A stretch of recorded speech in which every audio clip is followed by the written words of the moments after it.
Friends, good evening. As we continue this wonderful journey of Kingdom Death Monster, this is our ninth campaign playthrough that I've uploaded to the internet. On reflection, that's a lot of hours. That's a lot of hours of my life that I've contributed to creating content for a game that realistically probably about 20 people watch, I reckon. And I doubt many of those people watch the entirety of the campaign, maybe just some salient elements, and that's okay. The great thing is that I enjoy this game and I get to play it and share my enthusiasm with you all. So that's something that I enjoy very much. We've almost finished our Red Witches paint jobs. So all three of the witches are ready to go, which is excellent. Right in time for the next couple of showdowns, which is glorious. Yeah, pretty chuffed. So of the new releases, I have three Wanderers left to go, which is Goth, Amy, Candy and Cola, and the Death Drifter. And then I've also got the new models from Gen Con, which is Snow the Saviour and the 4 new Survivors of Death. And I'm excited for Survivors of Death because we don't have enough male models. We have some incredible female models. We don't have enough male. Disaster happened yesterday. Multiple disasters. The first disaster, I decided to restart my computer and Scribe wiped.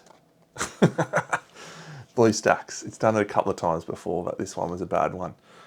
So I was able to recover a backup, which is excellent, but it was about 45 minutes short. And I did some stuff last night at about 11:30 p.m, which I've done my best to recreate. So I'm pretty sure I've got it all right, but our situation for everything may be just slightly off. I'm pretty sure I got it right, but yeah. Because fortunately, what I did do before I went to bed was I set my gear grids for all of my survivors along with my knowledges, and that made a big difference. Plus, I was able to watch the replay and see the other stuff I did. So we've recovered it pretty well. So I'm going to talk about the 4 survivors, and I'm going to talk about, so that was the first mistake. The second mistake was this thing, and I just remembered that I haven't set up my card display, so we'll do that together whilst I'm talking about this. So this is an item. And this is an item that I could have crafted after my fight with Brawl. So that was Lantern Year 10. So we've had 4 full years that we could have gone with this particular item. And although you can see that the there we go. Although you can see that the little, yeah, it's too dark. All right. You can see the penalty is quite bad. At the start of your act, gain a bleeding token. Not good, not good. We really need the blood skin thing to soak up those bleeding tokens. However, at the hunt setup phase, place a red incursion hunt event. So I'm going to grab out red incursion because, yeah. So this is red incursion.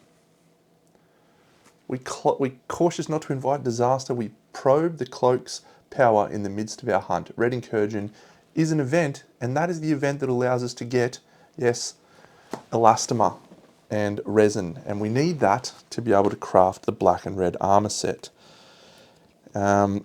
Because we were successful in defeating Brawl on our first hunt, we have blood weaving, and that allows us to do a sanguine extrusion, which is where we craft the gear from. So it's a bad miss from me, but this is the issue that I have with. There's my red thread that I've archived to make this item. This is one of the issues that I have when I don't look at things. So I knew that I could craft this black cloak, this red cloak. Like I knew I could make that. But I thought, there's no point. I'll wait till I get some of the other items so I can combine it without looking at that to see that this is what it did. So that's okay. I'm happy enough that we did that, made that decision. Yeah, I think that's a fine decision. Herb gathering, I also forgot that all survivors gain a survival, so that's good from me. Mineral gathering, we don't have bone eaters. Noodling. Cool. So, that is where we find ourselves now, after a few little fun mistakes.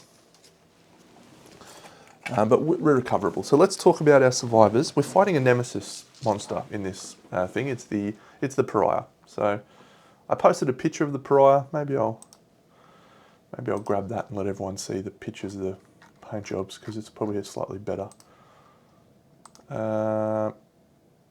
Copy link. Let me see if this works. Add.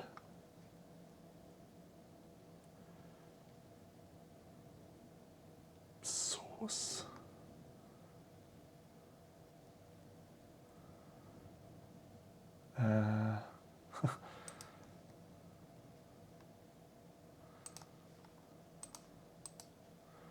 No, that's not the correct thing to do, Deno. So we're going to remove that one.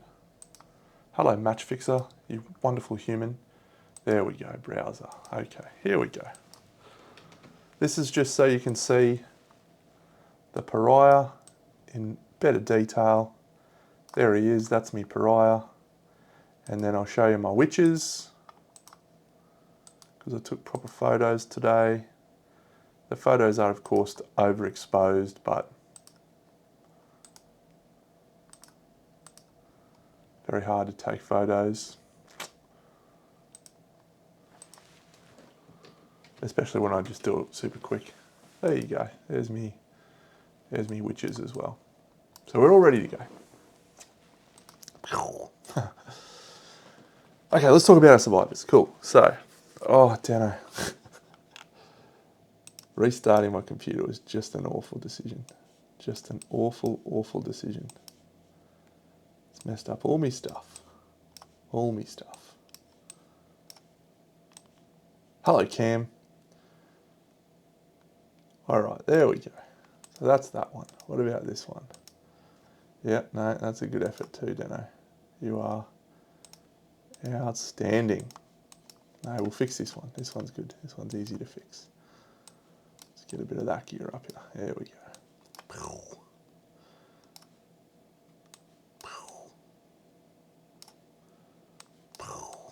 All right. That's good. Okay. We're good to go. Boom, boom, boom, boom, boom, boom, boom. All my buttons work. Everything's good. We're back in. Let's talk about the survivors. We've got 4 survivors, as always. So the first survivor we've taken is Bean. Now, we had a survivor called Jelly Bean. People who missed last night or haven't got up to date, we got 1-2 on Jelly Bean, which is the pariah's thing. And in the midst of the fight, she got killed with a legendary Frog Dog card and then split into 2 survivors. And those 2 survivors are called Jelly and Bean. It's my favourite thing that's happened in a campaign in a long time. So Jelly and Bean are our 2 survivors that came out of that. And they both gain 2 Hunt XP at the end of the fight. They get halved stats and stuff. It's all a bit interesting. So Bean is now a gatherist. And so Bean's... have I got these the wrong way around? Hang on, let me check Bean's loadout. Yeah, okay, I've just put these cards in the wrong spot. Have I?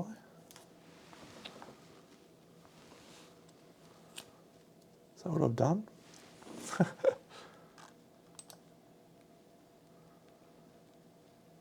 Yeah, Bean is our gatherist. I'm so confused by what I've done.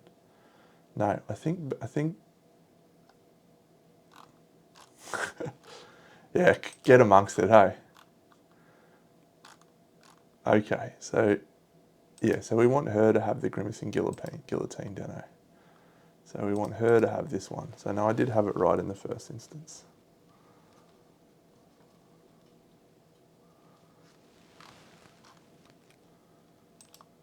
And we want her to have the Earl satiated. Cool. Yep, that's correct.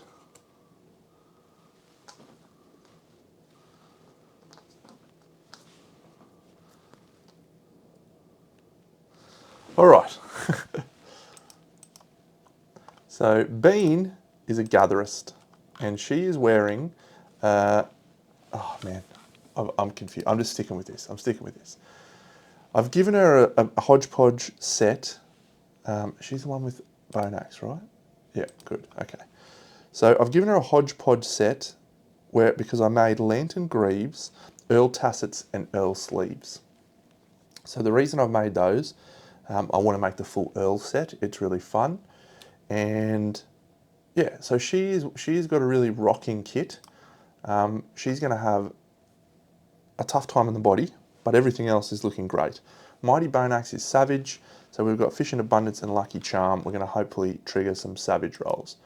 Jelly is our champion. She's going to be wearing the Screaming set and wielding this Grimacing Guillotine.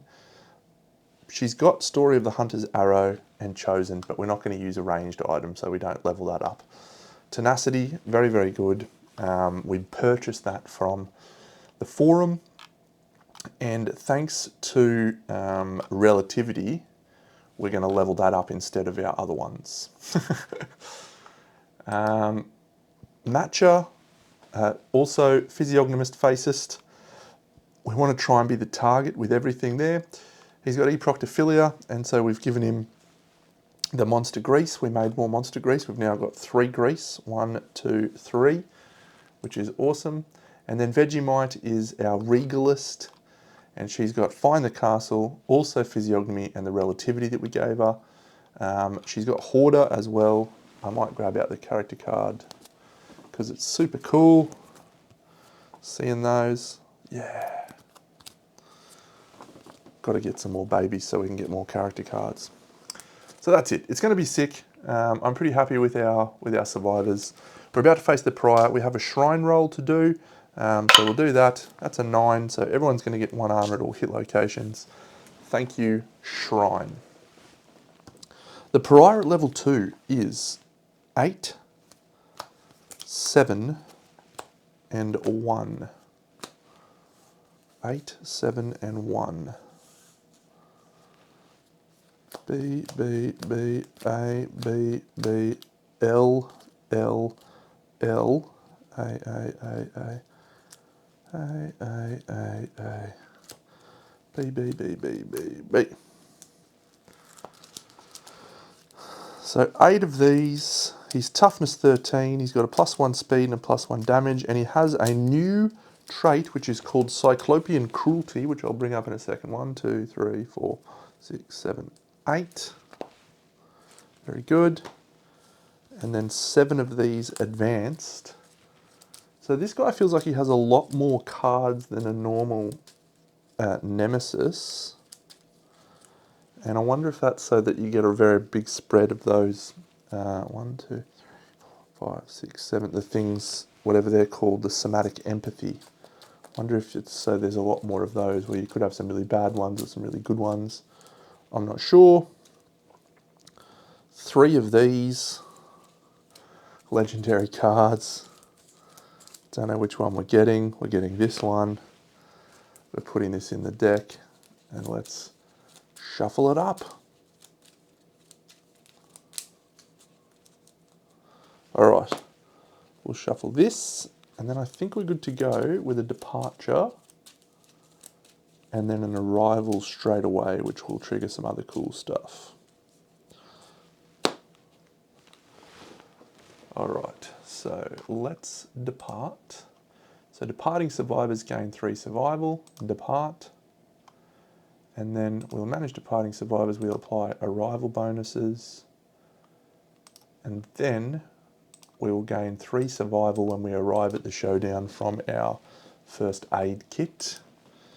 And I think that is everything we gain. Cool, so we do get to set up some terrain. So our invasive 2 allows us to add a gatherism terrain of our choice from the terrain deck and level it up. So we shall level it up. So let's choose that. I'm not sure. I'm keen to, I got like 20 survivor models sitting over there that I want to paint. So I think I want to paint those before I do a model that just replicates a model that we already have, if you know what I mean. Let's talk about Cyclopean Cruelty while I'm setting out these.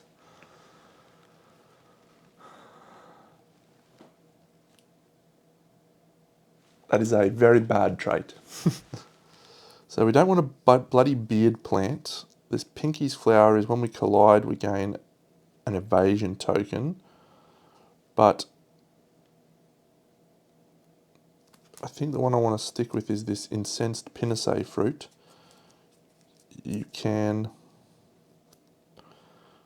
gain a permanent accuracy. No, that one's bad. But you do get to activate that one every time.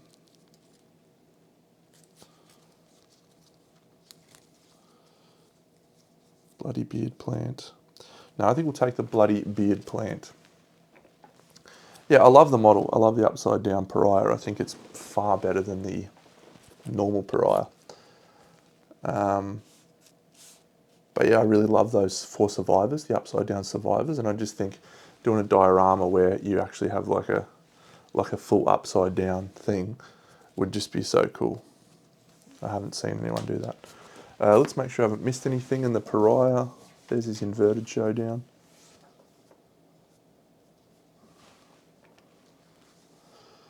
Okay, so level 2. 2 random terrain cards set up normally. Place the pariah in the center of the board.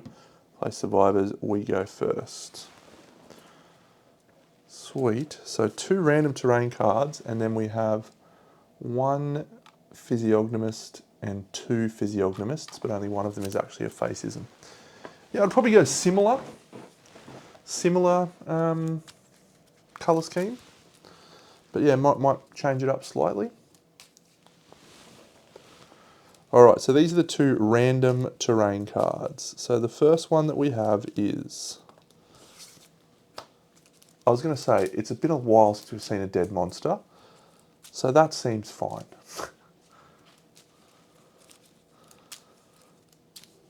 And the Nightmare Tree, okay. Broken Lanterns. So those are the ones we're going to have. I'm just going to use the thing, I'm not going to do that. And then our 2 physiognomists. So these are flipping 2 apiece. 1, 2. So it'll be debris, so we can get a basic resource maybe.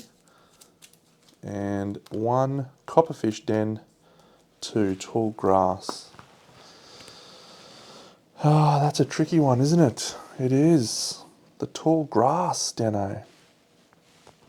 The tall grass. I put the frog dog away.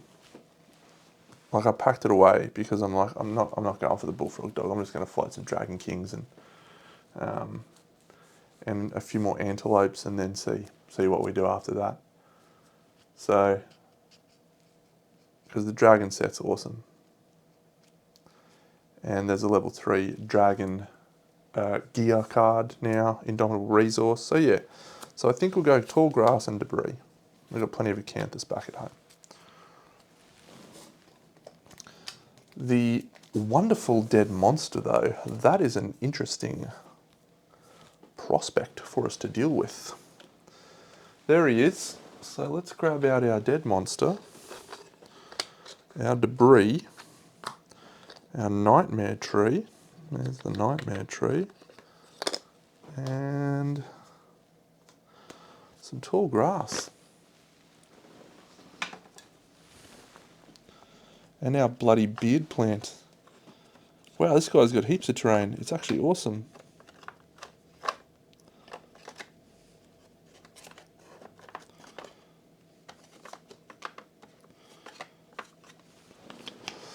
Okay, so dead monster is set up adjacent to the monster. Done. Bloody beard plant is set up at least 5 spaces away from all board edges.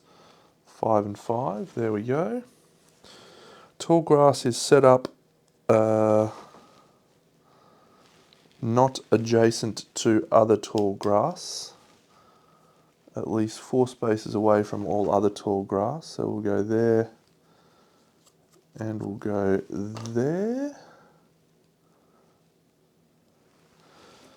And then we have a nightmare tree, which is set up at least 5 spaces away from all board edges, which can go there.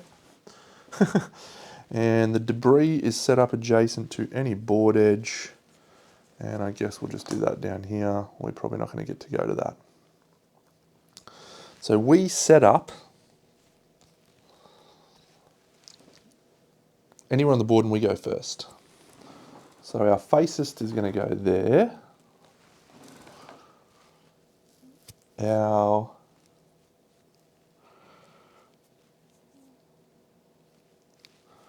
This chick's going to go here.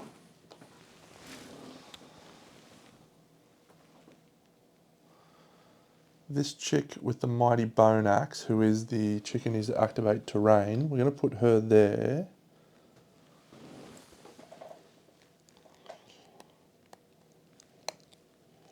I really just like her to get a wound, actually. So let's do this. And then she can move, surge, move, climb onto it, and then she'll be done. So that's fine, she can just climb on and off.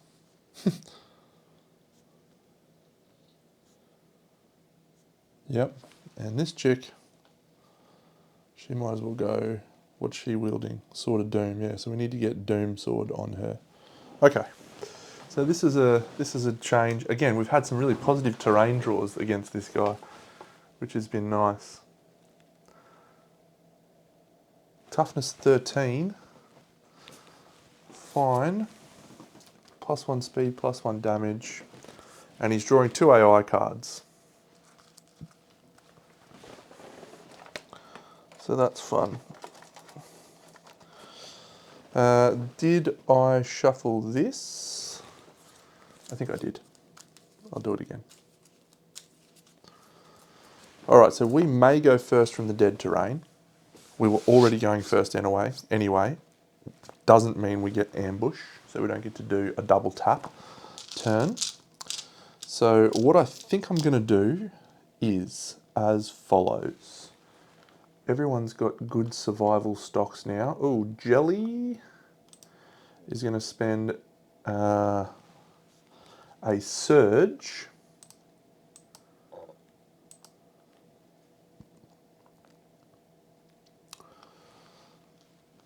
to harvest the dead monster, and then she's going to use these 2 tenacity tokens to gain 2 tenacity. 1, 2. So the dead monster, because she's got screaming braces, she gets to add +2 to the roll result of the screaming braces. So she lantern 10s anyway. Gain a random resource from a monster resource deck of your choice. We'll choose the Dragon King, I suppose. Or the King. We'll choose the King. See if we can get some death metal. Dead monster. It's my first one in the whole campaign, and it wasn't even drawn from a thing. All right, a king piece of random resource. Very nice. We get King's Cloth. There is like iron and stuff in there. Iron and scrap. Scrap. Scrap, scrap. Scrap and death metal, iron. Bone, hide and stone. Ah well, we didn't get it. King's Cloth's good, hide and cloth.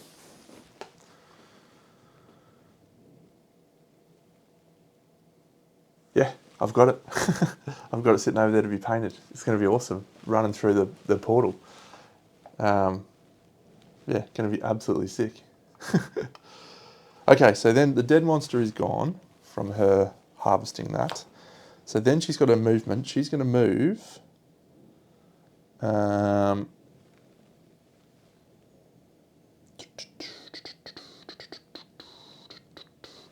was going to dash and do the pouncing thing. So yeah, let's actually just make that a surge, and let's do someone else's turn.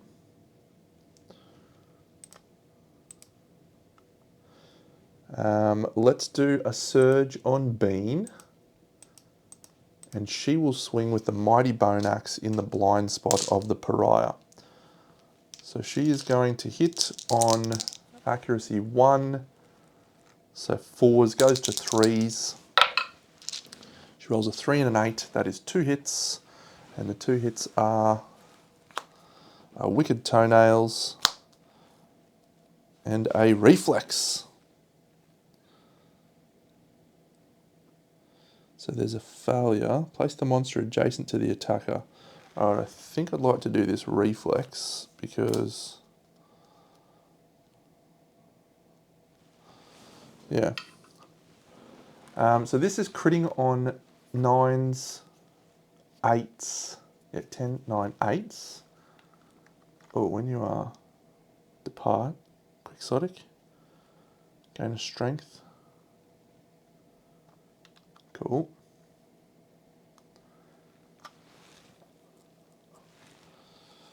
Critting on 8s and wounding on 1 and 6 is 7 6s. So 6 to wound, 8s to crit. This is a reflex. So that's an 8, which is a critical. It's also with the mighty bone axe, so that's savage, so it does 2 wounds.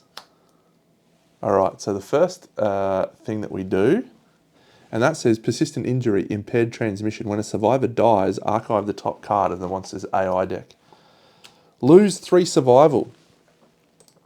1, 2, 3. That was his legendary card on top, by the way. So I've done us a solid there. The next one is you cannot activate range weapons or range weapons with reach or weapons with reach. We don't have anything with reach, so that's fine. We ignored the reflex. That's a real shame. So this one, we have axe. So that's a wound, not a failure.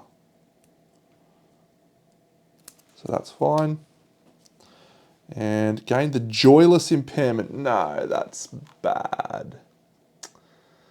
That's bad. Is that going to be in here? That's in Atmos. You don't normally get that. It is, okay. You cannot surge. Oh, that's an awful impairment to get. I wish we could spend our thing for that. Okay, so that was her surge. So she's now going to move 1, 2, 3, 4, and she's going to spend her normal thing, a normal combat action to climb up onto the bloody beard plant. And she's just going to do that for the rest of the showdown so she can level up invasive. So she got her axe wound, and she's got invasive. Yeah, so when you activate a gatherism terrain, gain +1. I'm showing something that no one can see. Yeah, when you activate a gatherism terrain, gain 1. So she needs 5. So we'll actually just put 1 there to mark that we've done that. When you are adjacent to terrain with the gatherism neuroses, you cannot spend survival. So she can't do anything at all on there. Cool.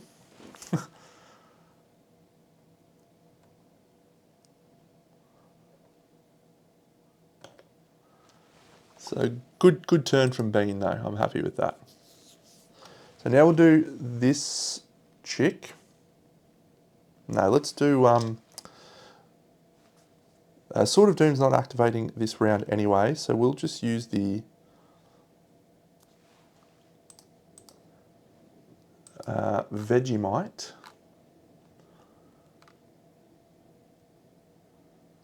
Got the Hoarder. find a new way to move. And she's going for sword. Yeah, so she's just going to move diagonally 1.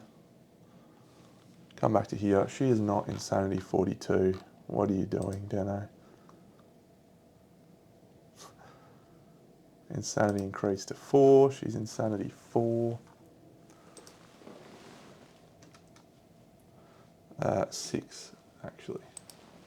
Because she got 2 out of the departure. So because she's moved diagonally, she's going to gain that. And then she's going to use her HoloLink Pumpkin. I also just remembered I've got to gain survival when we departed, so I'll do that as well. Or understanding, I should say. So Jelly, 1 understanding. Matcha, 1 understanding. Vegemite, 1 understanding. Gains a Tinker and rolls a 3 on Insight. It's also going to gain a Seed Pattern. A 3 is if you innovate this phase, draw a bonus card. So we're going to draw 5 cards. Seed pattern that we get is the Refined Lantern Axe. Nice. That's pretty easy to make, actually. Lantern Halberd, Perfect Bone, 3 Bone, 2 Organ, and we just need an Axe Specialist, which we're well on the way to do. That's a good one. You can't see that, but yeah, there it is. Refined Lantern Axe.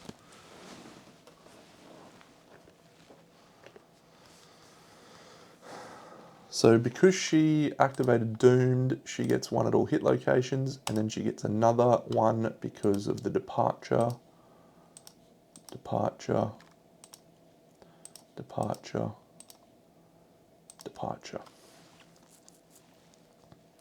So she's doomed. She gains a doomed token on the Sword of Doom, so she can actually attack next turn with her sword. Good work. Vegemite. Can't spend survival, can't do anything else, but she's in the evasion terrain. Matcha. Matcha has got the... I'm going to spend a survival on Jelly, who has the Grimacing Guillotine. Once per round, if adjacent to the monster when it suffers a critical wound, you may spend 1 survival to cut its flesh and inflict another critical wound. Thank you very much. Which is... gain a -1 speed token. Oof. Okay. Yep, so Matcha, Speak Occult Knife, has Dagger that he's looking for. He's codependent, so he only gains understanding from the pariah. That's fine. He doesn't have a speed bonus. Nope. So this is just a 3 speed. He's in the front. That's a perfect hit, a 7 and an 8. So we find this, this, and a first strike. A reflex. People in the kick zone.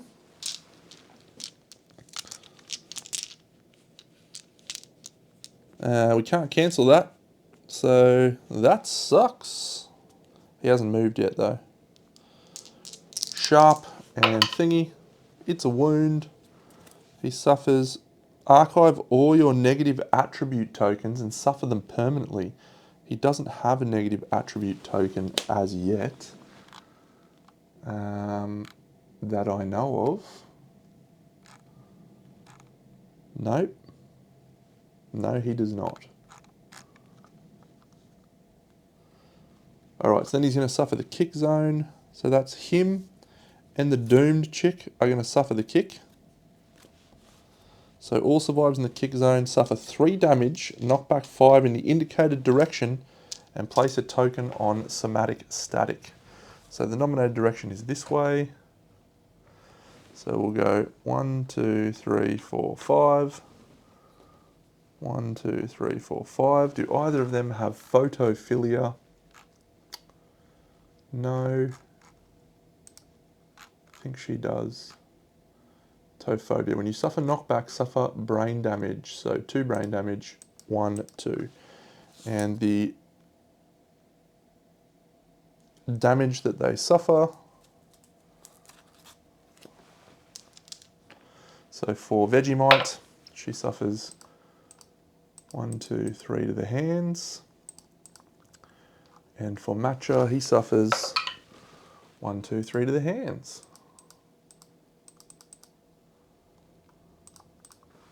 Okay, so Matcha is then going to walk back to here because he didn't get knocked down.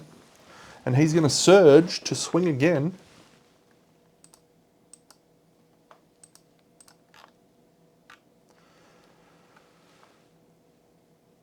That's all good. 3 speed with a speaker cult knife, Deno. 6, 1 and a 3. Now the 3 is still a hit. No. He's 2 accuracy, so a 3 is a miss. So it's just 1 hit. And that 1 hit is a failure. I'll just mark that he got a dagger proficiency point. And that's good. So there is a failure. Oh, and everyone, those two have a token on somatic static. Double 1s.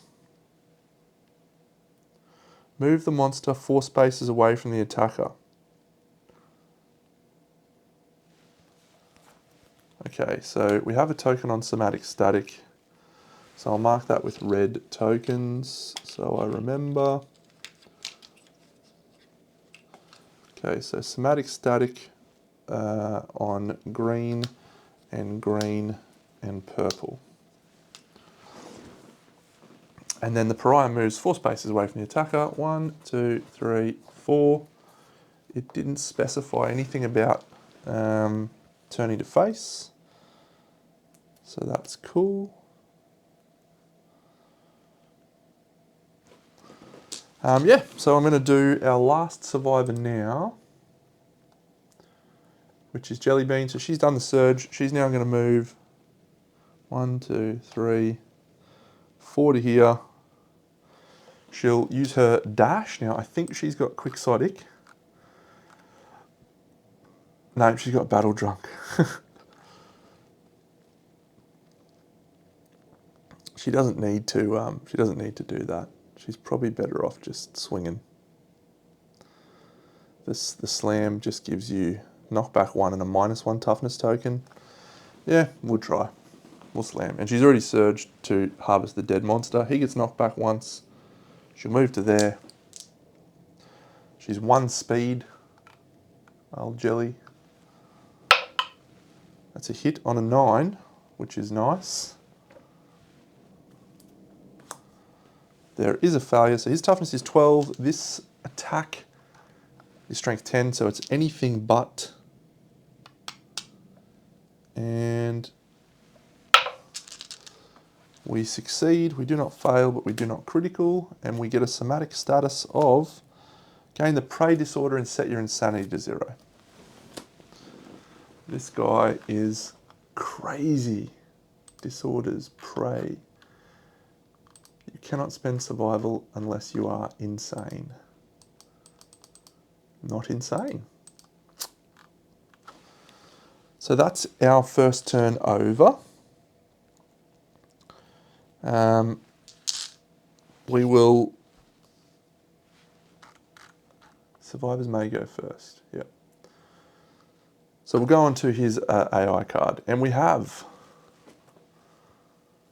a survive with partner. No. The closest survivor. Yes. Move and attack target. So we are 3 speed now. Yeah, he is brutal for sure.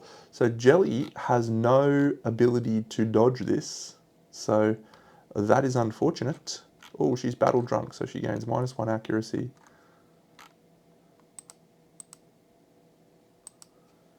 And +1 strength.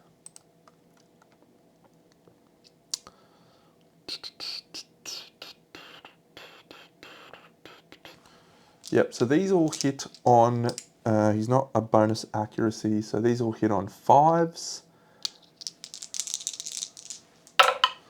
So that's 7, 8, and 10. That's 3 hits on our friend Jelly. So Jelly is going to suffer some damage that she can't avoid. Head, body, waist. 1, 2, 3. 1, 2, 3. 1, 2, 3. suffers grab, which means he's knocked down in front and suffers another 2 damage to the head. 1, 2. Gains a bleeding token and places a token on somatic static. So that allows us to avoid the consequences of that thing if we want. Okay, it's back to our turn.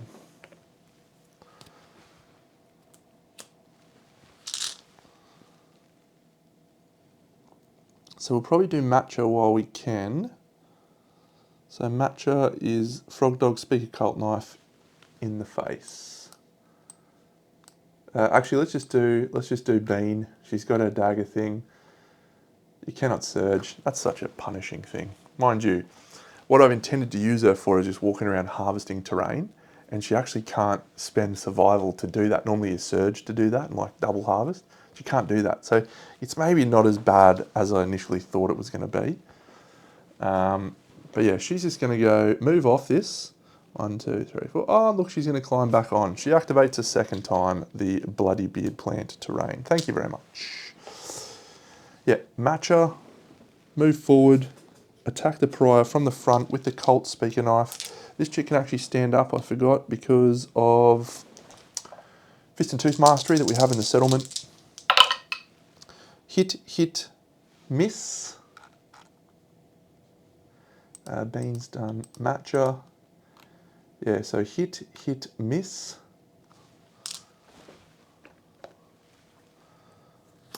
Oh, another kick. Can you stop kicking us, mate?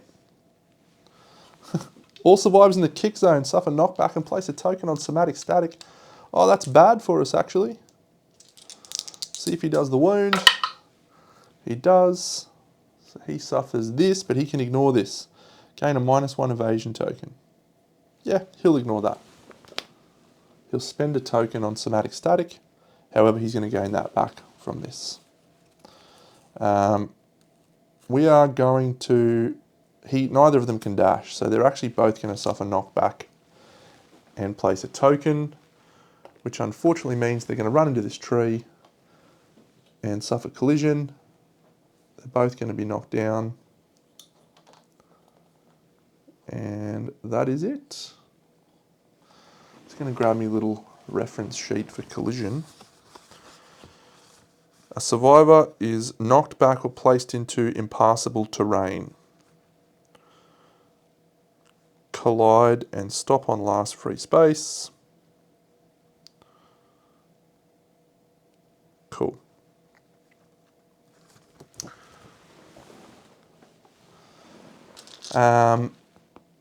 So what do we do now? Do we move our Doom chick in, or do we just take another Doom token? I reckon we just take another Doom token. 1, 5. She'll gain another Doom token. And actually she gets a somatic static as well from being kicked. So she'll probably harvest that and try and get a broken lantern. Our doomed chick gains another one of those.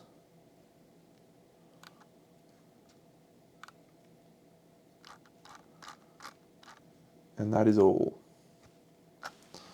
That's an uninspiring turn. Whoa, this looks crazy. What is it? Lashing curses. Intimidate all targets, non-deaf survivors. Each target rolls 1d10 and adds the number of their negative attribute tokens.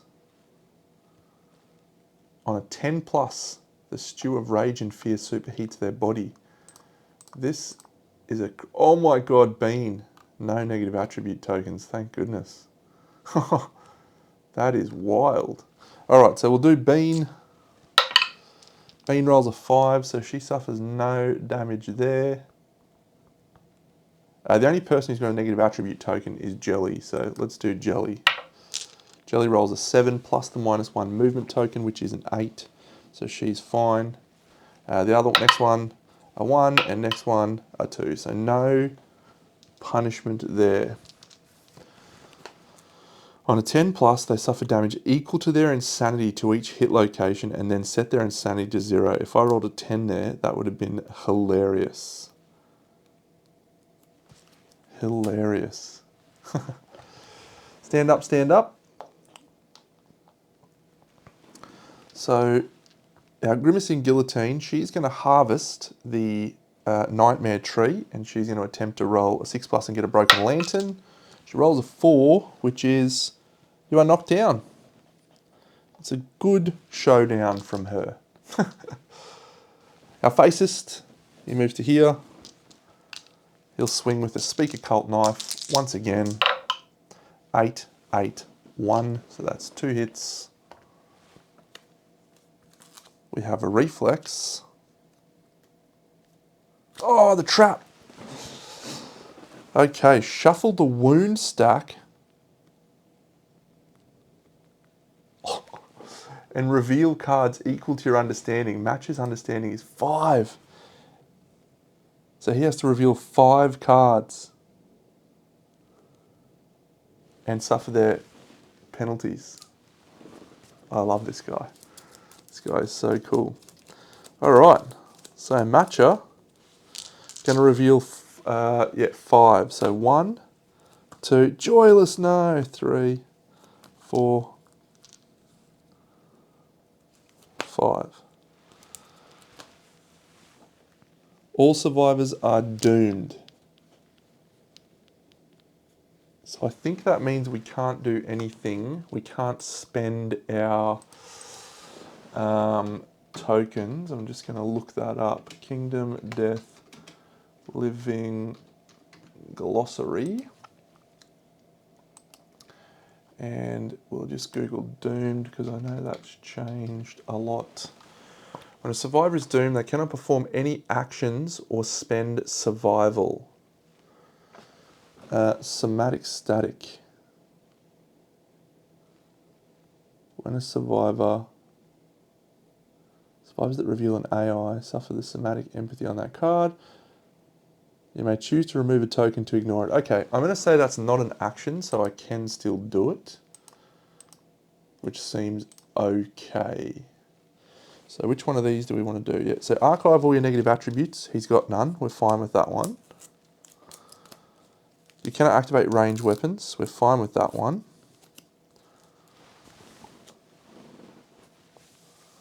Gain the Joyless impairment. We will spend one of our tokens to discard that. We don't want to suffer Joyless.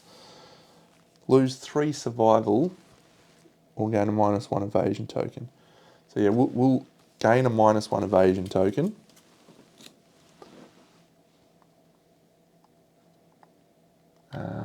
And I'll actually grab that out because it is interestingly relevant. Okay, so -1 evasion token, just in case that comes up and he spent both of his somatic statics. All survivors are doomed, which means we get another doom token. So we're now at 3 doom tokens, so it's Doom Sword time. Come on, Doom Sword. I'm loving the Doom Sword. The Doom Sword. The Doom Sword. Yes. Guess what? He's going to surge because he can.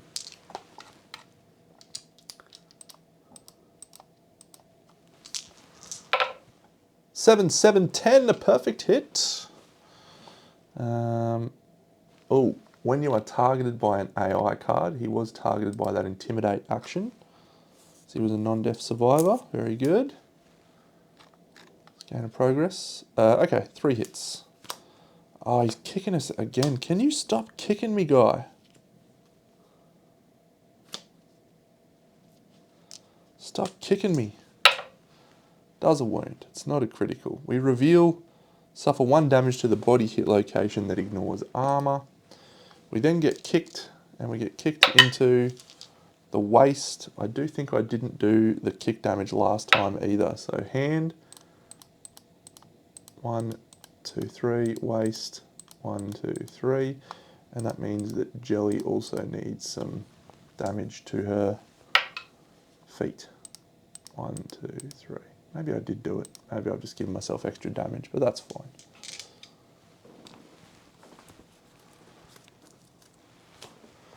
And he's kicked into her again. We'll do the climb up and down situation on the Gatherism terrain once again. And we'll actually place ourselves here. 1, 2, 3, 4, 5. Yes, I want to put that there. We're just going to move with our Doom Sword chick. And we're going to swing with the Doom Sword. I really just want to get Vegemite a speed buff. She'll find the castle twice. Last turn and this turn. Yeah, Doom Sword hitting on 5s with 2 accuracy is 3s. An 8 and a 6. The Doom Sword. There's a reflex. Oh, trapped again. All right, well, we get a Doom token back. Let's see if the one that I spent doesn't come back, so that's fine. The attacker reveals cards from the wound stack equal to her understanding. She's understanding 3. No.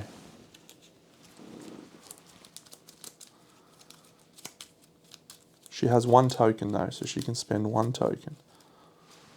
1, 2, 3. Lose 3 survival is absolutely fine. 1, 2, 3. We'll spend the token on the speed, so she gains a -1 evasion token. And then because fewer than 4 cards were revealed, he seethes and he performs basic action targeting the attacker. Stop with your crocodile tears, mate. How bad is that? Finally get to swing me Doom Sword and he doesn't do anything. Alright, so it's 3 speed and we have a -1 evasion token now. So he's hitting on 5s. 1, 2, 3 on 5s. So that's 1 hit, which is nice.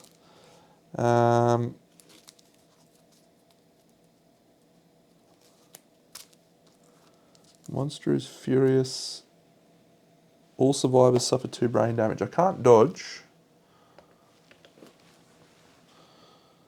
So it's just a 3 damage to somewhere. To the boots. 1, 2, 3. So it caused damage. Oh, you know, I just realised I'm supposed to be drawing a second AI card for this guy. That's the first bad miss I've had. How many have we done? We've done 2. So what I'm going to do after my turn is I'm going to draw 4 AI cards. 1, 2, 3, 4. Yeah, and we'll just, that's the only way I can recover that. Because I forgot that he's got Cyclopean Cruelty. No one suffered a severe injury. At the end of the monster's turn, draw an AI. He's even more baller in this one. That's crazy. Okay. We'll swing with the Doom Sword again, spending a survival. We don't get our Doom token back. So that's down to 2 Doom tokens. It's 2 hits. An Impervious and Super Dense, sure. And then a failure. Now this sword is hitting on 3s is awesome. 6 plus 1. 7. We crit on 10. Alright, so 8s to crit and 6s to wound. So that's a 7, which is not a crit. We should have done that one first. We'll see what I roll. Yeah, so we're doing it the other way. The Impervious was irrelevant, so that's a wound. We reveal, gain a -1 evasion token. Another -1 evasion token. So I'm actually scared by the that card that puts things back on. That's awful. Okay, it's time for the pariah to go to town on us. So let's pretend that I'm not a complete pest. Everyone gets up from Fist and Tooth.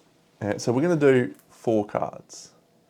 Survive with the highest strength in range. He's strength 2, Matcher. Jelly is also in range. Bean not in range. All right, so we're going to use Matcher. He's targeted by an AI card, gain a progress. Malice Tantrum. He is going to dash, so he is into the tall grass.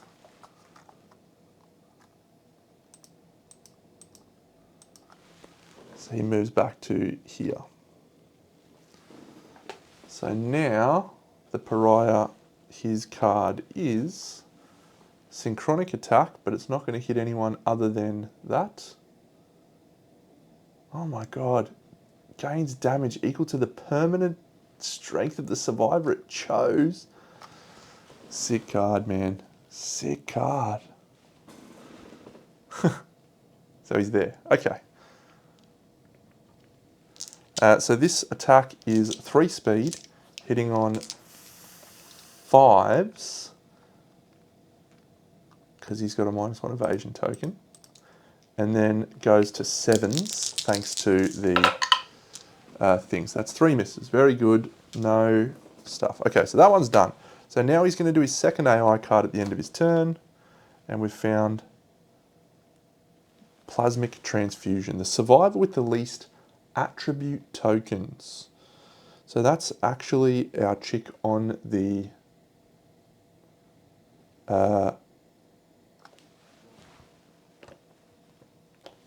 bloody Beardhead. She's got no tokens that are attribute tokens. Actually, I lied. She's got a luck token from the Fish of Abundance.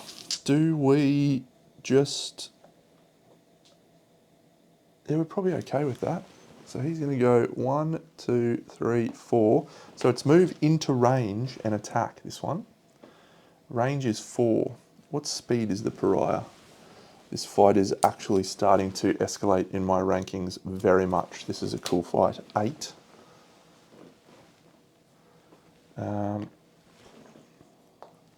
Yeah, so 1, 2, 3, 4, 5. 1, 2, 3, 4. So that's the range. Good. Move into range and attack. 4 speed. No. 3 speed. Accuracy 3 plus.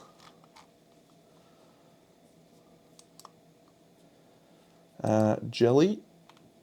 3 evasion. So that goes to 6.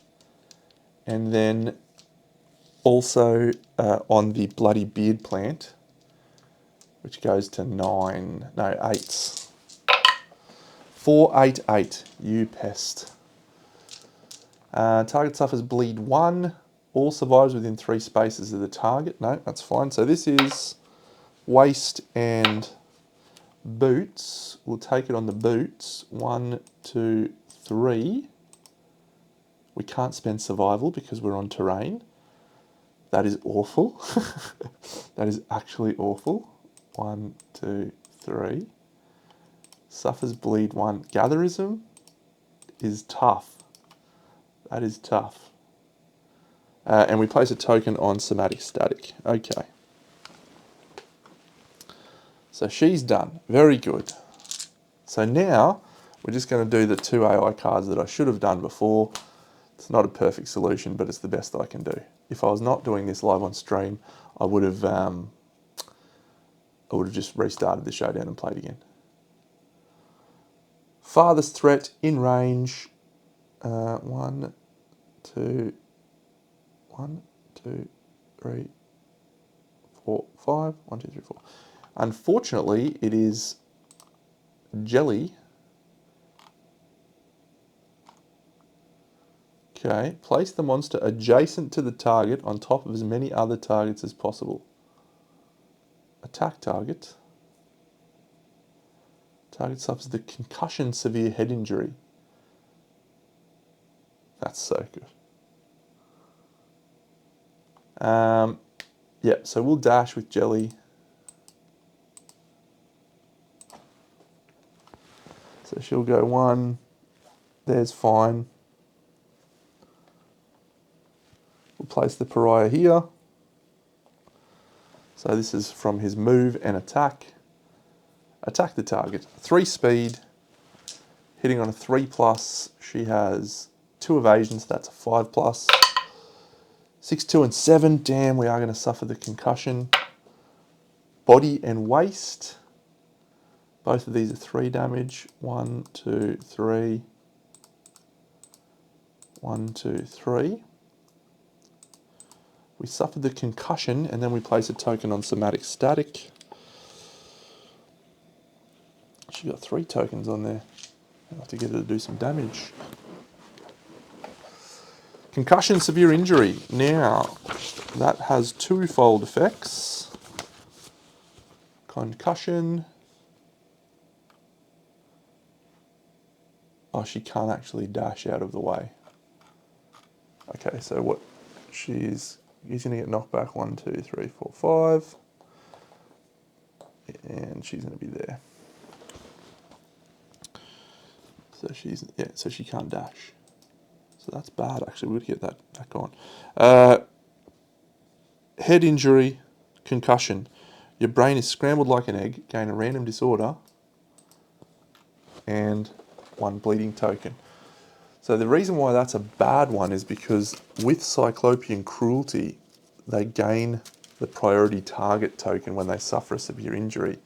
So she's going to be the target again. This is slightly out of sync, I know, but there you go. Closest threat in facing and in range. It's her again. Target suffers bash and places a token on somatic static. She is knocked down with 4 tokens on somatic static. Boom. If the target is knocked down, this attack gains Headhunter. Oh dear. I think our chosen survivor is about to die. The disorder she gets is delirium. Oh, your gear is noisy. Alright, so this, she can't dodge. This is a 3-speed attack and it's hitting on 5. So we need to miss all of these. 3, 3, 6, that's pretty good. Alright, it automatically attacks the head. Does 3 damage, so we have a severe injury roll to the head. Jelly does have a reroll available, but she rolls a 2, so she'll have to use a reroll. We don't have a lanternist here. Yeah, I mean it's not the worst thing, really. We'll reroll, lifetime reroll, into a 5. Intracranial hemorrhage, gain a bleeding token. Lifetime reroll gone. And intracranial hemorrhage, where's me water?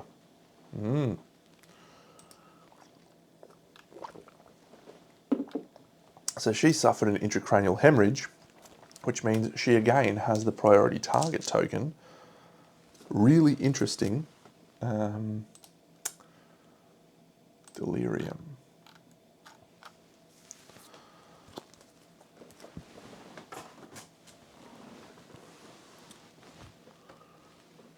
Okay, stands up.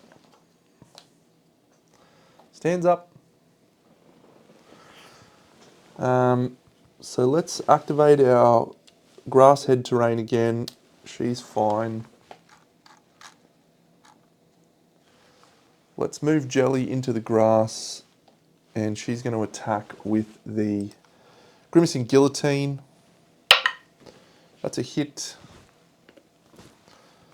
It's a parry and a super dance. Would you believe it? She does not critical. Knocking you down. She's knocked down. All right. Does he turn to face? No. So we'll put our sword chick with the Sword of Doom, 1, 2, 3, into here. We'll swing with the Sword of Doom. We do not gain the survival back. I don't think we've wounded yet with the Sword of Doom, so we've got 2 glorious hits though. There's a reflex and a failure. So we'll do the failure first.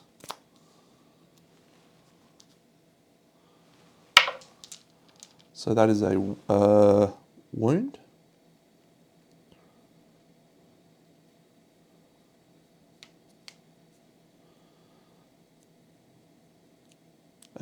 I need to count that up.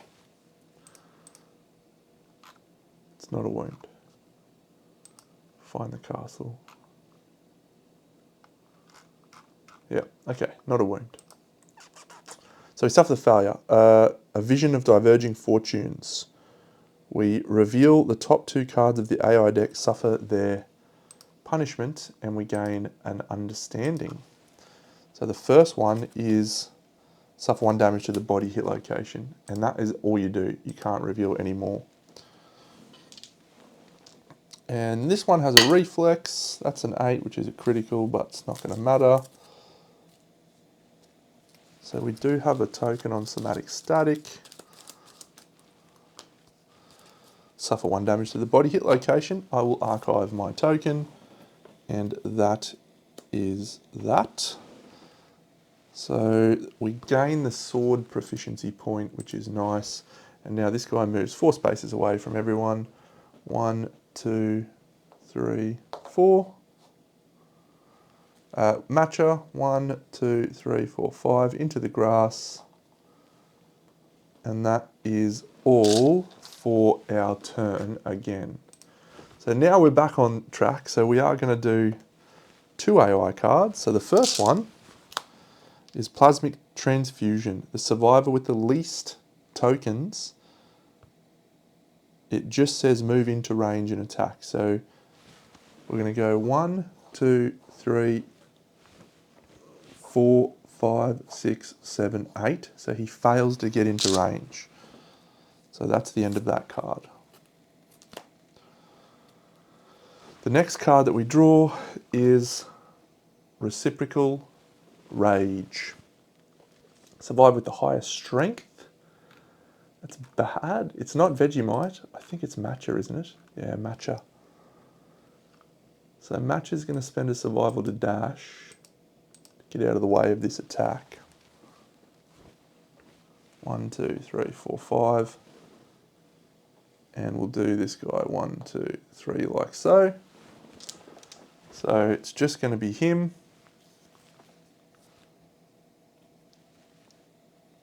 3, 4.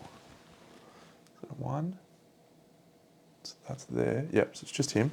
Whew, it's close though. And this is a 3-speed attack hitting on 5 plus the grass. 7s. 9 and an 8 is ridiculous. It adds equal to our permanent strength, waist, and body. So 1, 2, 3, 4, 5 knocks us down, and we'll dodge the waist.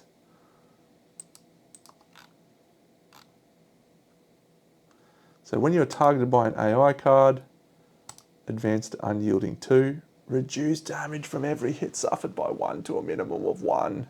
So we actually don't get knocked down. That is pretty damn good.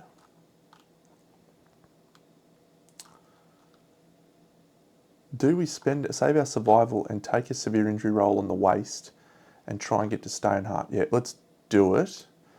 1, 2, 3. Knockdown, severe injury roll. He doesn't have a re-roll, so we could die here if we roll a 1. Worst things have happened. We got unyielding leveled up, so that's good. His re-roll's gone. That's bad, Deno. You made a bad decision there. You made a bad decision. Oh, I just remembered that it wasn't him that was targeted with the AI card. Actually, it was her with the first one. Him with the second one.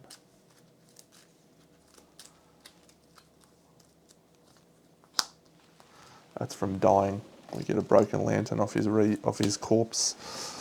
How do I manage that effectively? Yes. So he's just moving into range on Jelly Bean instead of Bean. So the Jelly Bean is our target. She had the priority target token. Move into range and attack. Speed 3. 5, 7, 9. So 2 hits. 1, 2. Body. So she's got 2 severe injury rolls in the body. So that's an 8 on the body. Is that like a destroyed back?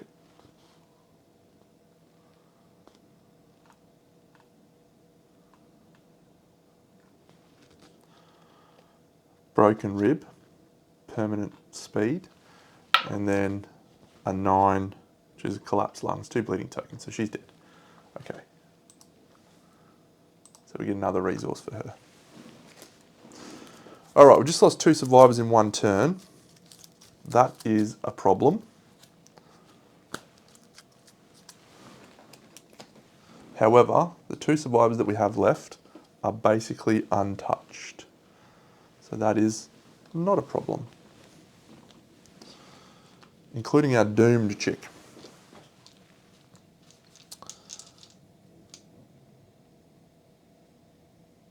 All right, so we're gonna activate the terrain for a 5th time, which allows us to level up to phytology.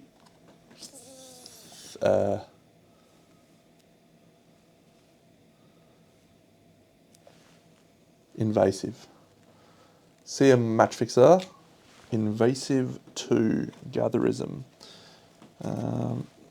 This is exciting. This is invasive 3 actually. During showdown setup, add a plant-related flower, fruit, grass, tree, etc. of your choice. And you get a free thing. Yeah, see, and this is where I was like, okay, level that up, Deno. So she can now use that terrain for free, and she gets to ignore kind of the fact that she doesn't have survival that she can spend.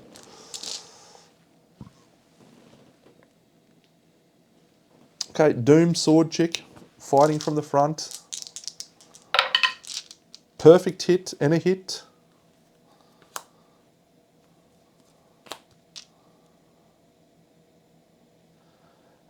So that has a reflex and a failure action. We'll do this one, Wicked Adorned Back, and see if we can critical. We can't, but we wound. And we suffer Dead Inside. We don't have a token. Dead Inside is such an awful impairment.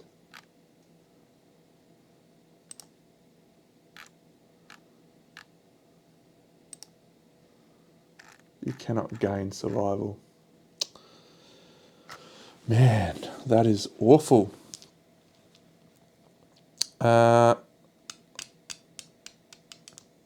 Cool, and then that is a wound. Damage, knockback 5 and place a token on somatic static. So damage to the waist, 1, 2, 3. Knockback 5, 1, 2, 3, 4, 5.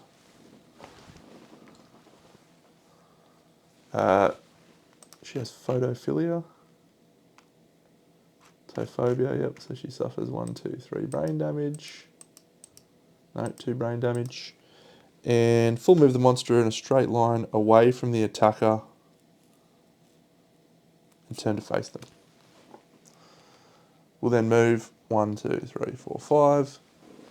That's another marker on Find the Castle. And he's moved 1, 2, 3, 4, 5 spaces away.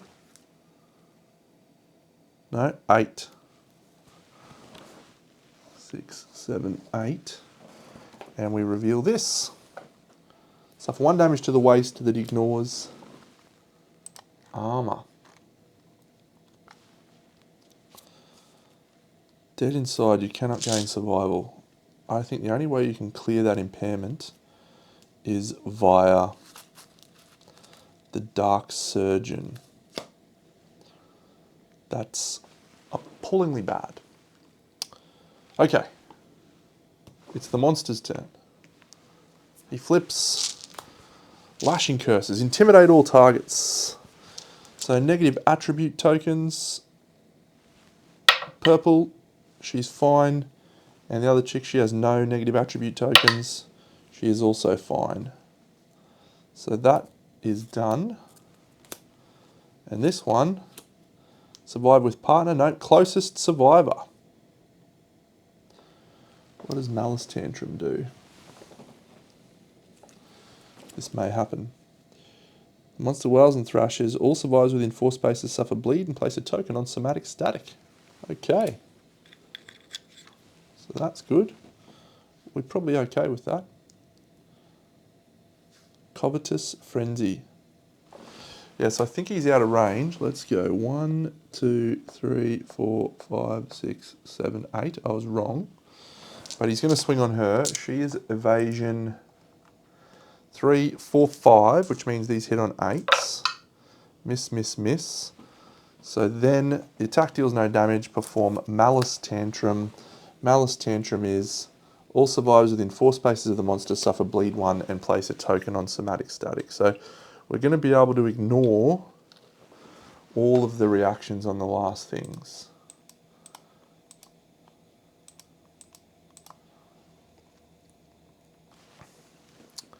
Our turn. We move to here. We swing with the Sword of Doom. We hit twice. There's a failure. There's a first strike. Okay, so he's just going to kick us, which is nice. That's a reflex. Can't avoid that. But that's a wound. We'll spend a somatic static token to avoid this. So we'll avoid that. We then place the token back on somatic static. We're suffering 3 damage to the waist. 1, 2, 3. Then we're getting kicked. 1, 2, 3, 4, 5.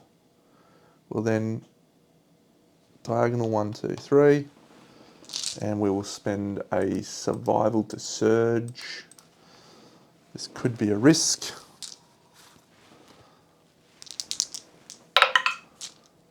Two hits, because he hits on 2s. Failure and failure. Alright. So, first one, that's a 9, which is a critical, not a wound. We'll spend a token to avoid that. And this one, that's a critical, which is a 9, but not a wound.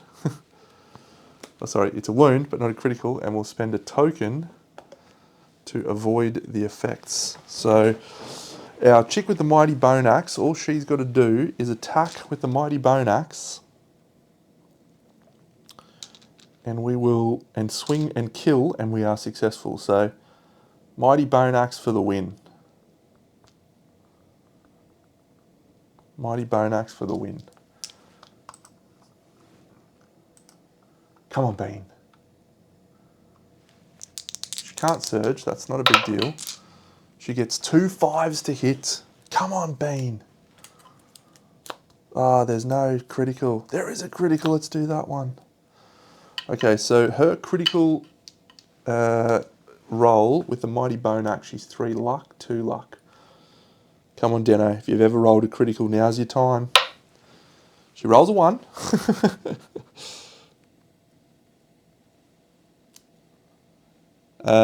She is not an axe specialist anymore. She used to be an axe specialist, but she can't. So place the monster adjacent to the attacker as far away from all other survivors as possible. They suffer damage +1 to their hands. 1, 2, 3. Knockback 5 and place a token on somatic static. So he has to go to here. He moved diagonally, so that's fine. Knockback 5, 1, 2, 3, 4, 5. So we will move 1, 2, and we spend our free thing to go there and be adjacent to that. That's the best I can do. And she's got another token on somatic static. Alright, it's 1 AI card that's flipping twice. It's a Malice Tantrum. Borrow strength from the survivor. Cool! Survive with the highest strength in range. It's Vegemite. So he's going to move through to here. Swing on Vegemite. Dash into the grass, probably. Man, no survival on this guy. Sucks.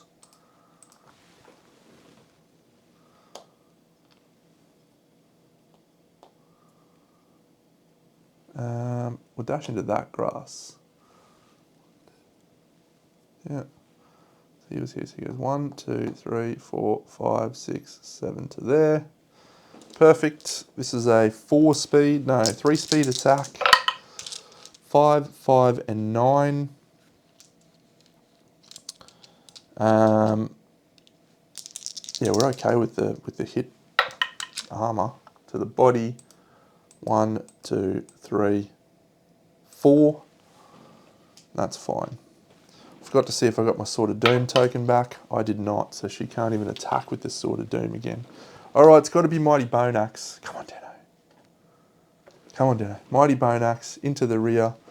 We'll swing. That's one single hit.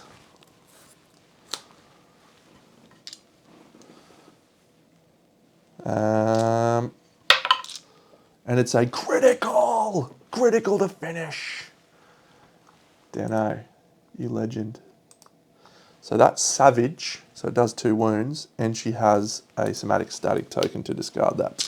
The Thread of Pain. If the attacker has 3 or less understanding, we do not. Yep.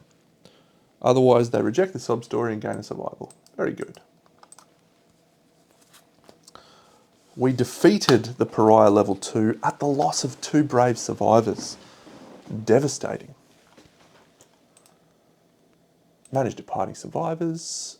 No, we will complete the showdown. We're gaining 4 endeavours, so that's pretty good actually. I'm happy with that.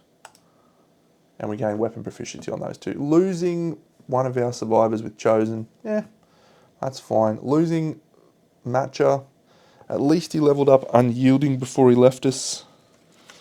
Was that a worthy trade? Reduced damage from every hit suffered by 1-1. I think it probably is a good trade, actually. I think that's a good trade to get basically a -1 damage on Facists and potentially on other Facism people. We're down to 11 survivors.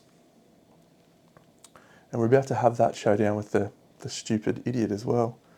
The Black Knight. Okay, rewards. 1 Hunt XP, 1 Weapon Proficiency. Rewards. Salt in the Yawning Wound of Rejection. The settlement weeps bitterly. No. We lose an endeavour. No. 46 is our next thing. Okay, when the settlement defeats the level 2 pariah, the monster scrabbles into the darkness. We archive precious fragments and we return to using the white speaker from the core game. Precious fragments, is that the one that gives us understanding when we depart? No. This is the one that would kill white speakers. So we don't mind about that one so much. White speaker is dead. Okay, so that one's archived. Cool. Reduce the settlement's survival limit by 1. Piss off.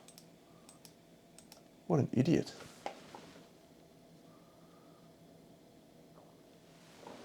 You suck, pariah.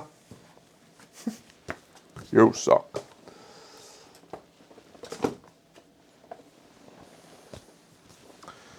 All right, we have a few short things to do with our endeavours. So we're going to innovate. We're going to shrine. And I guess our last one is going to be... Actually, maybe we're not going to shrine because I think we need to use the bloomery thing.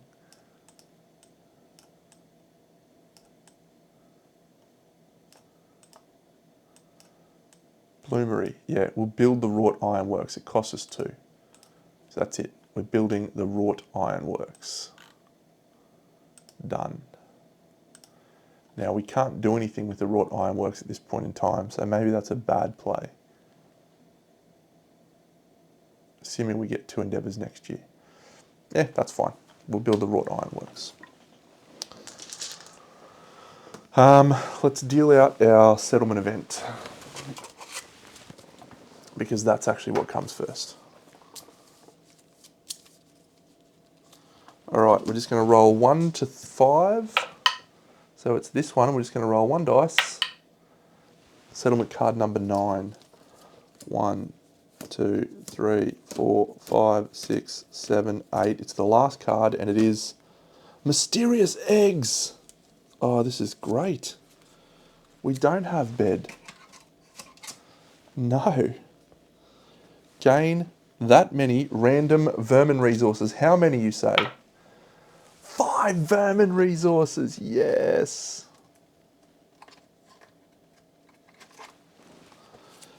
And we're dealing with an infestation. When any gear is crafted, we roll a 1. And we archive it. So we're not crafting any gear, which is great. So first vermin, second vermin, ooh, third vermin, ooh, fourth vermin, ooh, 5. Why did we get all of them? I didn't want any of them, I just wanted the fiddler crab spider.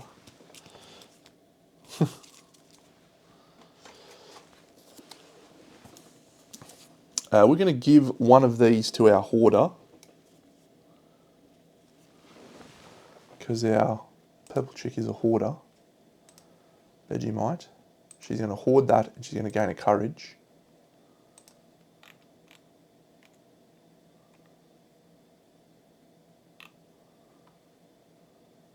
Yeah, hoarder character card.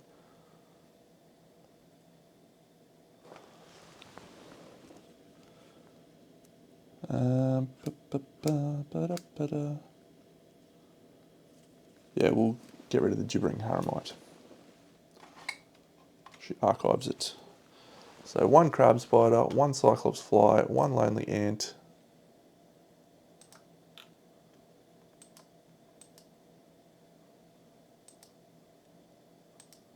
Nightmare tick. Sweet. So that's that. I don't think we've got a story event. We have the bell rings. Bong, the bell rings. The second ring. Nominate 2 survivors, highest courage and highest understanding. Well, our highest courage is that going to be 2? Yeah, Milky. Milky, no, it's Taco. It's Taco and Pierogi who will go. So Taco rolls a 3. Departing survivors suffer -2 survival and gain +2 insanity.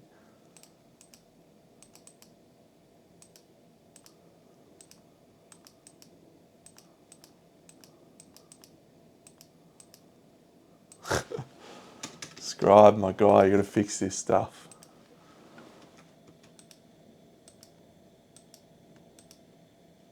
Okay. And then the second person rolls a 7. Gain 1 understanding. You refuse to depart this year. This is a person who has understanding 9, and so that provides us with no benefit. This settlement phase, departing survivors journey to the mountain ascent. The mountain ascent. Alright, we're going to deal out cards from the forum. Invasive 3 is really, really good. Really, really good. Evasion. Oh, and I just remembered we get relativity. So we're going to level up, find the castle. 1 more. Because all the other ones are leveled up. And then Bean is going to level up Phytologist 1.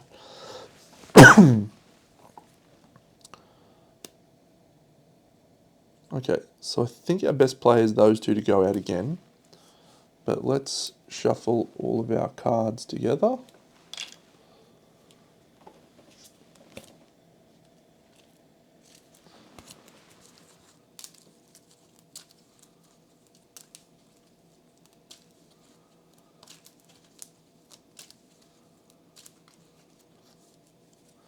One, 2, 3, 4. We gain accuracy training, another physiognomy, and a frog kick. Very nice. So we'll put in a broken lantern, a king's cloth, and a monster hide. Broken lantern, monster hide, and a king's cloth.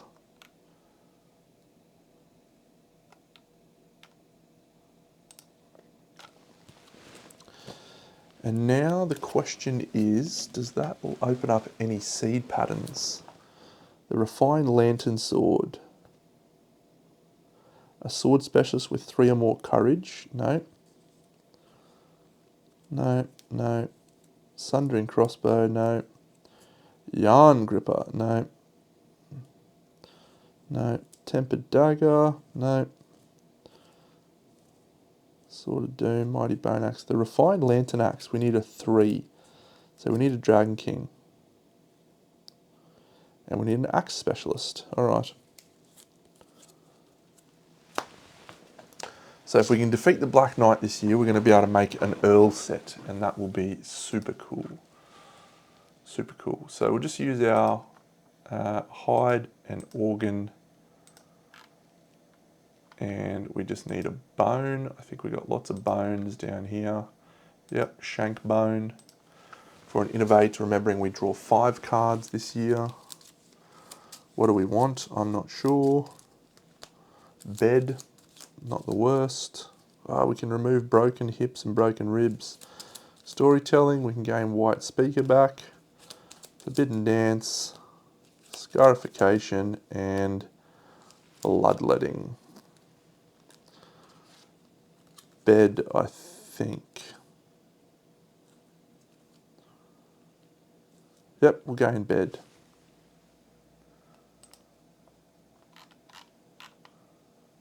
Good time to get bed right after the little insect infestation. I don't think we've got anyone left who has broken ribs or broken stuff, but let's double check. Dairy, vestophobia, what a pest. Dumpling, intestinal prolapse, what another pest.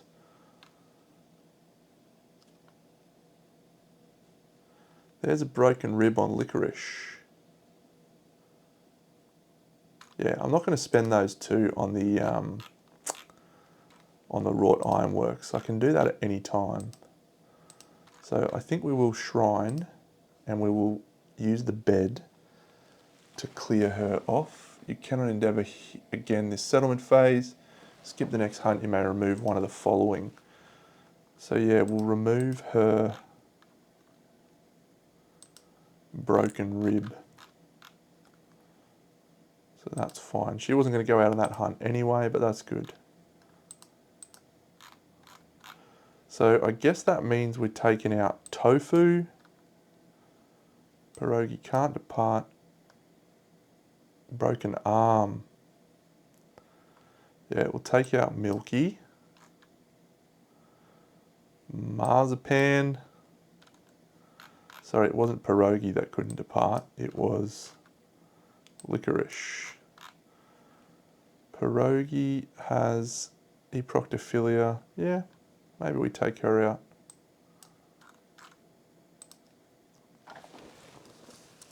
Does anyone want to buy accuracy training or physiognomy? No. I think we're fine on that front.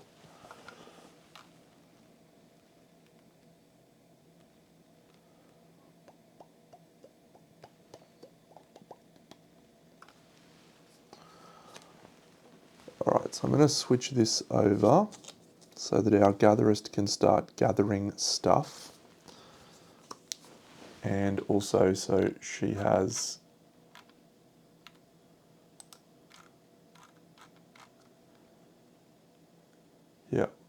gatherism, phytologist, invasive 3. Very nice.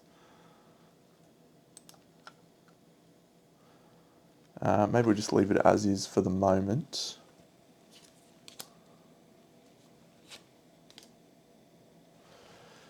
Yes, alright, so Pierogi is wielding an axe, so we'll put Pierogi down here in this loadout, which is the Earl Satiated set.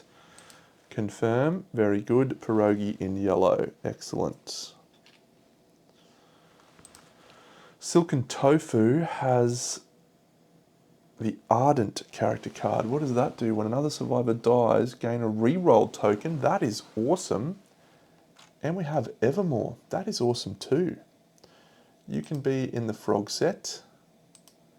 So we'll have you in teal. Old silken tofu. And you can be in the frog speaker set, because that's just a good innate one. That's very useful. Very good. No understanding. Understanding 9, understanding 4, understanding 0. Maybe I should try and take one other person out with high understanding. You get a bonus roll. We can't take bean. I don't want to take Vegemite. The only other option, licorice can't depart. Milky is already departing. We could take Taco. Taco's an animal. He's actually given us Fist and Tooth Mastery because I did Butchery as one of my things last year. But that's fine. Taco. I don't want to risk him. So yeah, we'll keep him.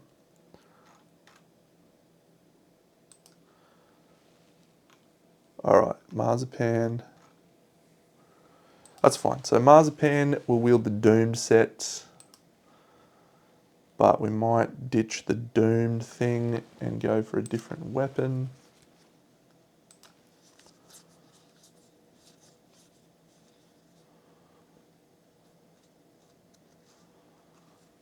Got a Sword Scab.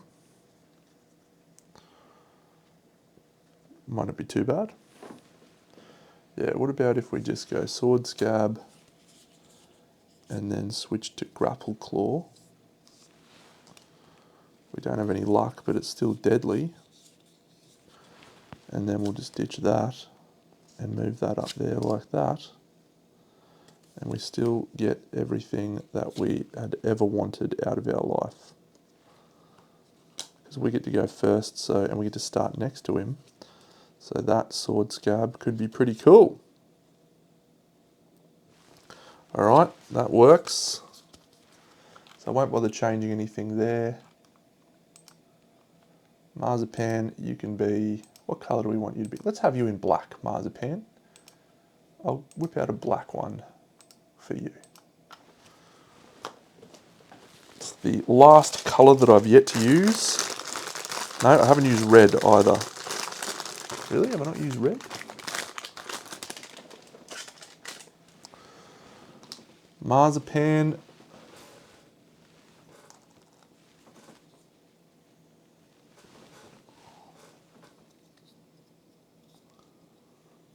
Need a dude in leather.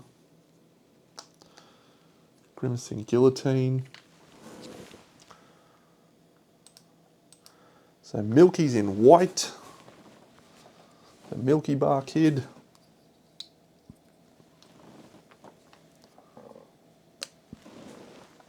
Milky's loadout is that. Pierogi's loadout is that. Silken Tofu's loadout is the frog.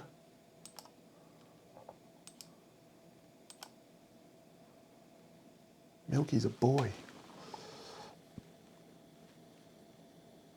Can't believe Milky's a boy. All this time. So is Marzipan. Alright, well that's Marzipan. Wielding the blood scab. And that's now Milky. The Milky Bar Kid. That's an Australian joke reference that very few people will get. So I apologise for that. Alright, let's deal out some Black Knight stuff, which is going to take us a while as well. But we're good with that. Yeah, the Pariah, great fight. I think, do I like the Pariah better than I like the Butcher or the Manhunter? I'm really keen to see the Manhunter when they change his rules so he falls into the same sort of timeline thing as the others. Really keen to see how those rules go. When a survivor dies, archive the top card of the monster's AI deck. Should have archived 2 cards. I was waiting for those wounds and I didn't need to do them.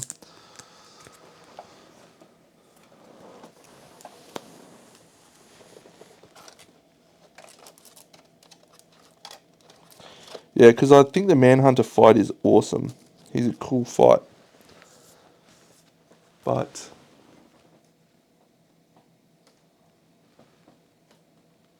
the Pariah may be the best, actually. The pariah may be the best fight. I'd have to think.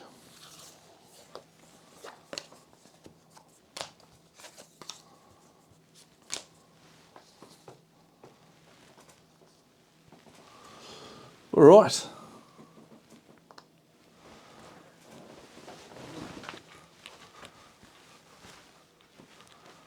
Yeah, as we get into the latter stages of the campaign, it's obviously going to happen that we're going to have less people engaged in the watching and so forth. So there's a possibility that I could switch off and do some stuff off stream.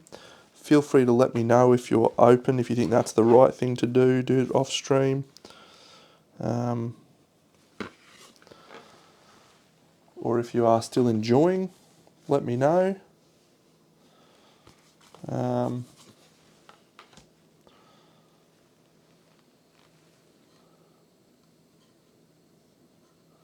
stream, says Scarabost. Yeah, look, I'm having fun, but I know that as the game levels up, you sort of reach stuff that people haven't maybe seen. And so people are disincentivized to watch it. Plus, anyone that's been watching, I mean, we're probably at about 20 hours now. So I've done 4-hour streams like 5 nights in a row. So it's just a big commitment, that's all, for anyone to get involved. But hey, who am I to say no to what the people want? The Black Knight.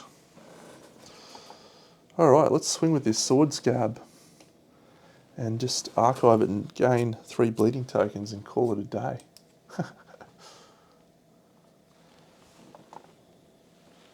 Grimacing Guillotine, just in case we do a critical. Mighty Bone Axe guy. Frog guy. Sweet. So I'll grab out the knowledges in a second, but we will build our deck. Let's some hit locations, bounce, spry. What do we add at this level? Unsteady, that's right. Unsteady is a bad thing. I think it's you can't spend survival or something. Yeah, survivors on spaces with rubble cannot spend survival.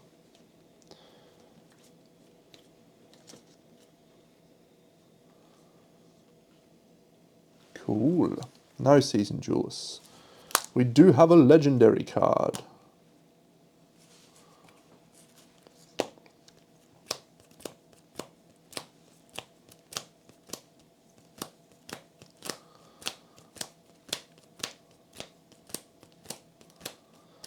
So this guy has 6 of these. 1, 2, 3, 4, 5, 6. And he has 9 of these.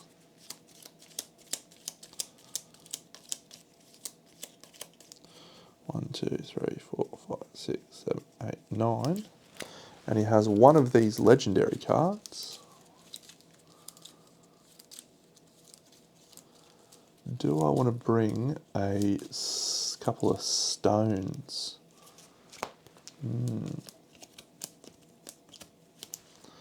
I'm not sure.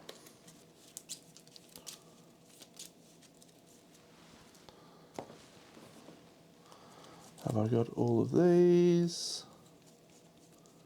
None of those are removed. Very good.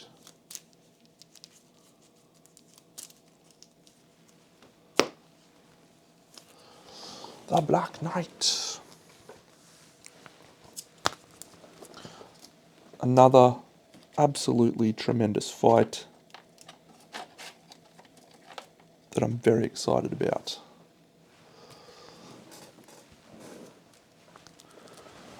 So we have to go up the mountain ascent.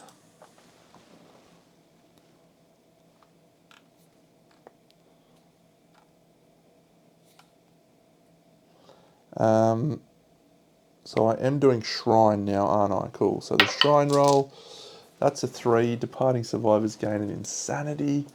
No, I don't think that's a good result yet. Departing survivors gain an Insanity.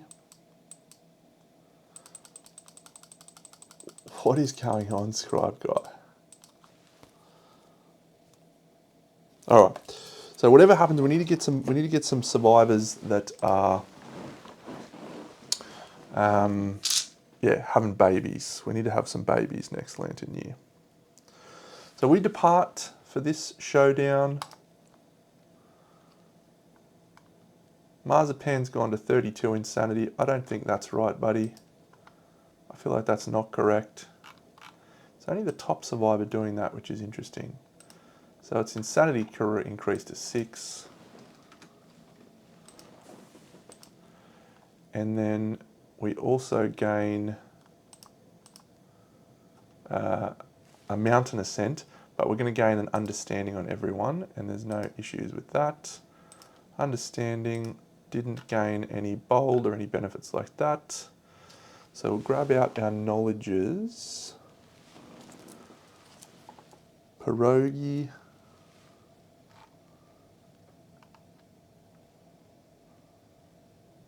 Yeah, so Silk and Tofu, you're in the frog set, so you're here. And then Pierogi's our other chick in yellow.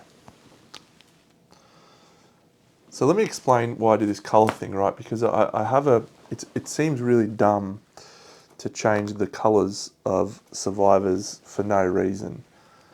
But I find that it actually makes a difference with me thinking that they're different survivors. I sometimes come to associate colours with specific survivors.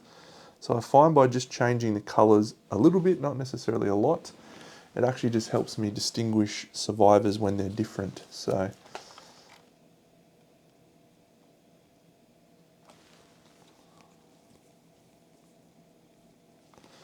Milky's got health.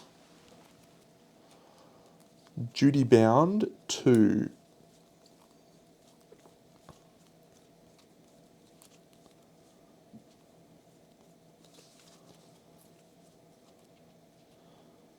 When you gain a systemic pressure, gain stuff. And Juggernaut. Juggernaut. And then Pierogi, Death Poet, Evermore, Frog Kick, very nice. Death Poet, Evermore, Frog Kick.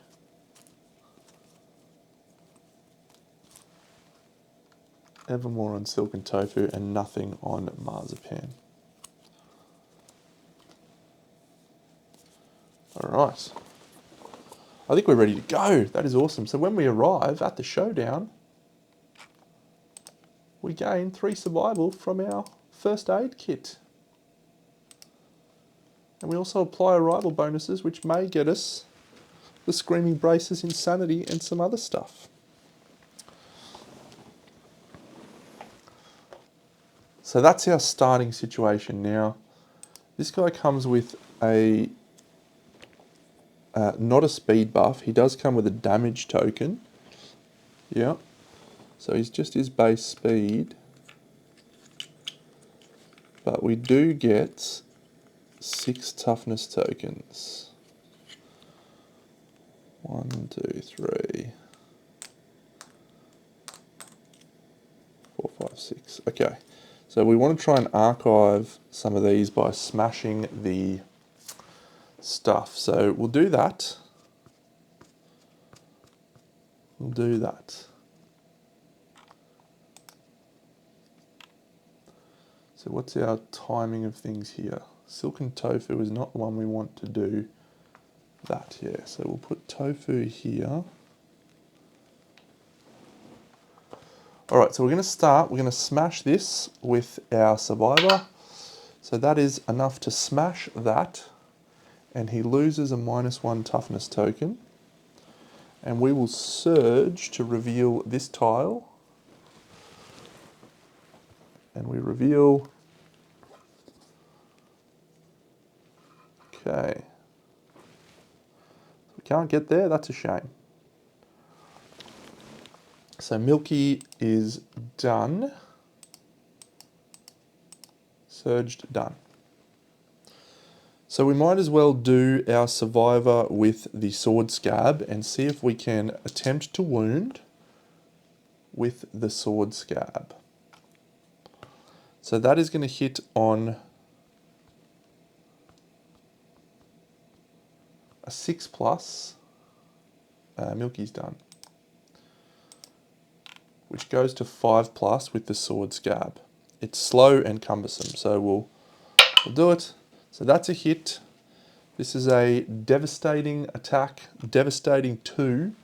So assuming we are able to wound this location.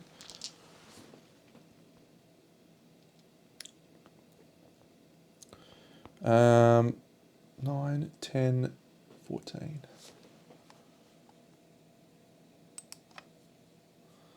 Cool, alright, give us a critical. It's a wound, it's not a critical. So we don't fail. So what happens now is we do 1, 2, 3 wounds. And then we archive the sword scab. And we gain 3 bleeding tokens. Good work, Marzipan. Not bad. We're going to give you scythe proficiency, by the way.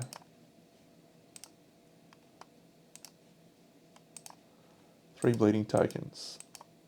1, 2, 3. Was that a useful turn? I'm not sure. He'll spend a survival to surge with his now scythe. The grapple claw. He hits on 2 speed. 7+ goes to 6+. That's a 4 and a 9. So we reveal just 1. And if adjacent, perform smash, target the attacker. Don't love that. But this is a failure, so this actually needs, we need a critical this. So, come on, Dano. That's a Lantern 10 critical. The monster gains a -1 evasion token. We do a wound. And then we'll spend a survival. Great work. Great time to roll a Lantern 10, Dano. With Pierogi, we'll spend a survival and use the Grimacing Guillotine once per round. If adjacent to the monster when it suffers a critical wound, you may spend a survival to inflict another wound.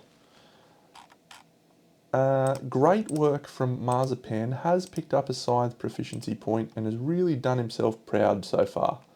Really done himself proud. Milky also done himself proud. Let's do our survivor with the Grimacing Guillotine. And that is Pierogi.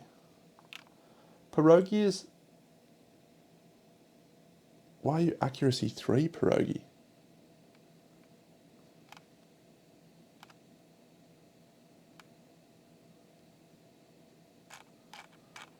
Have I given you the wrong gear grid? I have. So Milky... Yeah, no, I just haven't put the rawhide the screaming set on. So I'll just reset that.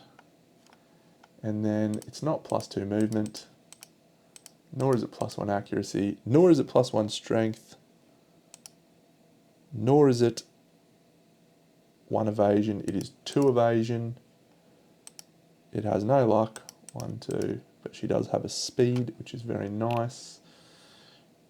And she does have consumable. She doesn't gain a stink token. Great. Okay. It's awesome. It's awesome. So yeah, so she actually gains an extra speed from this attack with the Grimacing Guillotine. She's hitting on 5s. That's 2 hits. Wrong button, Dano. This button. 1. Reflex. Full move the monster forward. Oh dear. Full move the monster towards the attacker. We'll do this one. Cancel all reactions until the end of your attack. That'd be a nice one to get. Strength is 2, 8. So that's a failure. If adjacent, perform smash, target the attacker. So that's not bad. We cancel that reaction. So smash, We're going to go here. We're going to bong us onto this. Bong. So we're going to move. We're going to fly. Love this. Oh no, we're flying off the board. 1, 2, 3, 4, 5, 6, 7. Unless we get another bouncer. We do! It saved us. Oh dear. Okay. 1, 2, 3, 4, 5, 6. And our total that we need to go is 8, 12, 16. So we've got another 10.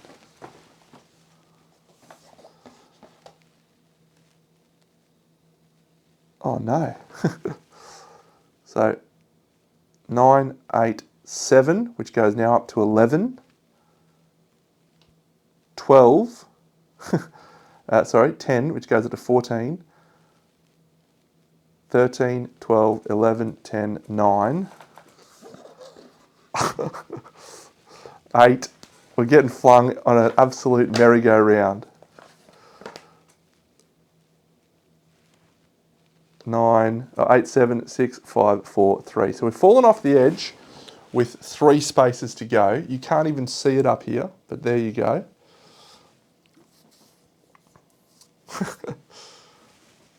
We are going to take some damage. 1. So we've got 3 spaces to go, and we're taking 1, 2, 3, 4, 5, 6 damage total. So I'll do the 6 damage first. Body, body, body, body, body, head. Great. I forgot to do the mountain ascent, so we'll go do that now before I do anything else. And then we'll scramble to survive. Mountain ascent? What's that, you say, Deno? All right, Marzipan. Marzipan rolls a 5. He discards the evasion token when he arrives at the showdown. He does not have the 5 understanding. Milky rolls a 1. If you have less than 3 courage, Milky does lose monster level survival and gain a -1 accuracy token. He'll discard that, but he is insane. Next person rolls a Lantern 10. Pierogi, gain a strength token.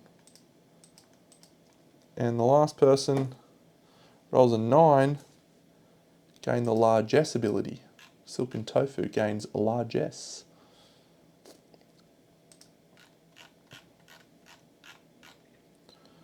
Oh, Squire's campaign complete. You have red hair.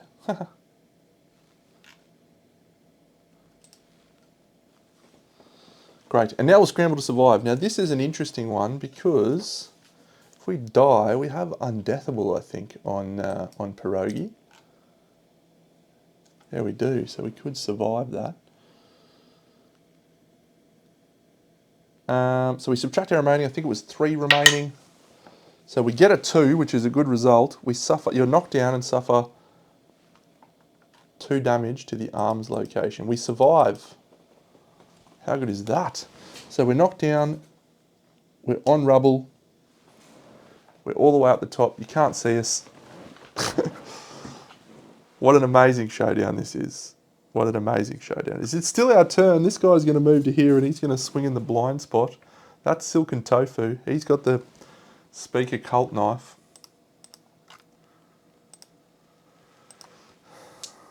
Three speed, Silken Tofu. Do you have any speed buffs? You do not. You are the Ardent, though. When another survivor tires, gain a reroll token. Perfect hit, 7 and 1. Nothing for perfect hits. There's a wound, and there's a wound. Perform basic action targeting the attacker. Oh dear.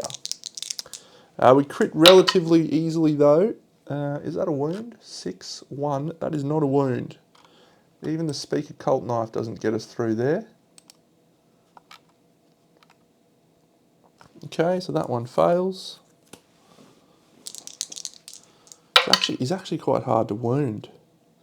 He's 15 toughness now. So 15, 8 and 4 is 12 plus 1. That's a fail as well. Okay. We'll attack again with a surge. 2 hits.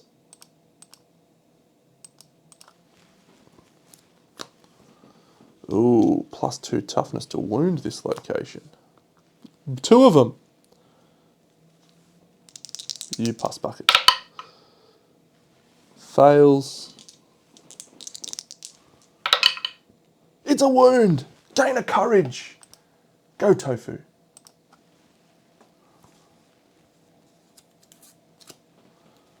All right. That was our first turn. So we will take the monster's AI card and we will flip Snarling Shove, the closest threat in range. It can either be our Speaker Cult Knife or it can be Marzipan. Both of them have solid evasion. So let's go Marzipan. He's been delivering well so far. No one else has delivered quite as well as him. No, we'll go the other one so we can get a knockback.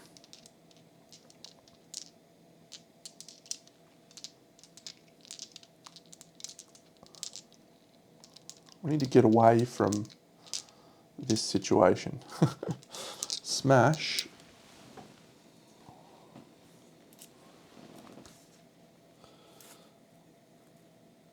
Full move the monster adjacent. He does have a -1 movement token, doesn't he? Because I critted him early on. Yeah, he gains a -1 movement token, so his speed is 6. Okay. I'll put that out because that could come in relevant.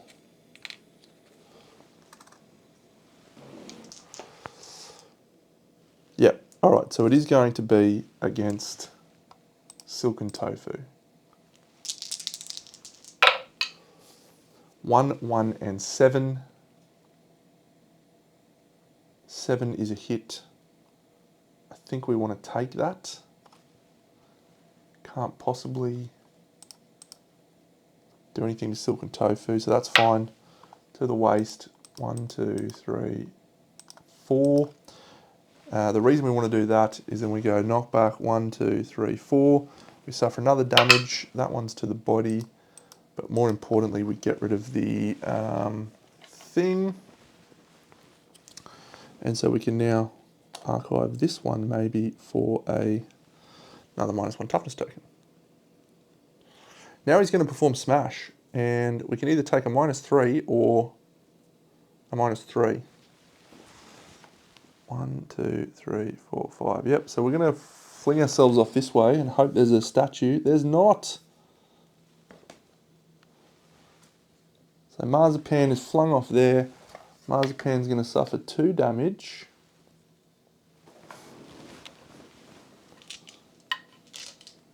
First of all, body hands.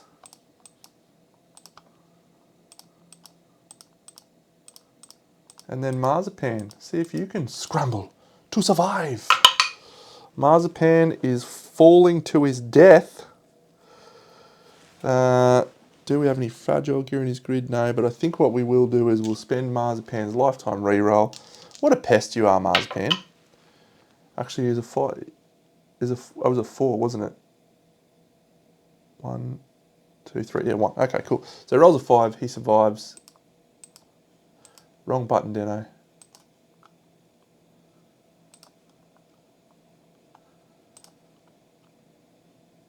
He survives, but he's used his lifetime reroll.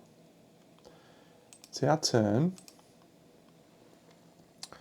So he's knocked down, but everyone stands up thanks to Fist and Tooth proficiency.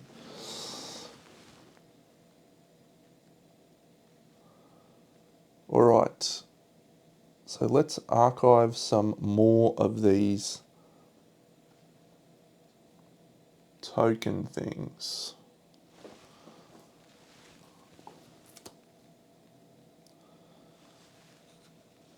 When another survivor dies. 3, 4. Okay, so she's not going to be able to get into range this turn. She's got a bleeding or negative attribute tokens. No, that's fine. So I've got a slight order problem here. So we're just going to do the Speaker Cult Knife, I think. Yeah. 1, 2, 3, 4. Into the blind. 3 speed. 3 hits. Get that one off. Turn to face the attacker and move 3 spaces forward. Ooh, +2 luck to wound this with daggers and guitars. Yes, please.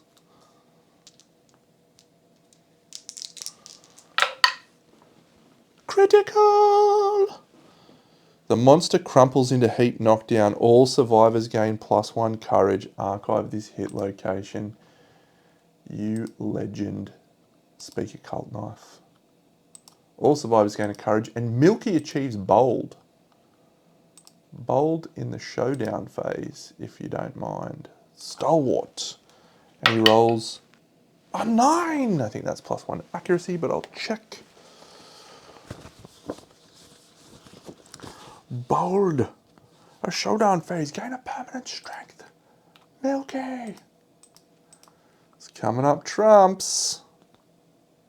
Alright, Speaker Cult Knife does a wound, but then more importantly, this is archived, but even more importantly, this reaction is cancelled. So, is that a critical as well? No, that one doesn't have +2 luck to wound this location. But it is a wound. And this, the unarmoured neck, that's a wound as well. Good round from the Speaker Cult Knife. So we're going to do Milky. 1, 2, 3 down here, and we're going to smash that thing. Is it 2 enough? I think. No. Suffer 2 damage to the head hit location and knock back 1 away from this terrain. Good work, Milky. So he'll knock back 1. He'll spend his surge to reveal this one. And that's fine. I guess he'll dash to here. We'll do Marzipan. 1, 2, 3, 4 to there. We'll smash that one. Marzipan needs a hard roll of 6, I think, because he's not understanding 3. Nuts, he rolls a 5, so he suffers knockback 1 and 2 damage to the head. But that's fine because now he's going to surge and swing.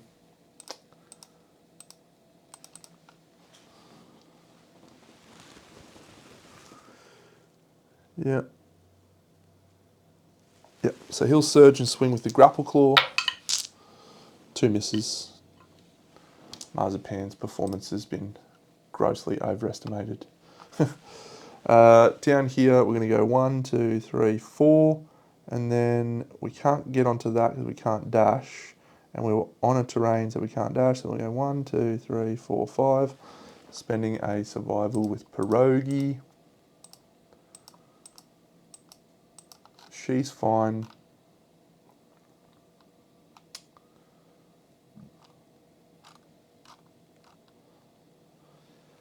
So we'll surge with the Speaker Cult Knife in the blind spot with Silken Tofu. Another 3 speed attack. That'll be 2 hits. +2 luck to wound with daggers. Oh, reactions are cancelled because he's knocked down. Oh, what did I roll? I rolled a hit with my deadly thing, so that's a failure. Okay, so the reaction's cancelled. And then the dagger. Reflex, baby, reflex.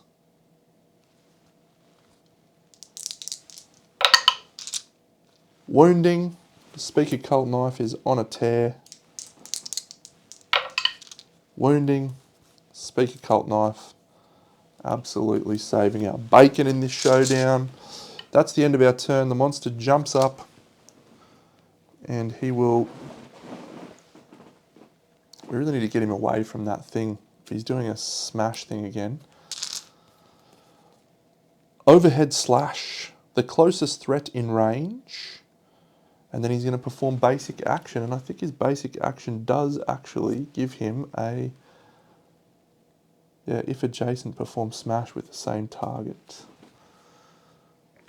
Alright, so let's think about this. The closest threat in range, bash and bleed 2, perform basic action. So we can avoid it with our frog person. It's probably the best target.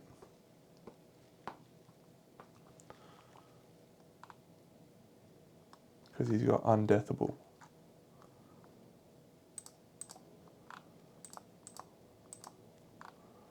Marzipan doesn't have undeathable and has used his lifetime reroll.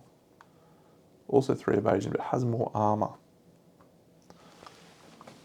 Basic action goes for the farthest threat in range. Ooh, 1, 2, 3, 4, 5. He's going to get to Milky. Okay, we're back on here. Maybe.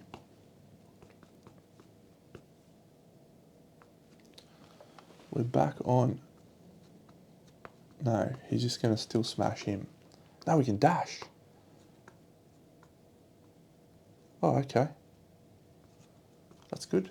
That's good. The plan works. The plan works. So we'll do it on Marzipan because he's got more survival. 3 speed. 3 misses. No. 3 plus goes to 6 plus. So that's 2 misses and a single hit. We'll spend a survival to dodge. So that is the end of that action, which is this one. Move and attack target. It was only 2 speed. Doesn't matter. Perform basic action. So the basic action targets the farthest threat. So we're going to dash, sorry. 1, 2, 3 to here. This guy's going to go 1, 2, 3, 4, 5, 6, and he's going to end up there. And that is the end of his turn because he doesn't get adjacent to our survivor. Knocked down, but stands straight back up again, thanks to Fist and Tooth Mastery in the settlement. Everyone resets. Let's go Milky Bar. Milky Bar will move forward and swing with the mighty, mighty Bone Axe.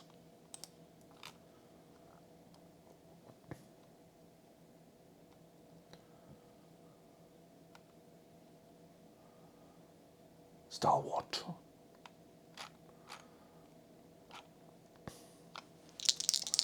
Mighty Bone Axe. That's double 8. That's 2 hits. Good work, Mighty Bone Axe. That's +2 to wound with daggers and guitars and a parry. He's crit 3 though, so I will do that second. That's a critical. Oh, your blow causes the monster to knock down. Oh, you are knocked down as well. It's good, but it's bad. So we don't get to do that. Far out. We've rolled some criticals. It's been a good session so far. Moving to here. Speaker Cult Knife in the blind spot. 3s to hit because he's knocked down. That's a single perfect hit. Well done, Speaker Cult Knife.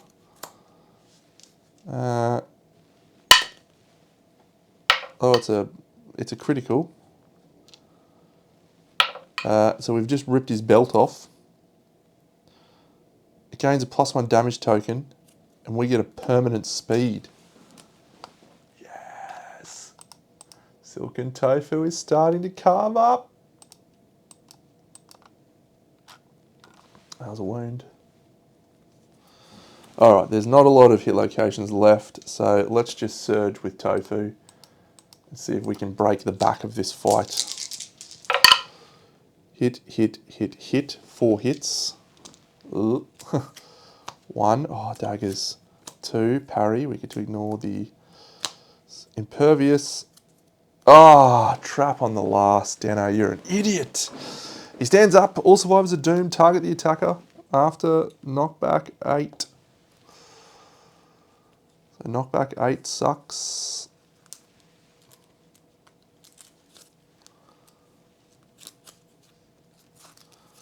Yep. Move and attack target. 3 speed. 1, 2, 3, 4 speed.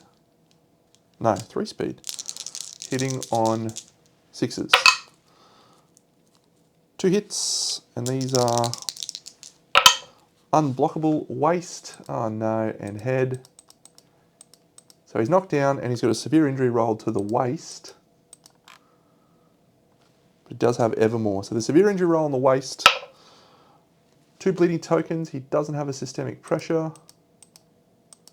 And then he suffers knockback 8.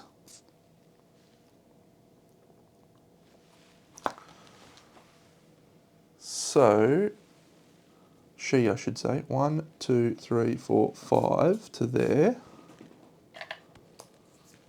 Another damage. Come on, Dano, don't roll a waste again. A 7.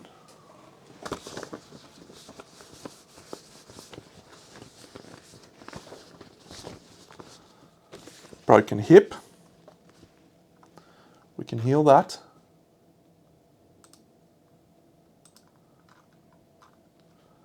All right, let's continue.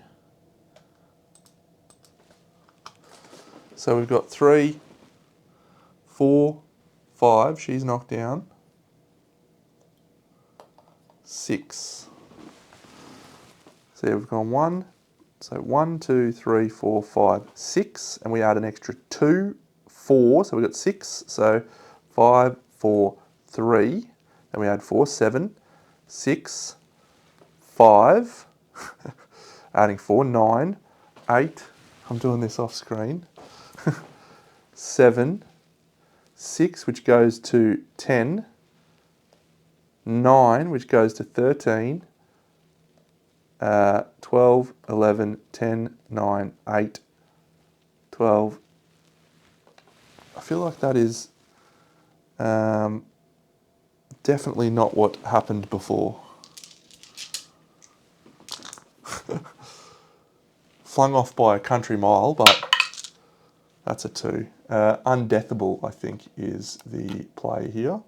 So, Chels, you are undeathable. You inexplicably survive. We'll place him right there. Her right there. So that's great. I like undeathable at this particular point in time. We will encourage with Milky to stand up Pierogi. So now we will shuffle this.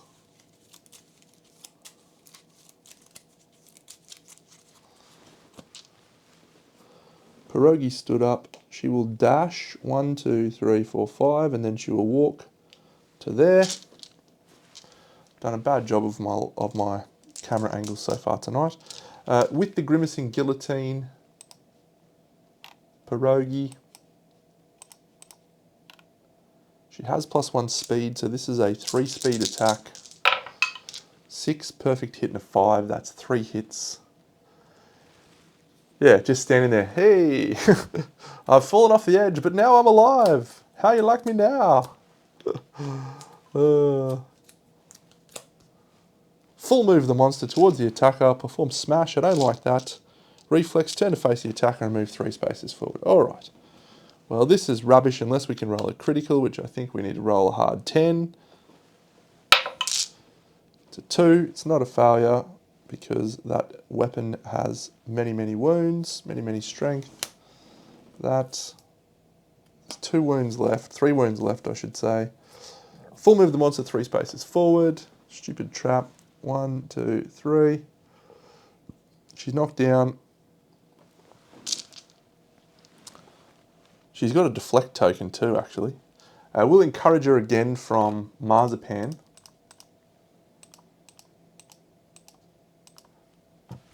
Hands up. Marzipan's going to have his turn. 1, 2, 3.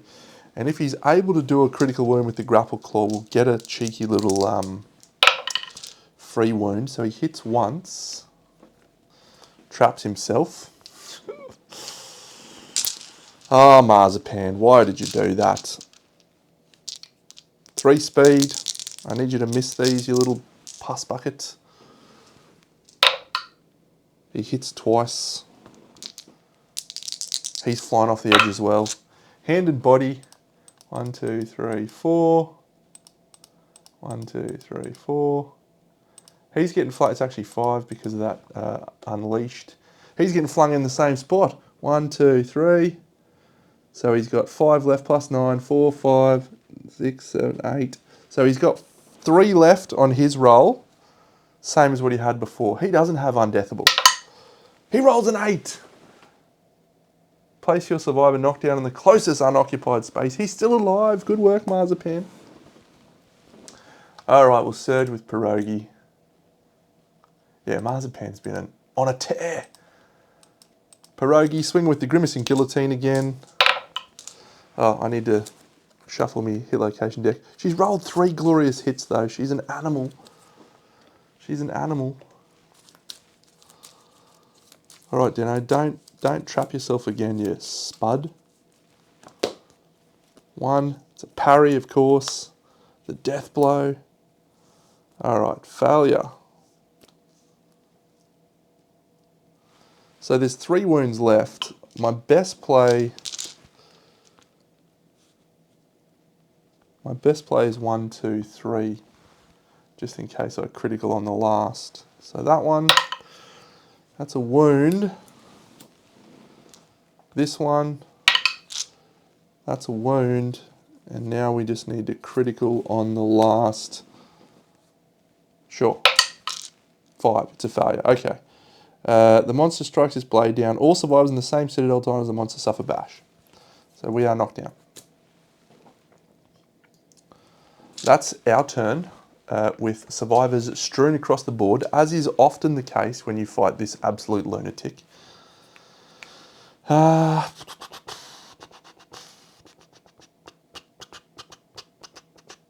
He just does his basic action, doesn't he? So he is going to smash someone. It's going to be her. Hang on, is it? No, farthest threat in range. Not Milky. So Milky, if he goes 1, 2, 3, he's here. Then he goes 1, 2, 3, 4, 5, 6. Yeah, so Milky just spends a survival to dash backwards. And he can't get smashed at least, which is nice. So he moves to there.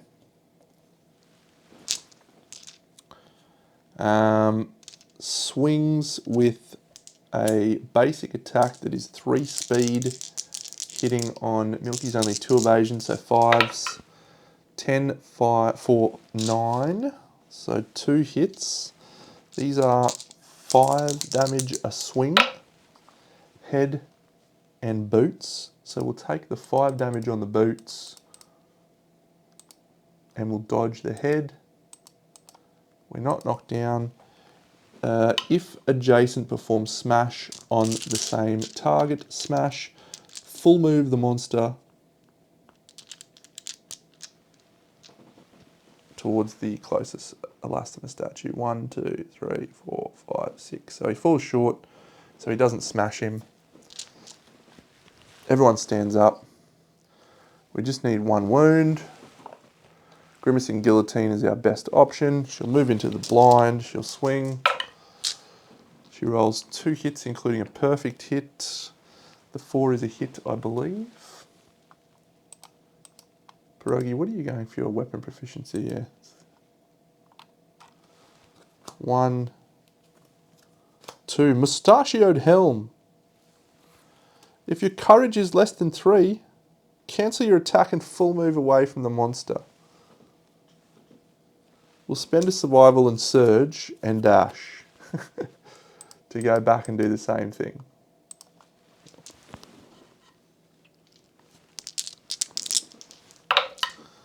We get 2 hits again. There's a reflex and a reflex. Thank you. Just don't roll a failure, Dano. 5's a wound. Game over, man. Couple of hairy moments, but the undeathable comes in to save us. Comes in clutch.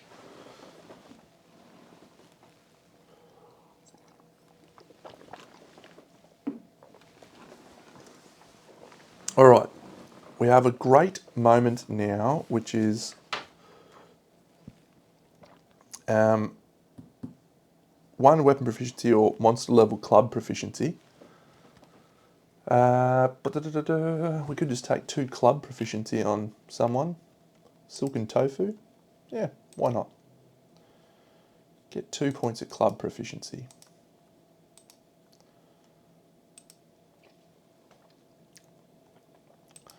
Marzipan did wound with the scythe. Milky did not wound with the scythe because Milky was wielding an axe. And Pierogi was also wielding an axe and didn't wound with that. So that's all good. Now, when we defeat the Black Knight level 2, we gain the next level of the Bell of Challenge, which is sick. Bong. And we spy the Darkened Workshop. So this is an important role, this one. So this actually could have a lifetime reroll. I got that. That was cool. Darkened Workshop. Okay, so add +1 for each victorious survivor with 3 or more understanding. Unfortunately, we've only got 2. I would have liked it if we got 4. Because we need to get a 9 here. A 9. So we need a 7+. So this could be lifetime rerolls all round. If we do this, we get the Earl stuff and we get 9 basic resources. So 9+. Cool. That's a 5. So we'll lifetime reroll from Milky into an 8, which is a 10. Big Denno for the win! All right, 3 Earl armor token things. The 3 Earl ones are the remaining 3. So those ones, and we also gain 9 basic resources because we have a survivor with 9 understanding. 1, 2, 3, 4, 5, 6, 7, 8, 9. Give me a broken lantern or a love juice, please. Sweet. We return to the showdown, or we return, complete showdown. 6 endeavors, lots of collective cognition. It is 43, a level 3 Screaming Antelope comes next. And that should be us into the home stretch. But more importantly, getting close to level 2 Brawl. This deck will just roll 1 dice. We're going to roll 6 of these down. 1, 2, 3, 4, 5, 6. This is the settlement event. It is an Elder Council. Count the number of hunt XP amongst all survivors.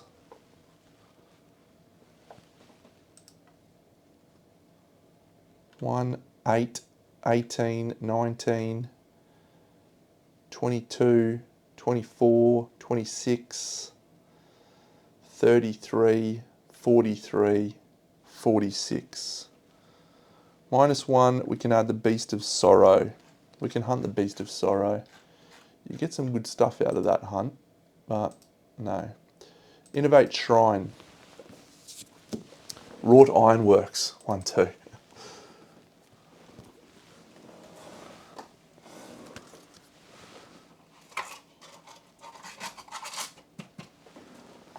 And I think we want to do Trepanning, or do we just heal someone else's broken wound? This guy, Milky, loses a permanent strength because he didn't consume on the hunt or showdown.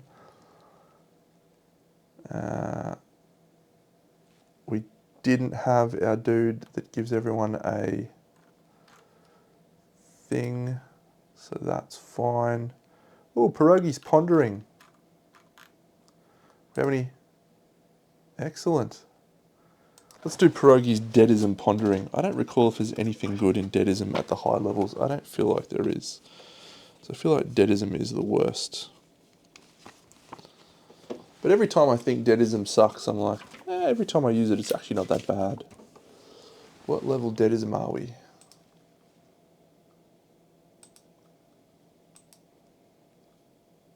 Level 3. Subtract 2 from your roll result if the settlement has graves Add 1 for every survivor born this year. 7. Add Blackheart to the forum and we gain Blackheart.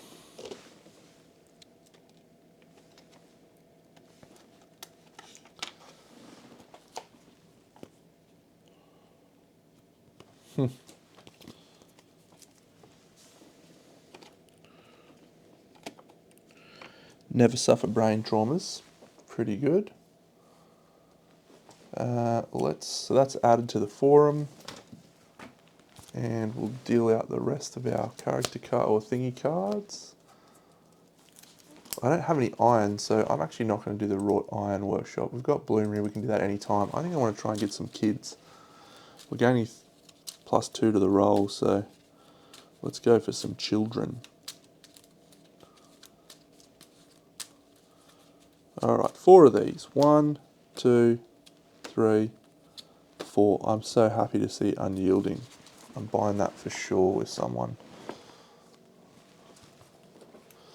Alright, let's clean all this up, enter in our resources, and we have some pondering to do before we move into a screaming antelope.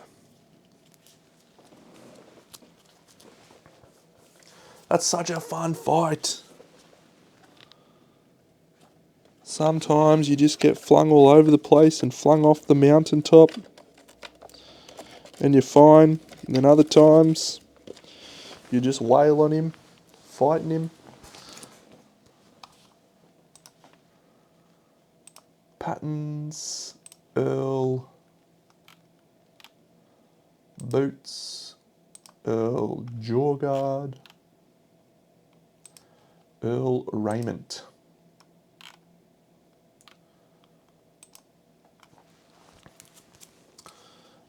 We get 2 of these at the start of our thing, and we also got 2 of these last year, so perfect bone, monster organ, and then monster organ, love juice. Oh.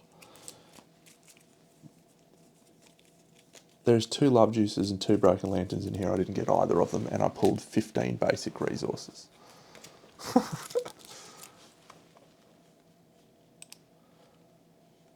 Okay, so 1 hide, 1 organ, 1 organ, a perfect bone, a perfect organ, a bone, a hide, a question marks, a hide, a skull, random survivor of our choice gets an insanity, an organ, a perfect hide, and a monster hide. 1, 2, 3 for an innovate. And then, yeah, I think we probably go for some babies.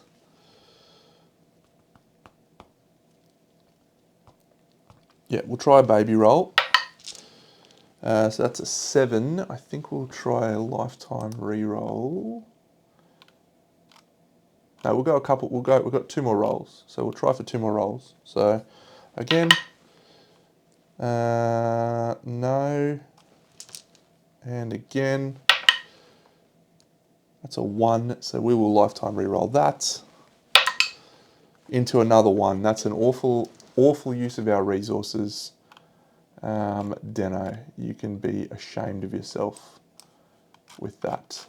Kale does gain 1 understanding out of that situation. Yeah, that's a very upsetting couple of rolls. Let's get some love juice from this antelope, I think.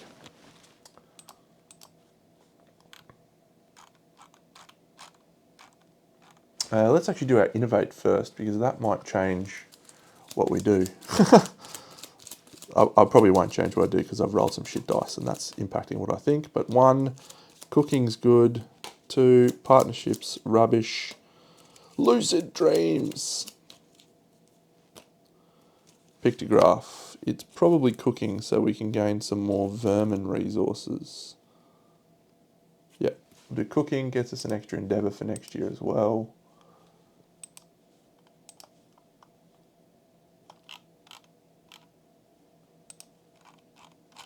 So what lantern year are we on? We're on 18. Next year we have another fight with Brawl, Nico, Acid Storm, everything else. Great. What innovation do I actually want here? Family, so I can get clan of death. Okay.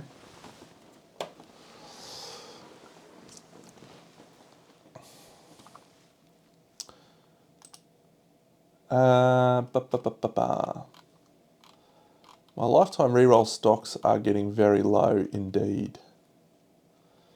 So Licorice is going to go out for a hunt. I don't want to send Taco because we have a Hooded Knight. So whoever we send is going to get a thing. So we will send out our Bean, who is our Gatherist. I should really try and clear Vestophobia, Deno.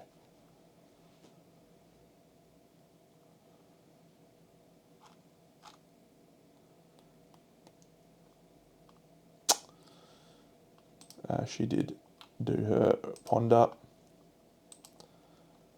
Probably send out her again. The Legend Caller ability. We'll use it to get the Mask Maker.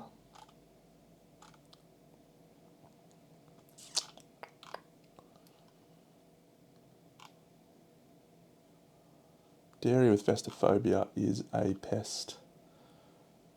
Dumpling with intestinal prolapse, also a pest.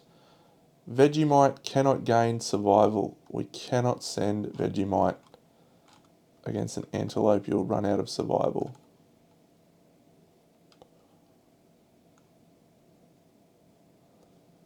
Milky again, I guess. Oh, let's send Marzipan. Marzipan was a champion. No, we'll go Milky. Milky. Okay. So we are going to put the red cloak on someone. So we're going to get to do something new, which is awesome. So the red cloak gets us a new event, which I don't know what we need to do.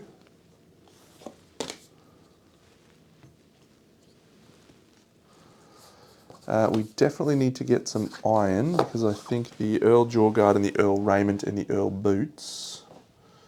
Antelope, level 3. Yep.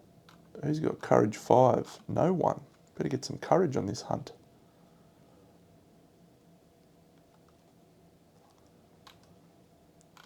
We're taking 3 of our yellow chicks. Not that that matters, but yeah, that's awesome. So I'll do my shrine roll just so I remember. That's another 3. Everyone gains an insanity. What an absolute shit show.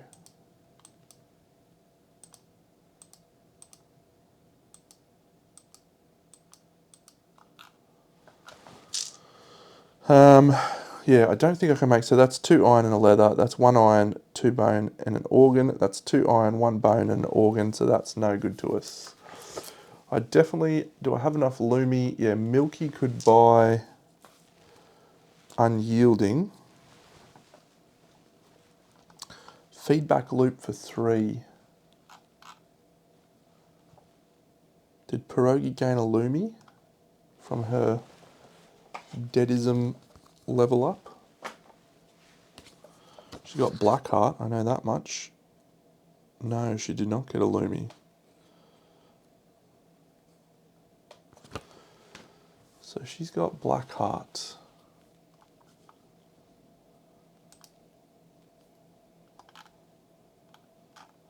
No, it wasn't her, was it, Pierogi? It was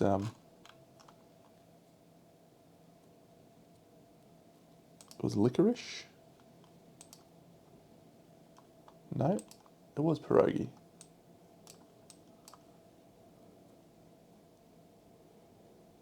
Yeah. So we'll get rid of Frog Kick and we'll give her Blackheart.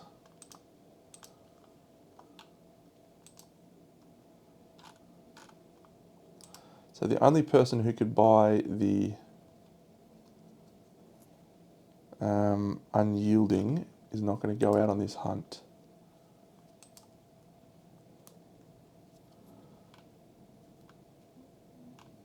Lumi stocks are low. Taco is the only one who can buy Unyielding. But yeah, What's he got now? He's got feedback loop. I don't need frog kick on him. Yeah, we'll buy unyielding on him. Level 3 unyielding is tremendous. And that cost us 3 Lumi. 1, 2, 3. Sweet.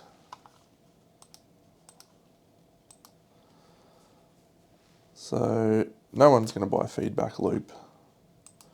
All right, this red cloak, we need to proc this situation.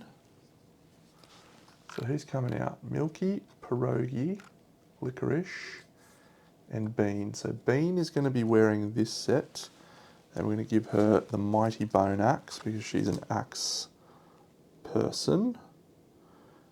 And that's all good. We'll keep the shield on her, or do we go with, no, we'll go the herb gathering for her.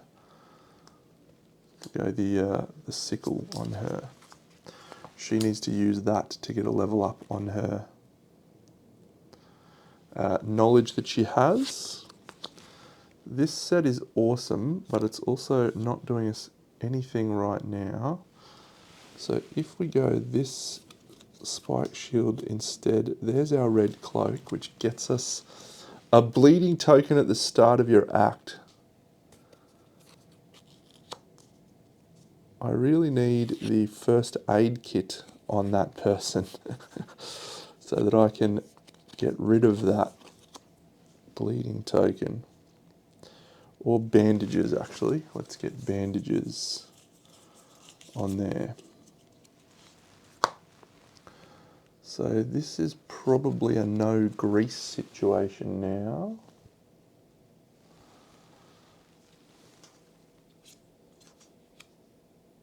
So we got 3 blue, that's fine. We got the red, that's fine. We haven't activated the frog mask, but we're not going to need to. Yep, so he's just going to bandage himself up. Down here, we need a left red.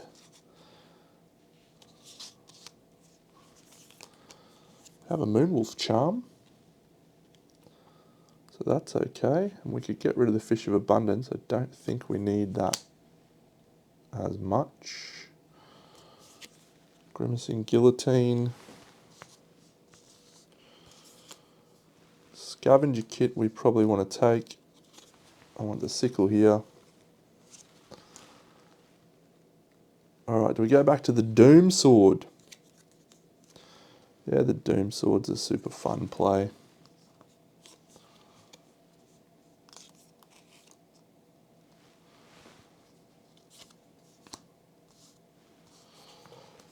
Pumpkin. Doom Sword. It's very deadly. It'd be nice to put that on a, what do I need? 3 greens. 1, 2 greens. If I put a pickaxe there, get rid of the grease, doesn't help us. I was going to try and squeeze a luck charm in there. That would have been sweet. But no, not so much.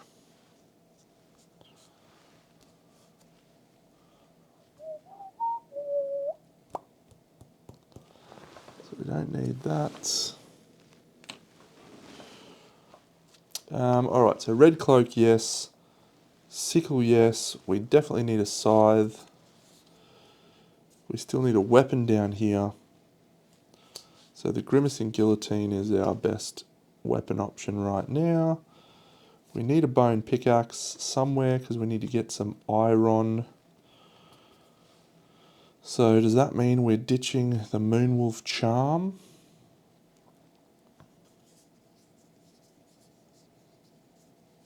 Do we want the +2 movement? I don't think we need the +2 movement. So we can just go the pickaxe there. Yes. Make a backup. How do I do that? I don't know.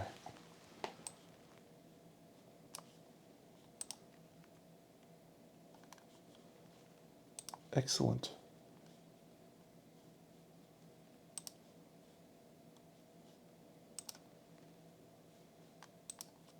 Thank you, Scribe.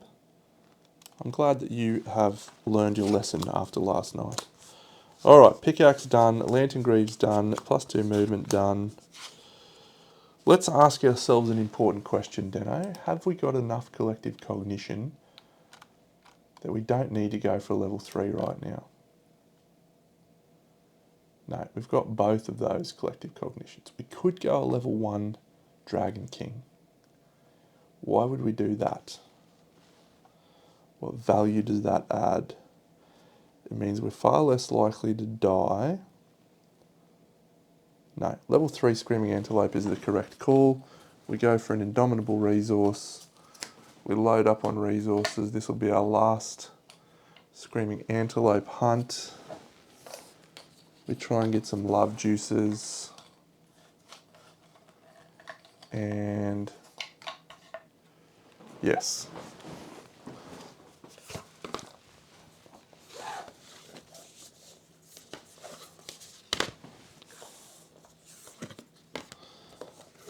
Let's repeat the same thing I've repeated many times. I normally do all these little things off camera, so you just get to cut straight to the action.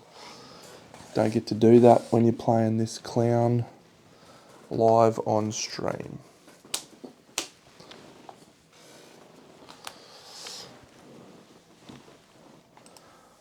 Alright, so the survivors that we have, Bean is our axe wielder, and she is also a gatherist, and so she's going to wear this screaming set. So the screaming set doesn't have that anymore. Instead, we're going to have a bone sickle. Everything else is the same.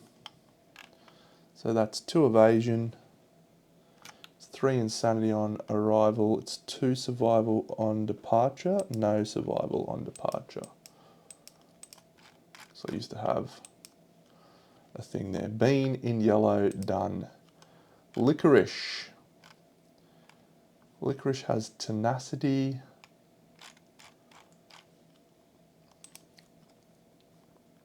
So let's use Licorice.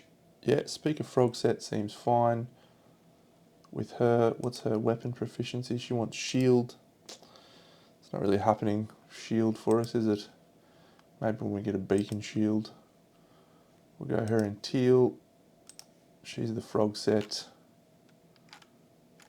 Perfect. Milky.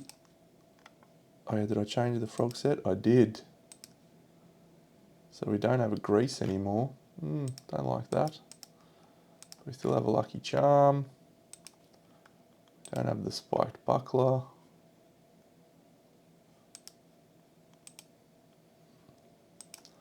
Okay, does she have Eproctophilia? No, she has Maladroit, so she's fine. Licorice and teal. Done. Milky. Milky set has not changed, except he doesn't have the Mighty Bone Axe anymore. Nor does he have the Fish of Abundance.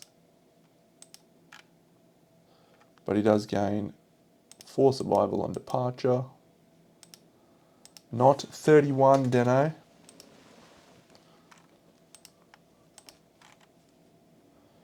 And instead he has the Grimacing Guillotine. That's good. And Pierogi is going to wear the Doom set. And she will be in black.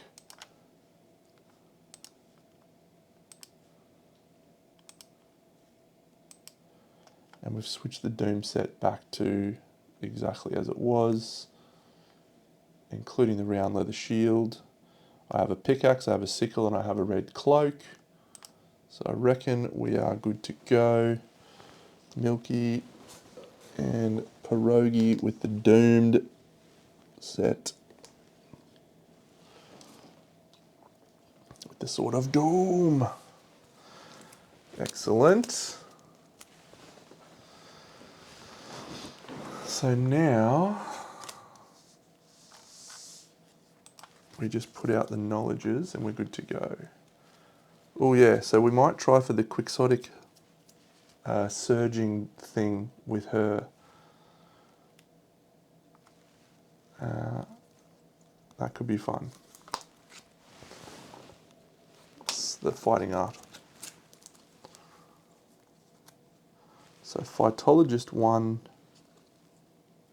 and Invasive 3.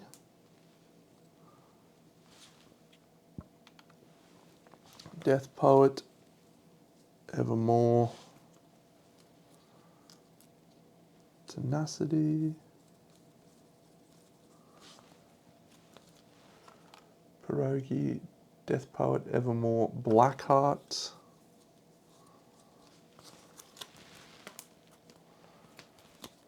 and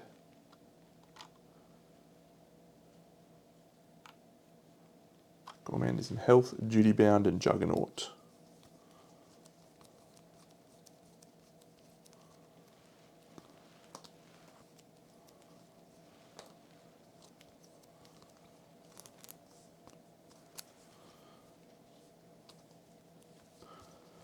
So, does that guy have Binge Eater? No. Does he have to depart with? No. Tremendous. All right. We'll depart.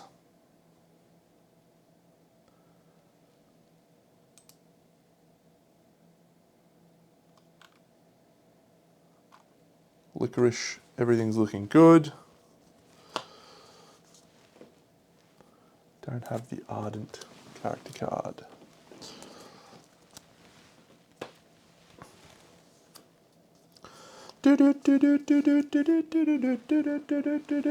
There's a starman waiting in the sky.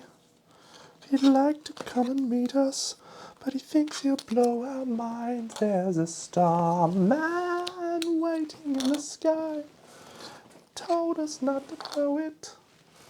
Let the children listen. Let the children listen. We're gonna fight a dragon king soon. Wow, wow, wow, wow, wow.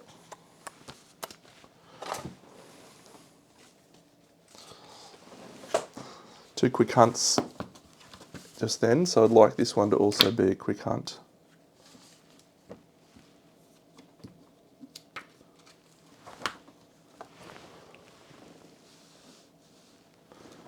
Let the children boogie.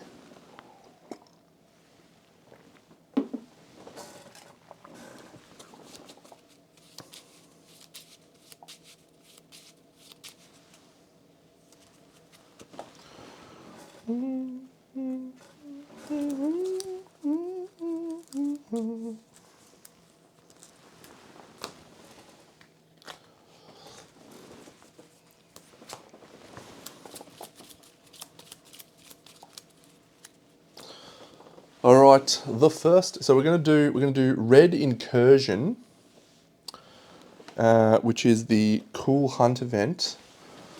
So we got some new things. We've got Herb Gathering, Red Incursion. We're not doing Noodling, and Mineral Gathering, and we'll do. I don't think you need to have anything after in Overwhelming Darkness for that. Maybe. So let's just do Red Incursion after this basic event. Great. A Stampede. The survivors may hide.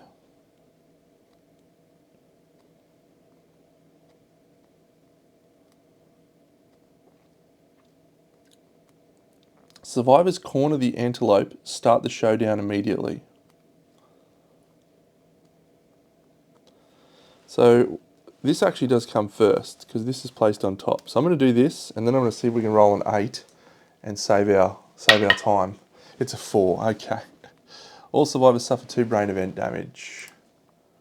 Bean. 1, 2. Licorice. 1, 2.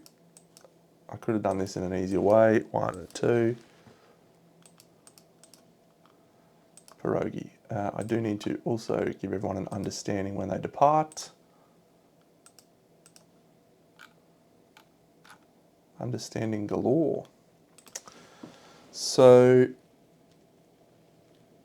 yeah, that's it. So red incursion. Let's read a new thing. Red wedges. All right. So this is also a dice roll, I think. When I say I think, I know it is a not. I know it is a dice roll because I had a look at it today. Here is red incursion. All right, it's a big event, so I'll read this bit first. Red incursion.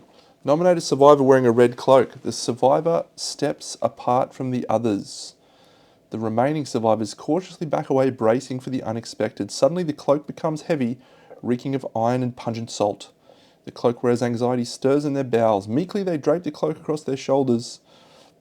The cloak wearer experiences long-range transmogrification.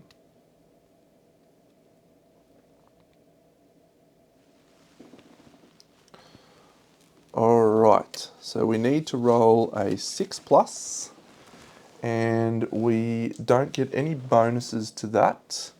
So let's just roll a 6. Very good. Elastomer Mines. Yes, so the cloakwearer appears in midair above a pit. They plummet towards an expanse of lush crimson fabric, pooling on the ground, only to land with bone-crunching horror atop a crumbling mass of red-cloaked corpses in varying degrees of fragrant decay. Stumbling and spluttering, they reel, unable to comprehend the number of hapless initiates gathered at the entrance. There's a lovely little Nico visit, which we'll be doing next year. There's Challenger at the gate, so we're going to do Elastomer Mines. Alright, so here is the Elastomer Mines. There's us trying to steal stuff from the initiates. The cloak wearer begins at the corpse pit, roll 1d10. So this is, who is this? This is Licorice. Okay. Gain a bleeding token and set your insanity to 0. That seems bad.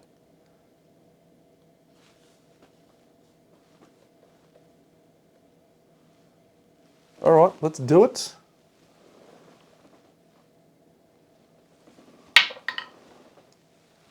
So we gain a red thread.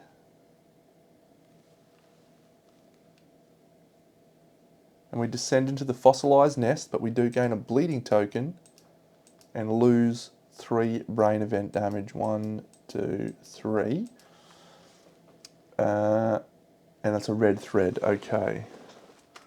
This is exciting. We're going to make some black and red armor. So there's a red thread. Alright, so now we're going to descend into the fossilized nest. You transpose with a nearby initiate. That's cool. Alright. So we roll a 6. Gain a bleeding token and a -1 accuracy token. You gain a black resin. You may roll again. Yeah, we'll roll again.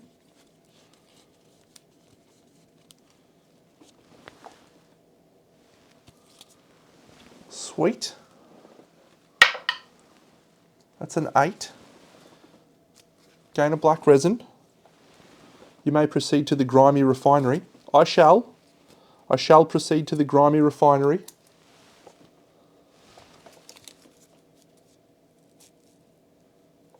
Okay. This is awesome. This is so good. So we want another 8+ here. Come on, Dano. It's an 8! Gain 2 black resin. Black resin, black resin. Okay, so this says, gain 2 black resin, you may follow a hot blood and an ornate door to enter the heartworm tunnels.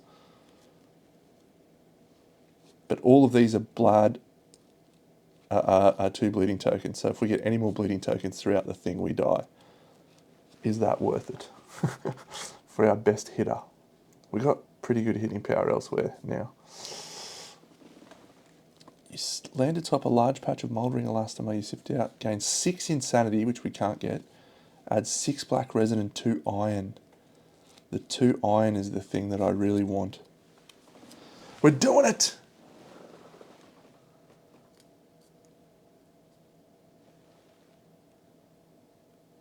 We could die.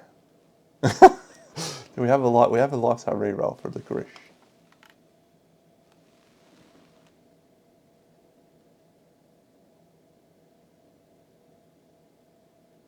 Are we happy with that, or do we want 6 black resin and 2 iron to the settlement storage?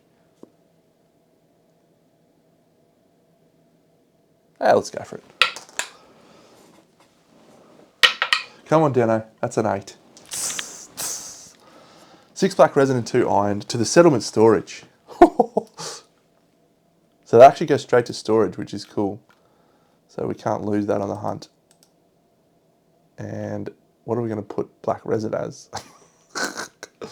Yeah, it was, look, you don't want to risk it.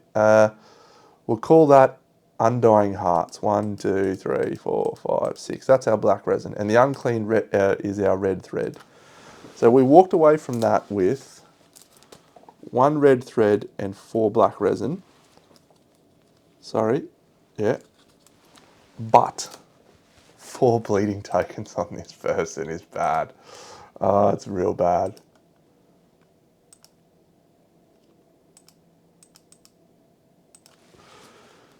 That was cool. That was super cool. All right, so we're going to be up, well, assuming we survive and we get back with our stuff, we're going to be able to use that to do a sanguine extrusion. I'm going to have a look at that now and see what we can actually make, because I didn't do that last time, because I just ignored it. Red cloak, yeah. So elastomer. How do we get elastomer?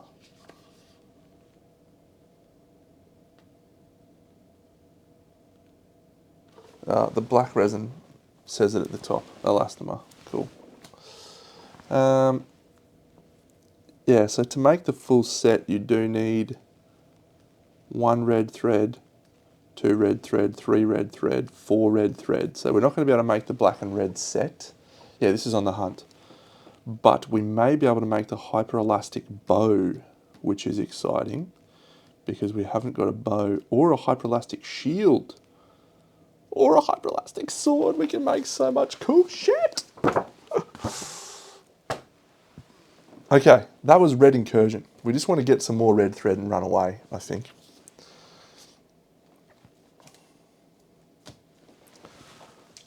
All right, let's try and avoid bleeding tokens. 14, oh my god. Snow, the saviour, has come to save us. That's Snow, 14. I've rolled it 3 times this thing, this campaign. And what she does is heals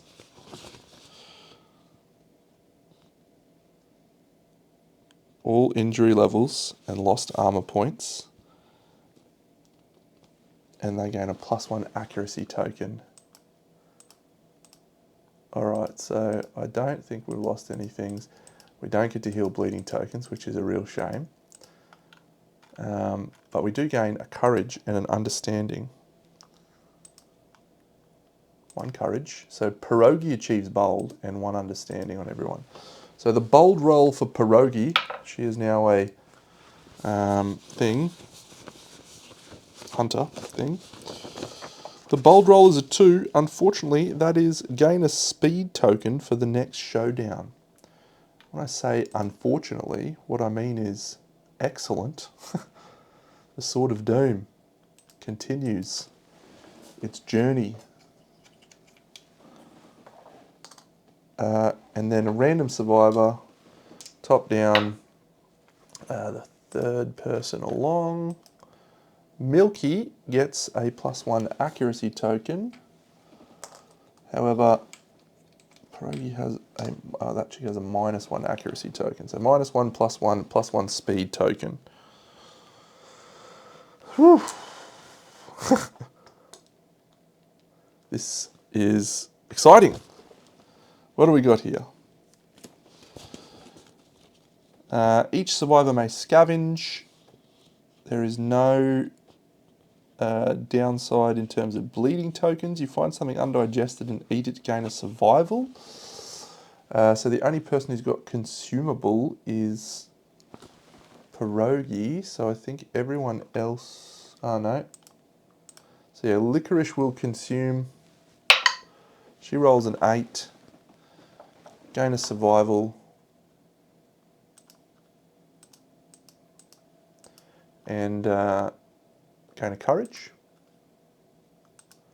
So she is also prepared, and she will roll a Lantern 10 on the prepared roll. Gain a permanent movement. Licorice. And Pierogi's the other one who got courage, prepared. So yeah, Milky will have a little dabble as well. Milky gains a courage and a survival.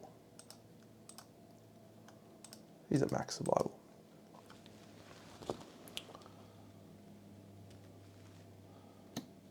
This one over here, it is a basic event.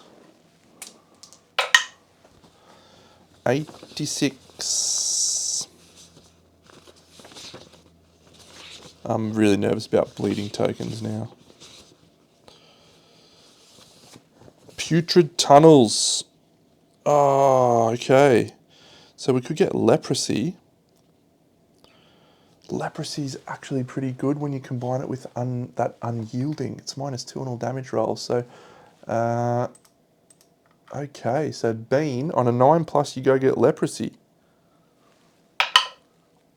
You're a 3. You don't get Leprosy. No Leprosy for Licorice. Or sorry, is that Licorice? It is Licorice. Next person along, no Leprosy. And the last person, no Leprosy. I actually would have liked Leprosy. Okay.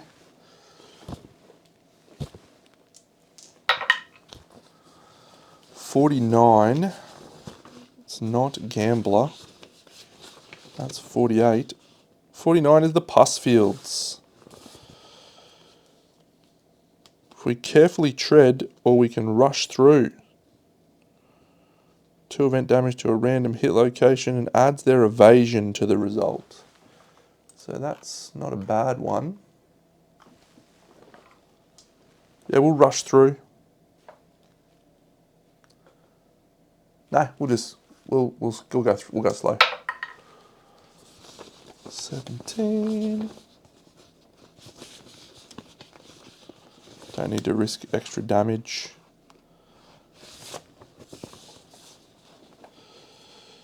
The event revealer feels compelled to investigate 1, 2, 3, 4. So that's a courage on Bean.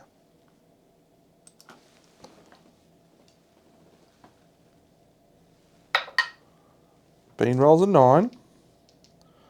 The face is your own, but older and wiser. Gain a survival and an understanding. She's already at maximum understanding. Very good. Overwhelming darkness. So Bean on the Path of the Brave. 6. Gets a -1 evasion token, but everyone else gains a survival.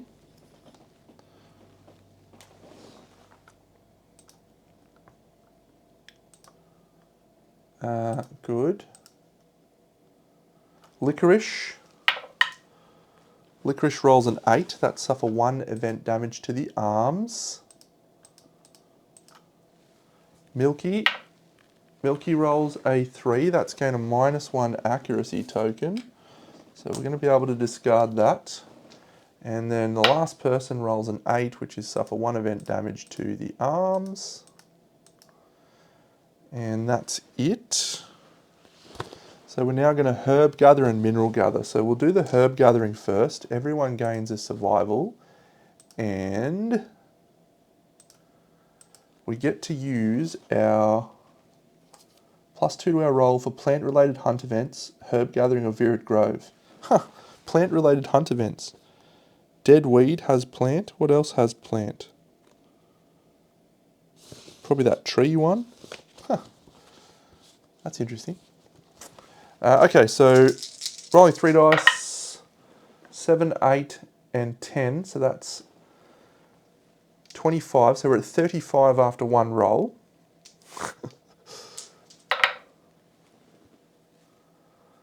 45, 51. That's nothing.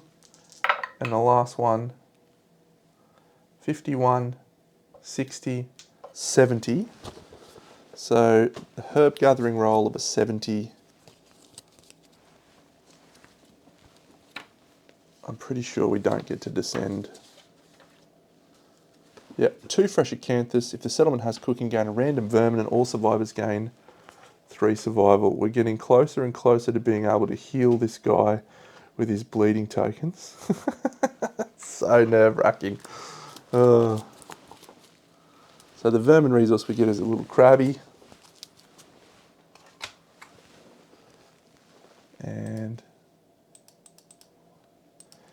And mineral gather.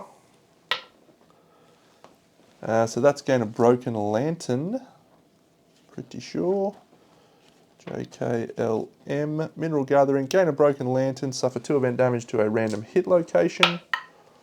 2 event damage to the body, and that is on Milky. Uh-oh. Broken lantern's okay.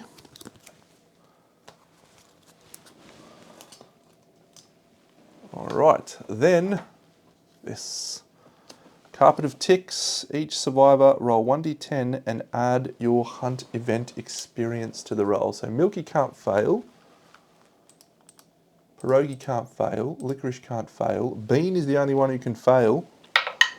And she does not fail. This one is an Ark Survivor hunt event. Haven't had one of those for a while. Let's hope for one that doesn't apply bleeding tokens. I don't know if any of these apply bleeding tokens, but I'd really prefer not. A 6. Practical philosophy. If there is a gourmandist among them, the issue is solved. With some clever padding and planning, survivors are comfortably fed up until they reach their quarry. All survivors gain survival up to the settlement limit survival. So that's just licorice gaining 1. And then gain a collective cognition. Delightful. What was that one? Nominate 2 survivors with different philosophies. They may exchange 1 knowledge. If so, the discussion draws the entire hunting party. Do I want to exchange some knowledges? No. I wouldn't mind giving Evermore to Bean, actually. So do we gain invasive 3 on licorice?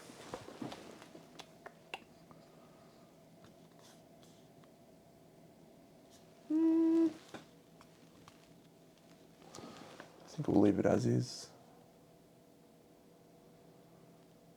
Duty bound. Oh, we've got Legend Caller. Yes, we'll do Legend Caller.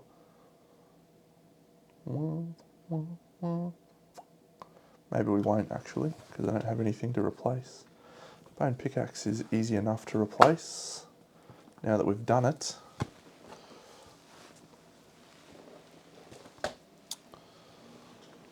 No, our last hunt event is migration. Move the screaming antelope 3 spaces away. Okay, we'll do Legend Caller. It's Mask Maker, 53.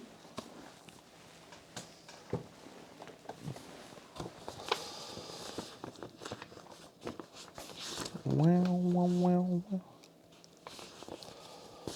Alright, so Mask Maker is one that I can never find because I put it one end of a thing. There we go, Masked Salesman. The event revealer rolls 1d10, determines the price, and then will gain the mask. Maybe gain the mask.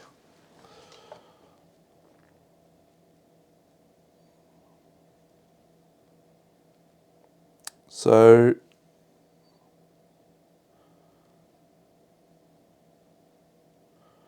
we'll roll 1d10, we roll an 8 to determine the price. The mask price is give your survivor a new name and gain 1 survival for naming your survivor. So this is Pierogi. So Pierogi is going to become Pasta.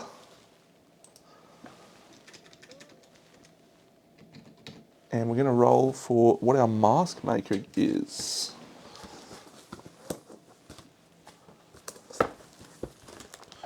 I love the mask maker.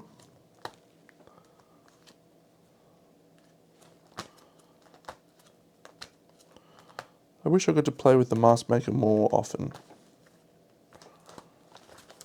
I always don't seem to get it.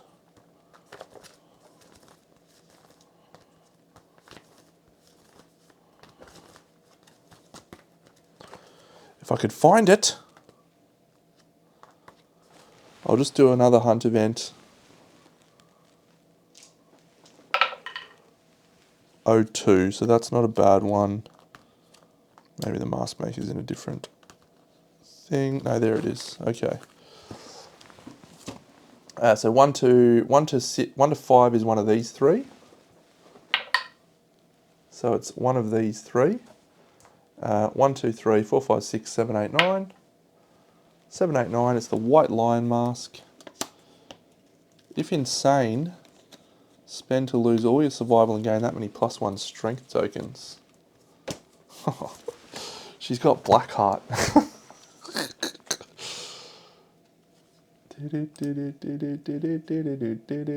Pasta has black heart.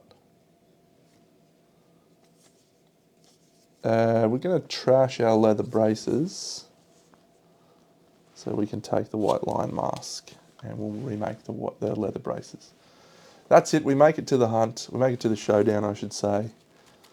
This is going to be a longish night, but it's worth it.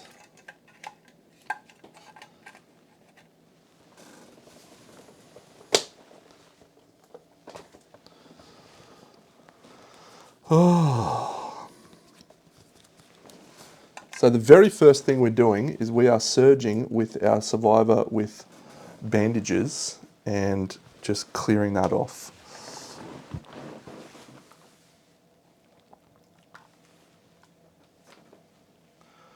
So, terrain cards. We have 2 randoms, and then I don't think we have a single physiognomist, do we?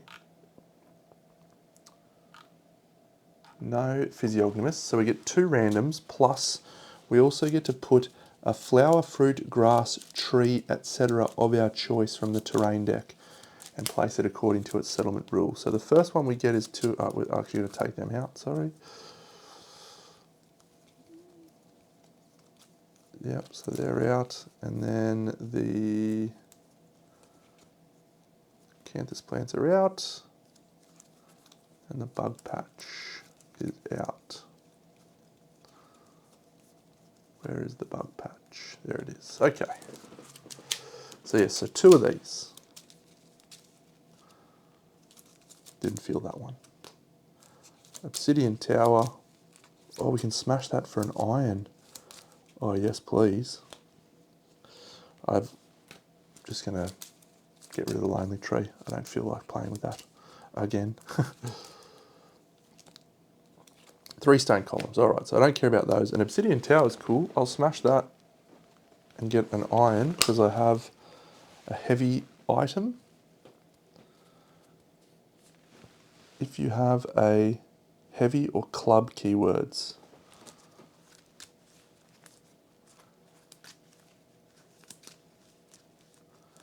Heavy or club. You have a weapon with a heavy or club. I don't think I do have a weapon with heavy or club. The Grimacing Guillotine I thought was, but it's not. We do get to add +2 to that roll with our Screaming Braces though, so that's still worth doing, I think.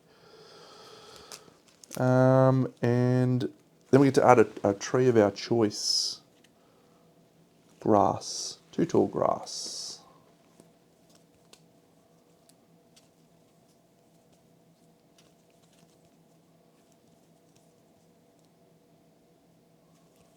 Cool.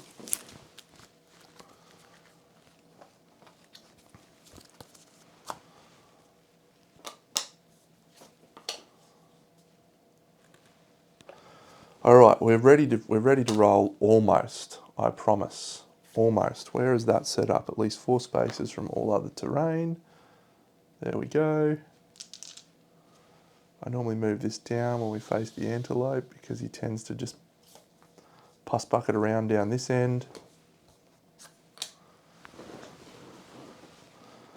Going here. Going here. Going here.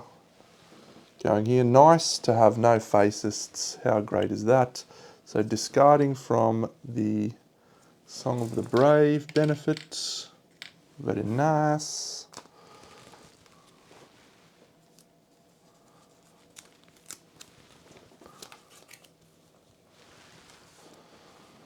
Alright, so you may add +2 to your roll results of plant-related hunt events, herb gathering or Virid Grove. Plant-related hunt event, limit once per lantern year. Okay. At the start of your act, gain a surge that can only be used to activate terrain.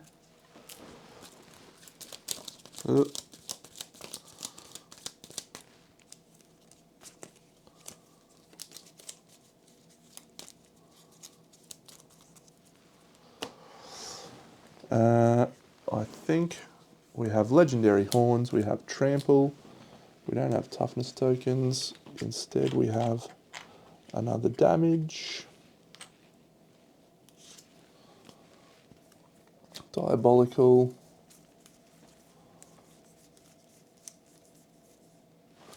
hypermetabolism, doesn't have a -1 movement. I feel like he's got all of these except for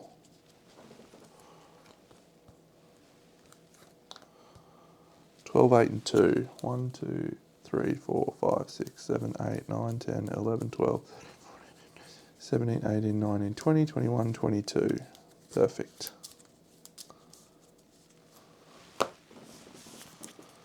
Let's do this, Jano. Let's get this over and done with. So legendary horns, 4 toughness tokens.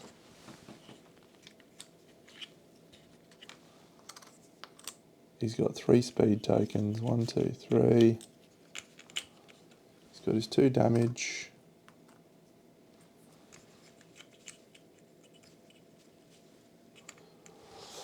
Cool. Let's do it. The antelope goes first. He flips a back kick. There's no target in range, and so he grazes, which means he runs forward and he ends up right here. We surge in the middle of our, in the middle of his thing to clear 2 bleeding tokens. And then Licorice at the start of her act, she'll go first. She'll gain 2 bleeding tokens and she'll lose 2 bleeding tokens. She'll move up to here. That is literally her turn. Good turn from her. Big fan of that. Let's do the Grimacing Guillotine. No, let's do the Sword of Doom guy.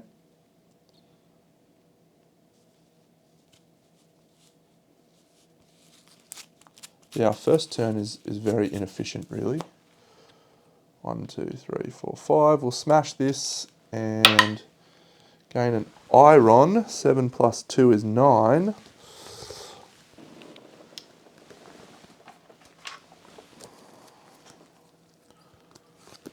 Delightful.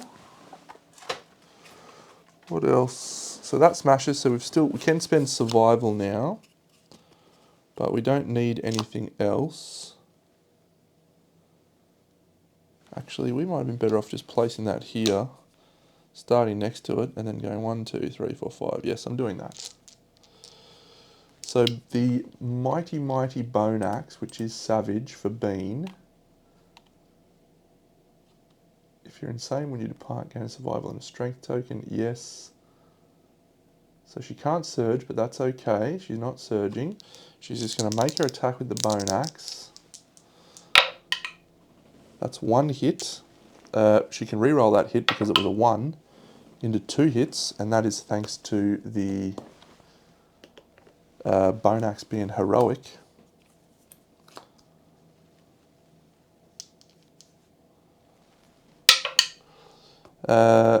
That's a wound, or is it actually? Let's check. Maybe it's not. No, it's not.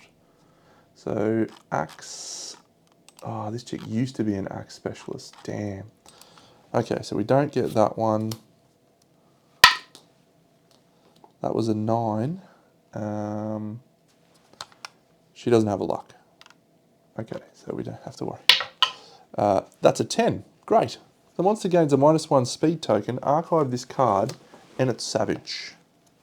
1, 2, and he loses a speed token. Great.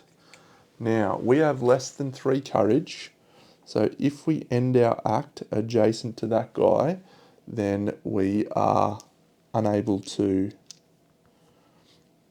we have to suffer things. So we're going to dash into the grass.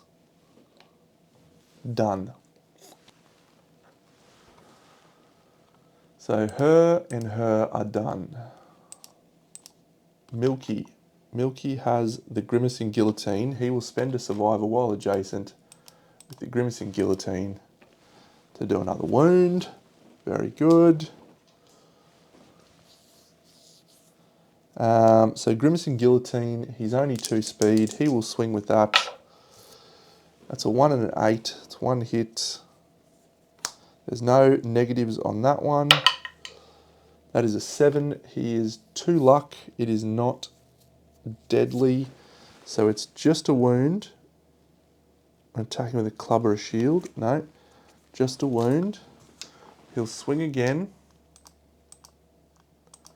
Using a surge. That's a 7 and a 3, so that's 1 hit. There is a failure reaction. We don't have fist and tooth. That's a critical wound. Gain a screaming antelope, and he's got a destroyed hoof.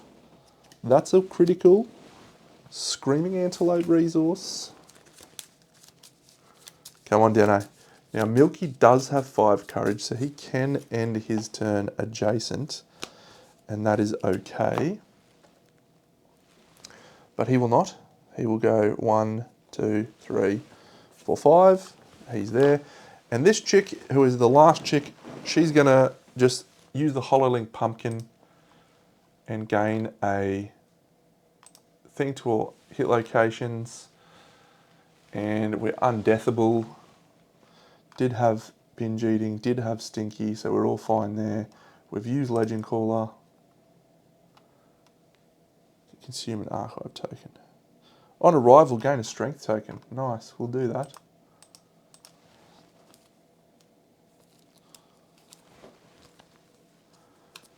And done. Oh, and she's got a speed token too. Man, the Doom Sword is actually going to be awesome. As long as we can have a dip with it. Alright, that's it. That's our first turn. Pretty good first turn. I'm happy with that. The Antelope is going to have a crack now. He's going to flip an AI card. Have a destroyed hoof hit location. Oh, it's Crush and Devour. It's going to get gobbled up. Why would you do this, Dano? Closest threat in field of view and in range. Perfect. It's the doomed chick. 4 speed. Oh, don't. 7, 7, 6, 1. We have 3 evasion. So 7s is actually a hit. What a chump. What an absolute chump. 2 hits. We're gobbled up. So we are masticated. I suppose I could surge and try and... No, because it is the next turn. Maybe I surge and try and knock it down. We'll try and surge and knock it down and see if we can jank that. Because otherwise we're going to get gobbled up. And I don't like that. I don't like that on pasta. Is she undeathable though? She is undeathable. She could get gobbled up and then just spat back out. What a champion. Alright, so we're surging in the middle of this Crush and Devour with the Sword of Doom. So with 4 speed, do we get the Doom token back? We do, that's excellent. and we roll 2 hits. So we just need to see a knockdown on one of these. Oh my god, if we critical and then we roll a 10, the Screaming Antelope dies instantly. Alright, so we are deadly 2, so we're critting on a 7. We'll do it in this order. Of course we roll a 9 on the Ruined Horns and we gain a Screaming Antelope resource, and we do that. Beefsteak. Now if I roll a 10 on this, and I had done this one first, the dude would be dead. It's a 4. So the dude is not dead. But we'll do this one now to wound. That's another critical. Now I can roll a 10 to kill the guy. Come on, Dano. Come on. It's a 7, it's not. Okay, it's 2 wounds though. We didn't knock him down. Okay, now we're gobbled up. That's unfortunate. Crush and devour. You are masticated. I've got a seed pattern that if you survive being crushed and masticated, you actually, yeah, you can do something with it. I don't know what it is. It's like the plated shield or some shit. Crush and devour. There we go. All right. So don't roll a 1 or a 2. Dano, don't roll a 1 or a 2. That's a 7. You fight back. You fight but are chewed helplessly. Oh, give me an 8 plus. Oh, it's a 1. Suffer 1 brain damage per monster level. Okay, so that's 1. So we're now going to suffer a brain trauma. So when you suffer a brain trauma, you gain a strength token. So we gain a strength token. And I don't know if I gave myself the progress, but I'll do it again anyway. And then, yeah, we get plus 3 to our brain trauma roll. So that's awesome. 3, 6. Where's me sheets? Oh, this is awesome. I love this game.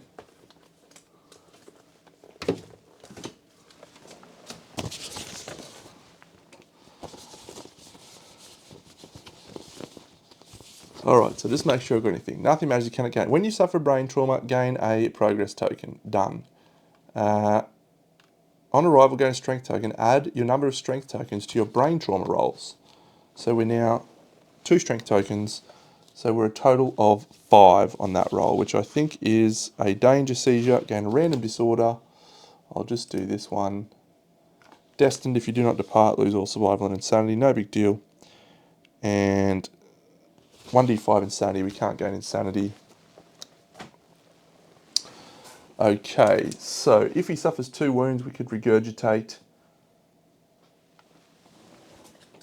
Actually, I really would like to get that. Let's have a look at what it was. Was it just like the plated shield?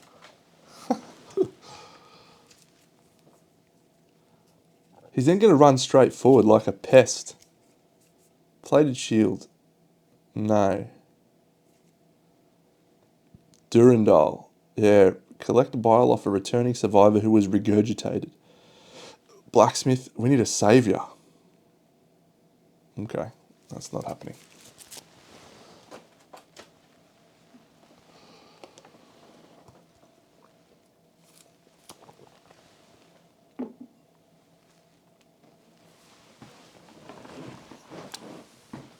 Does that say we're doomed? No. No free doomed on us. He then runs forward. Because we're in the gobbled up. There's no survivors there. 1, 2, 3, 4, 5, 6, 7, 8. That's fine. What has he got there? No, he's just destroyed hoof.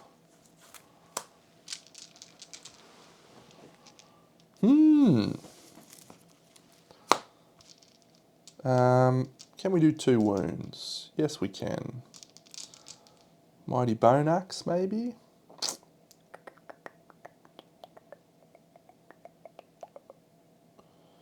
Grimacing Guillotine's probably our best bet.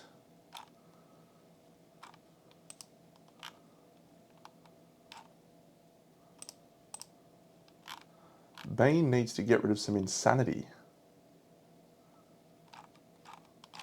Real bad. Let's do Bean. So she's going to move 1, 2, 3, 4, 5. Then she's going to dash 1. She can't get into the blind, so she'll just dash to there. Swing with the Mighty Bone Axe. She rolls a 9 and a 1.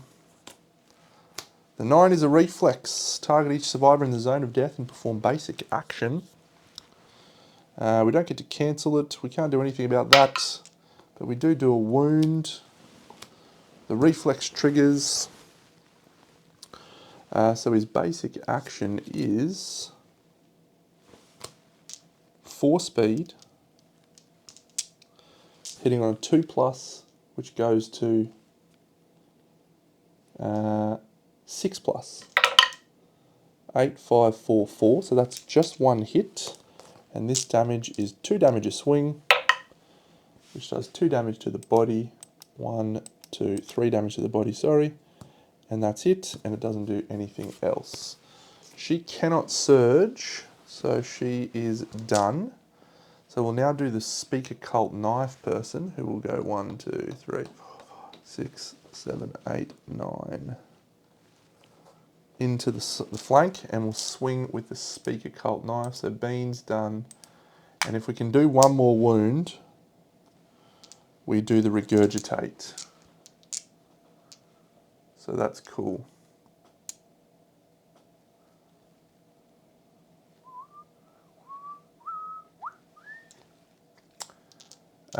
Any speed on Licorice? No speed on Licorice. Licorice rolls 1, 2, 2 hits. First strike. If the attacker is insane, we are insane. Cancel all hits. Now out of range, we'll surge. Oh, I rolled 3 hits off camera, or off out of the box. 1, 2, 3. -2 toughness to wound this location. We're critting on 8s with sharp. So here, so that's a critical. So we are going to do Regurgitate. This one, that's a critical. Affects some AI cards.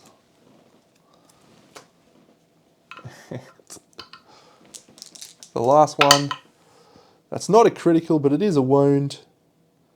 If the wound result roll is even, if it is odd, gain an insanity. We can't gain insanity, so it's just another wound. Just another manic Monday. So we are regurgitated out now, so we're going to be adjacent. And we roll here, regurgitate. It's a 1. Suffer 1 brain damage. That's awesome, because it means we get another brain trauma. And this time, we get a strength token because of Blackheart. I'm starting to come around on dentists. Gain of progress. It's a 5, 6, 7, 8. So the 8 on the brain trauma is gain a random disorder and 1d5 insanity. We'll just randomly gain a disorder. We'll get rid of eproctophilia and gain fear of the dark. Don't love that. And what was that? Yeah. 1d5 insanity. We can't gain insanity. Great. She's knocked down. We'll stand her up with Milky. She'll swing with the Doom Sword. Do we gain the Doom back? No, we've got to get doomed again. That's all right. We'll do that at the end of our turn. That's a perfect hit and 3 hits in total. Oh, the magnificent bushy tail. Oh. There's a reflex if you hit with a club or a shield. Criticals, criticals, criticals, baby. All right. That's a wound, but not a crit. That's a wound, and it is a crit. 10, 9, 8. No, we don't have a luck on him. Or do we? No, that's not a crit. Damn. Last one. That's a failure. Turn the monster to face away from the attacker and full move forward in a straight line. Cancel all hits now out of range. He's along the wall here. 1, 2, 3, 4, 5, 6, 7, 8. We get knocked down on Speak Cult Knife, Person, Licorice, and they're going to suffer 3 damage to the body. 1, 2, 3. It also behooves me to recall that when a survivor, we suffer 1 brain damage per monster level on her because she's got less than 5 courage when we ended our act. And Milky's fine, didn't end act adjacent, and Bean, good, 1, 2, 3 brain damage gone. That's good, that's good.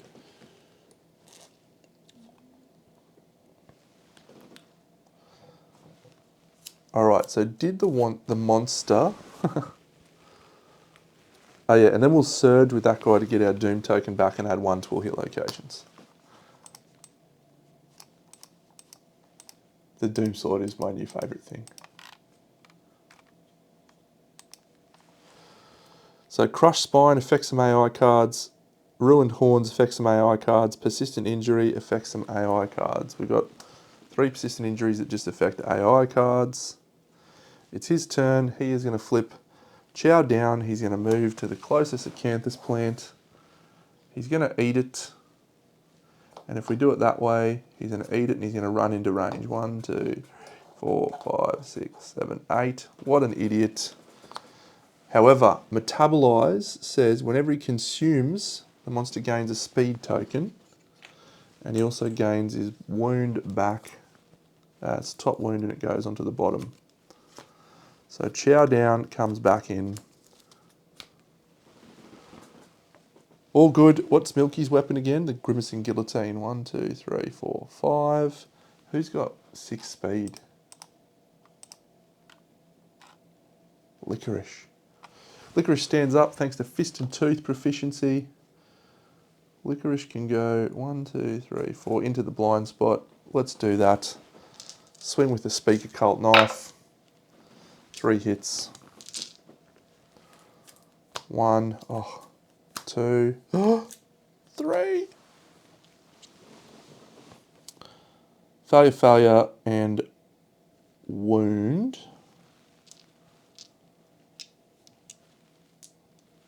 Sweet. We'll do it in that order. Wound, so Chow down is gone.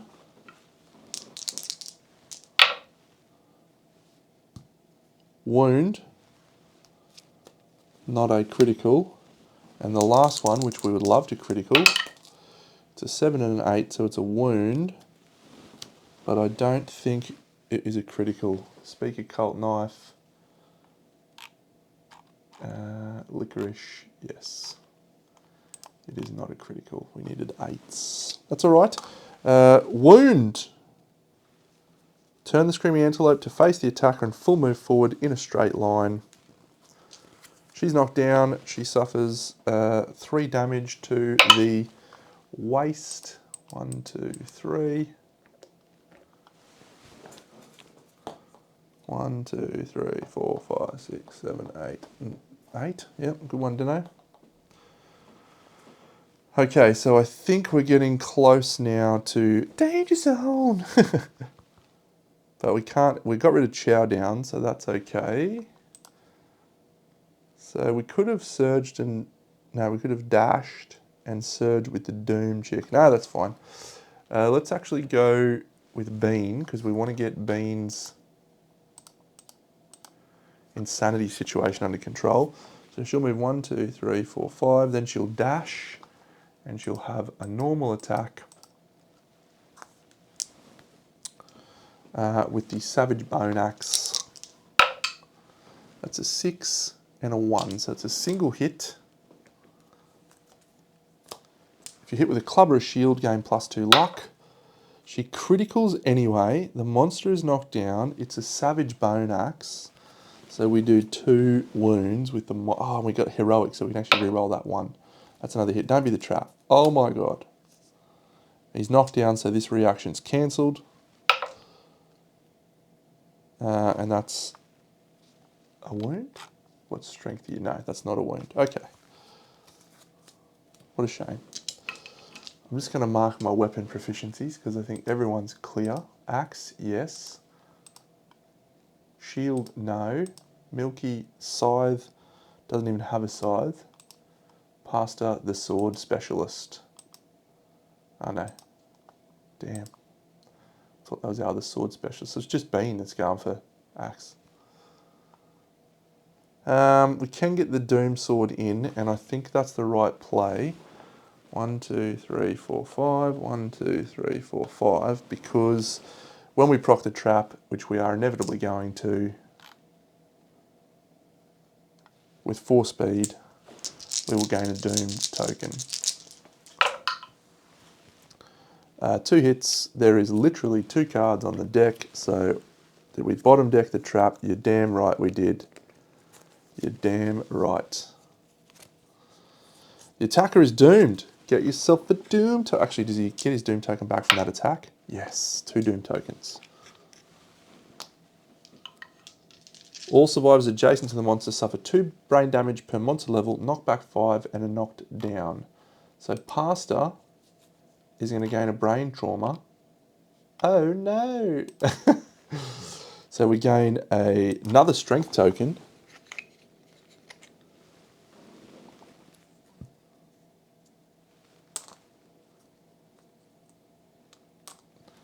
And if you would die from a brain trauma, excellent. So our brain trauma roll on this is +4, so that's a 5. No, it's +7 because we got thingy. Oh, that probably meant we had something else. 7, lunacy, gain a disorder. We'll get rid of fear of the dark, thank you. Delirium. And 1d5 insanity, which we cannot gain. She's knocked down. And then Bean is also going to gain 1, 2, 3, 4, 5, 6. Knockback 5. That's over here. Knockback 5 to there. And a knockdown. Turn the monster directly away from the attacker and full move forward in a straight line. 1, 2, 3, 4, 5, 6, 7, 8. Perfect. You've lined yourself up very nicely there, mate, to get swung on by Milky with the grimacing guillotine. So Milky will go 1, 2, 3, 4, 5. 1, 2, 3 into the blind. Swing with the guillotine. 4 and a 9. I don't know if Milky has 2 accuracy. 7s, and he's in the blind, so that is 2 hits. So we'll do this one. We're not attacking with a club or shield, but we are luck 2, so we're critting on a 9 will do fine. The monster is knocked down. We cancel that reaction. We'll spend a survival. We're adjacent, so that's 2 wounds. 1, 2. It's been a great hunt. That's a 1, so we failed to wound that, but he's knocked down. We'll spend a survival to surge. He stands back up at the end of the attack from Indomitable, but it's 2 hits anyway. There's a reflex, and there's a failure. So the failure, it's a 5. It's not a fail because we are strength a lot. And that one is a reflex. Turn the monster to face away from the attacker and full move forward in a straight line. We have 2 AI cards left on this showdown. One of those AI cards has a condition, destroyed hoof, that just knocks him down.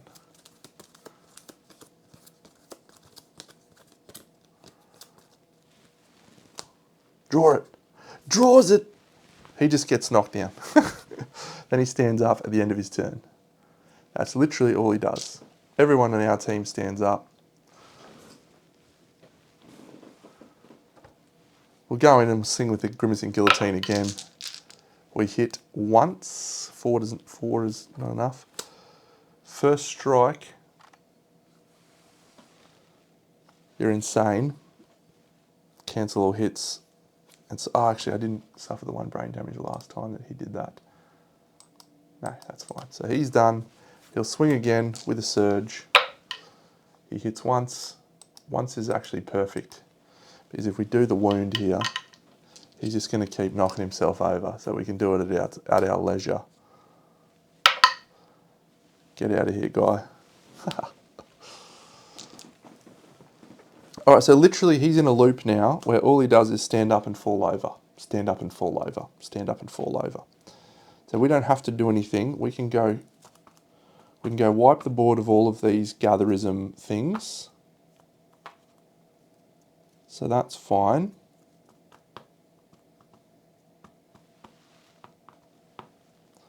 Yeah. So we'll just get everyone nice and close. Who's our most likely?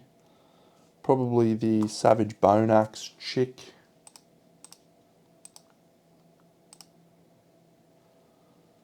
Hey, let's go Sword of Doom.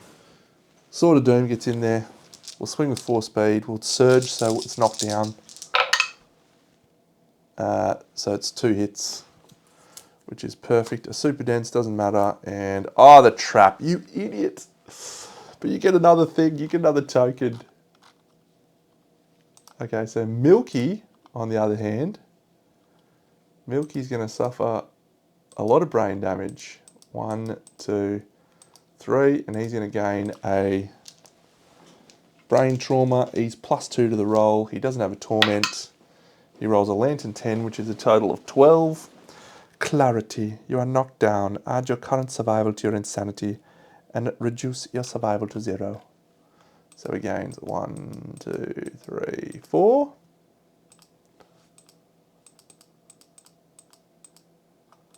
And if you have 3 disorders, you die. No. Gain a disorder. Random.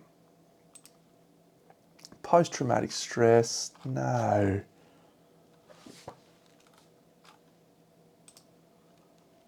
Pastor. Pastor is also rolling for a disorder. So she has got 1, 2, 3, 4, plus another one is 5. She's +7 to this roll. That is an awful. Lantern 10. Gain 1d10 survival, 1d10 insanity, and +2 luck tokens. All that happens is the guy falls over at the start of his turn, so we'll just run over to him again and swing at him again.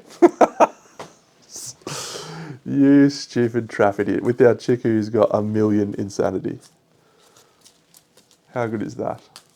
Or 1,000,000 strength. Alright, we'll surge, so he's doing it when he's knocked down. 3s to hit. That's 3 hits. Try again, Deno. Try and not roll the trap.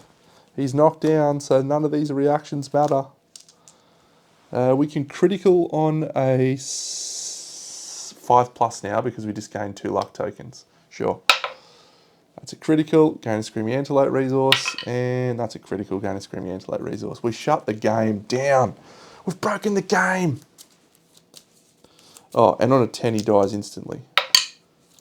No. 1, 2. That was delightful, delightful, delightful. Showdown Screaming Antelope. We gain 7 Screaming Antelope resources. 1, 2, 3, 4, 5, 6, 7. We gain an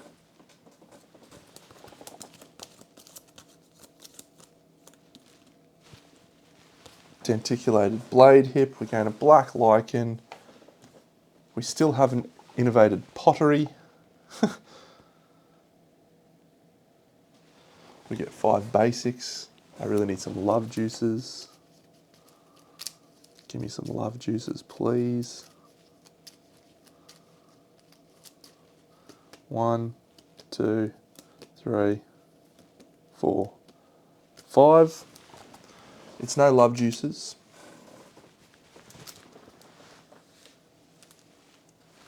But when we get back from the settlement, With our cannibalise, we also gain 2 more of these because we've lost 20 survivors. Oh, come on, Dano. I've run a hot streak of no love juices.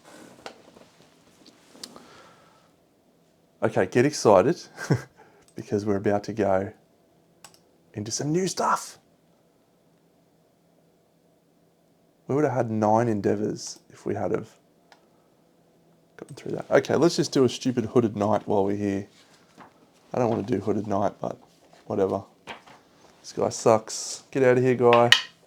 He rolls a 5.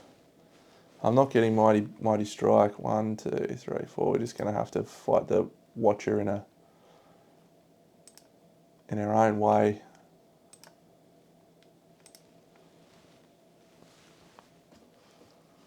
Whatever. Okay, let's do a settlement event. And maybe we can get osteophage and cannibalism. Who knows? Actually, let's just roll 1 dice. I haven't done that for a while. Lantern 10. We'll count down 10. 1, 2, 3, 4, 5, 6, 7, 8, 9. Oh, cracks in the ground. The returning survivor with the lowest movement. All right. It's probably actually okay because we haven't got anyone that's super relevant. Any returning survivors with heavy gear are dead. So don't roll a 1, do they? It's a 2. Okay, the returning survivor with the lowest movement falls into a crack. So that's one of 3 people. It's either Bean, Milky, or Pasta.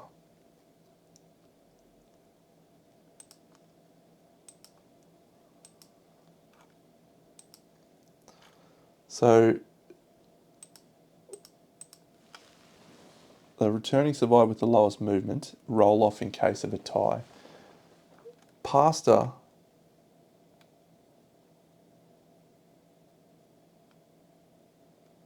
okay. So we're going to roll because I've got undeathable here, so we might just jank our way out of this. So 1, 2, 3, 4, 5, 6, 7, 8, 9. So if we roll 7, 8, 9, it's on Pasta. Okay, so it's not on Pasta, it is instead on Bean, our chick. So we should re-roll that with a lifetime re-roll. She's not undeathable. Yeah, I can't afford to lose the Gatherist. So we'll use a lifetime re-roll for cracks in the ground into 7. The lifetime re-roll goes off on Dairy, I guess. We get a Founding Stone. All right, cool.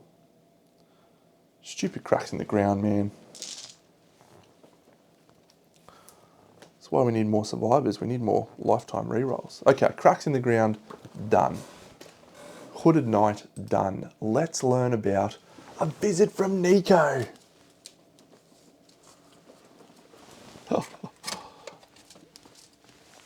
This is amazing. Okay, Red Witches, a visit from Nico. I've got so many fucking resources to put in this turn too. A visit from Nico.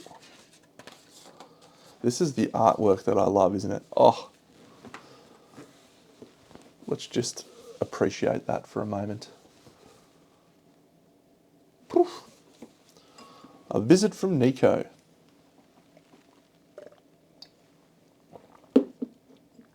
Nominated survive with the highest courage to endure Nico's torture. The highest courage. 3, 5. Milky's probably going to be the highest with 5, isn't he? The Milky Bar Kid. Endure the torture.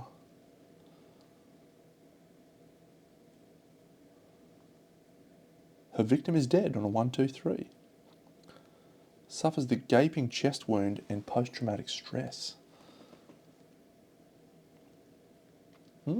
Transcended masochist is fine.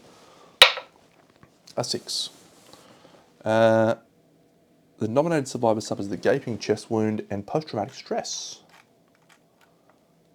So Milky already has post-traumatic stress, but he suffers a gaping chest wound. He could be getting tagged out here.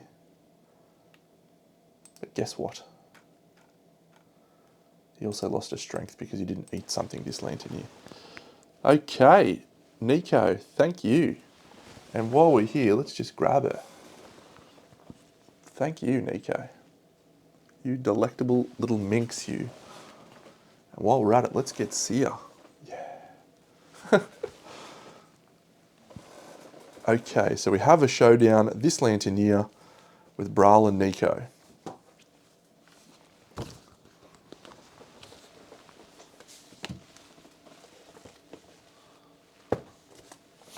Okay. I need to have some babies stat. But before we do that, let us enter in the cavalcade of resources with which we are dealing with.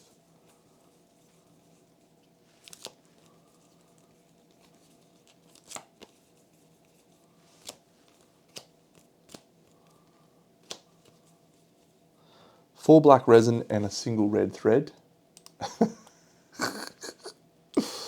No, all right, what did I put these as? These are the ones down the bottom, aren't they? So, four black resin, 1, 2, 3, 4, and a red thread, done. Another iron, done. A crab spider, little crabby boy, done. A denticulated blade hip. So that gains us a pattern gear, and the pattern is the Stampede Glaive.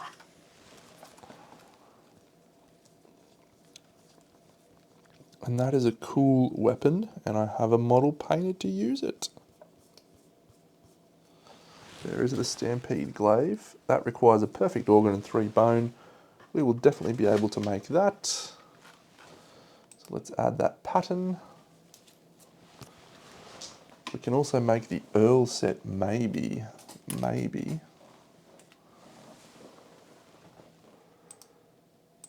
Stampede Glaive. What else we got, Deno? Some scrap. Basic. A broken lantern. A question marks. An organ. A hide. A hide. A hide. A hide. An organ. And then from the antelope, this could be the most resources I've ever had at one time. Large flat tooth. A bladder. A beefsteak. A shank bone. A pelt. A pelt. A shank bone. A large flat tooth. A muscly gums. A screaming brain. And a pelt. It would have to be close to the most resources I've had at any one time. However, the one resource we need right now is iron. Iron, one could almost say, isn't it ironic? This little combination with Blackheart is actually unreal. We literally cannot die to brain trauma.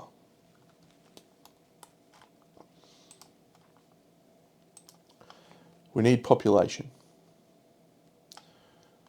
Oh, we got culinary ingenuity as well. Supreme cuisine. This year, departing survivors. Oh my god, we're going to get... Oh. Okay, so we want to do shrine. And we want to do innovate. And we want to do sanguine extrusion. So that... Oh, do I do a bloomery as well and get the wrought ironworks? No, we need population, Deno. You need population. Still.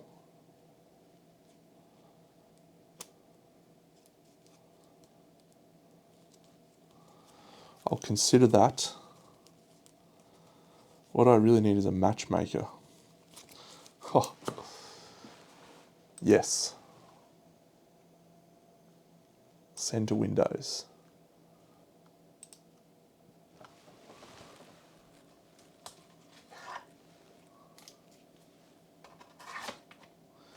What am I looking for here? I've lost the plot. Oh yes, what I wanted to look at was the wrought ironworks gear. Is that what I wanted to do? From the blacksmith.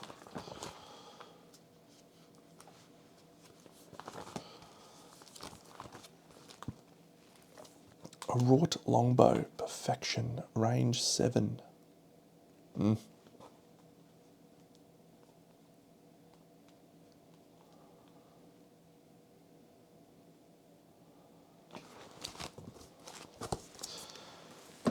How many iron do I have? That's a question. I will grab the innovation that I need, which is from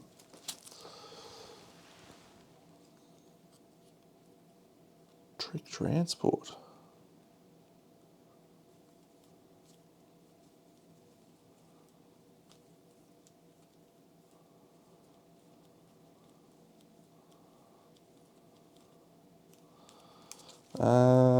What is it? Nutrition. Have I just missed over it? Yeah, Supreme Cuisine. And Water of Life? No. Okay, I got Supreme Cuisine. Perfect.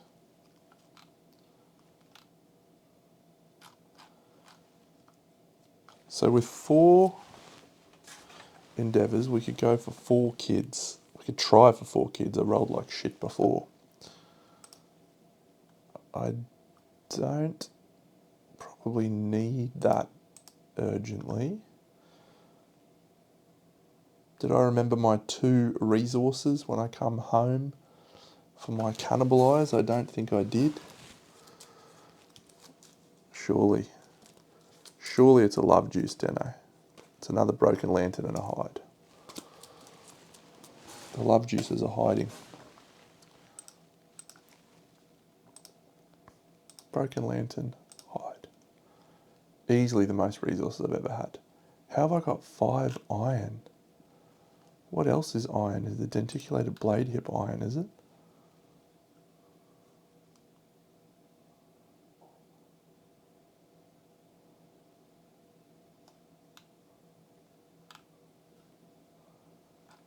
No, I've spent both of those ironclad spines. Absolutely, definitely spent both of those.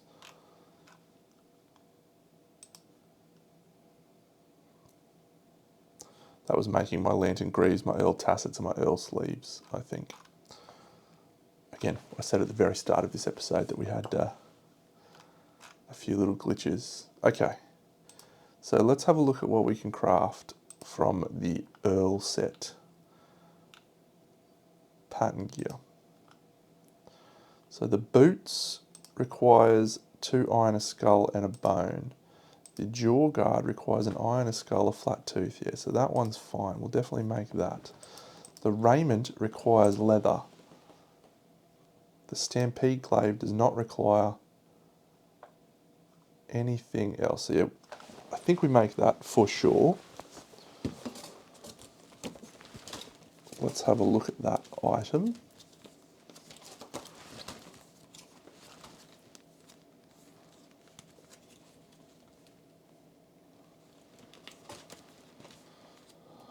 Stampede glaive. Reach 2. When you dash, this weapon gains +1 speed till the end of the showdown.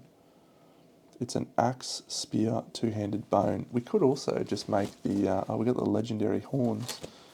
We could also just make the legendary horns weapon, which is the Lance of Longinus. That's also fine,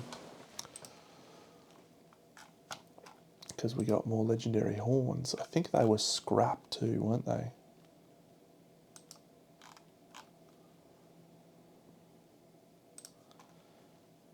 Alright. So I can make leather.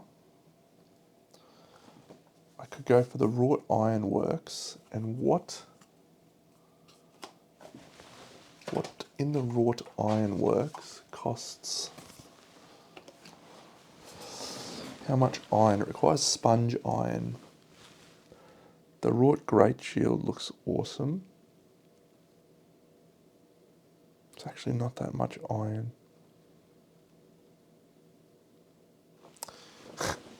And we've also got this red gear to make as well. Hyperelastic bow. Increase the range of this by your permanent strength up to a maximum of range 10. Hyperelastic shield. The first time you block with a hit with this each showdown, suffer knockback 4. Hyperelastic sword. When you fail to wound a hit location with this, after performing, draw another hit location. Limit once per attack. Okay. None of those are making me super excited.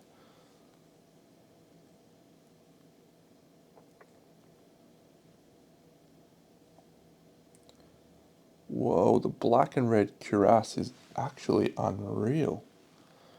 At the end of your act, gain a -1 accuracy token if you do not have one. Help if you could see that, Deno. When you are hit, archive an accuracy token to ignore that hit. Wow. What does the cuirass cost? Sanguine extrusion. Let's have a look. The cuirass costs 3 elastomer, 1 red thread, and 2 leather.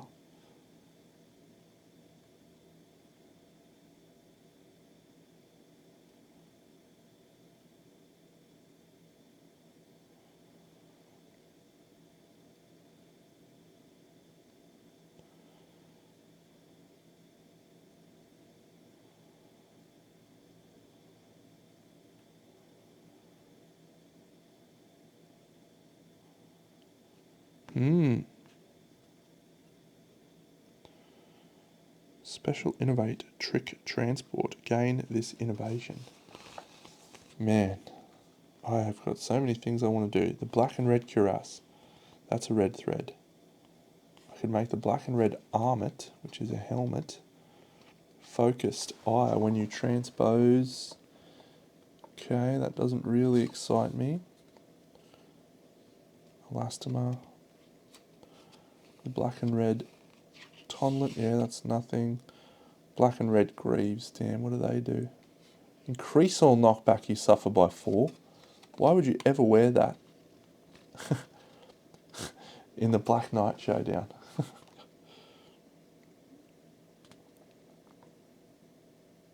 Okay, so I think the cuirass is the right option. But I'm not quite sure how to help you with that. Alexa, be quiet, woman.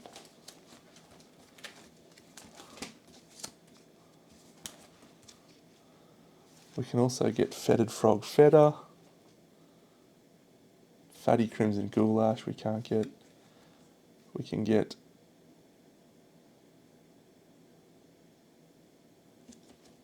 that for our gourmandist.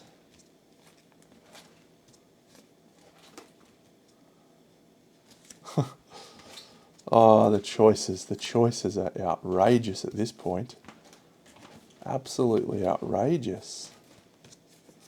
Okay, my Earl Jawguard, your encourage affects all knockdown survivors is great. The Earl Raiment, whenever you encourage, all affected survivors gain a survival. And then I think the Earl set does something crazy as well. Speaking of, what does the black armor set do?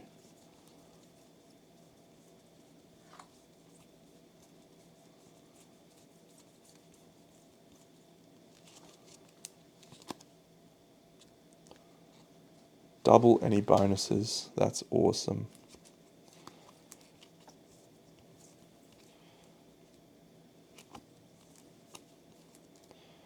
Black and red armor. Do not gain bleeding tokens from red cloak.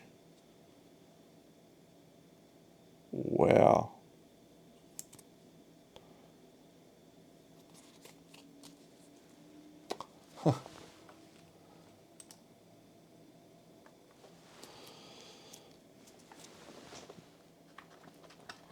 I'm not sure what to do. I've got too many great options. What is the... So that just requires 2 iron and 2 leather. That requires 1 iron. And that requires 2 iron. I don't have enough iron. So I've only got 3. The other option is we go for this wrought ironworks. But we only get 1 item out of that, which is probably the wrought grey tube. Okay, we're not going for the ironworks again. We're going to go for leather and maybe 3 babies.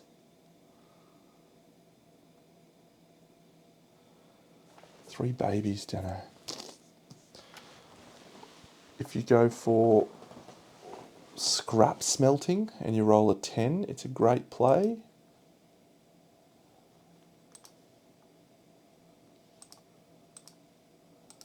Trepanning. Remove disorders. Oh, Pastor's got to do a level up for deadism. Let's do that. Man, this settlement phase is out of control. I don't know what to do. A level 4 deadist.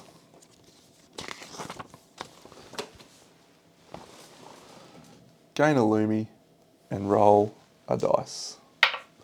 That is a 4. Disassociation, and we add disassociation to the forum.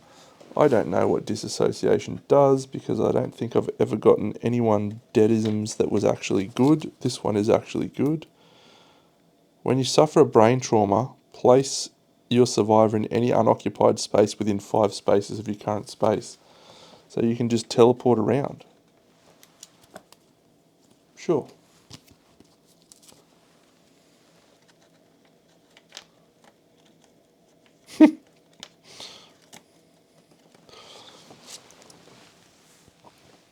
All right. I think my best course of action at this point in time is to leave this for future Deno to deal with, because this is a lot of stuff to consider. A lot of stuff. So I'm going to pack up my antelope because I'm not going to face any more antelopes this campaign. No more antelopes.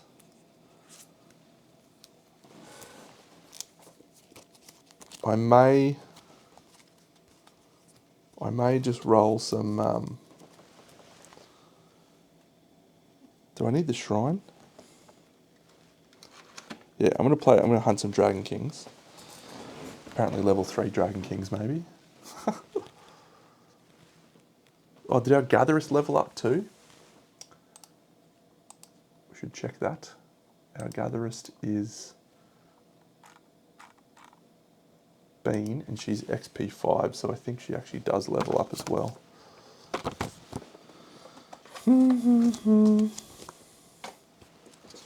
Gatherism, 1, 2, 3, yep, so she levels up to level 2.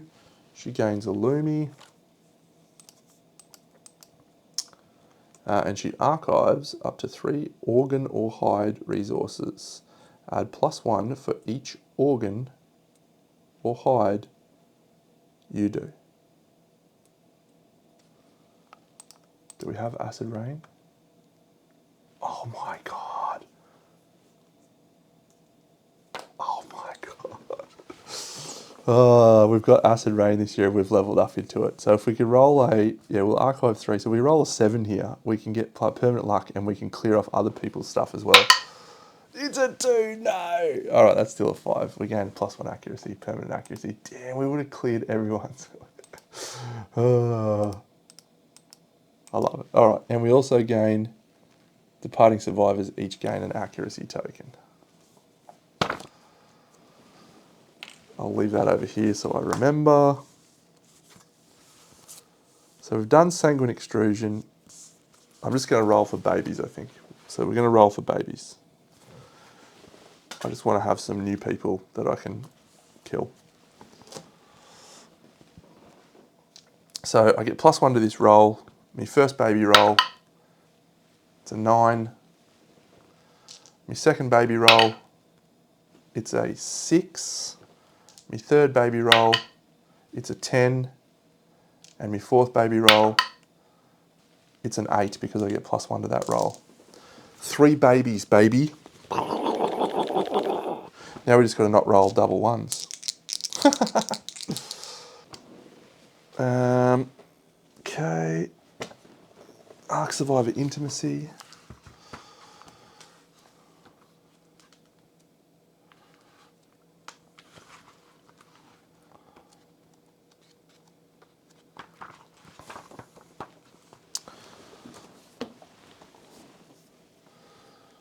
Da, da, da, da, da, da.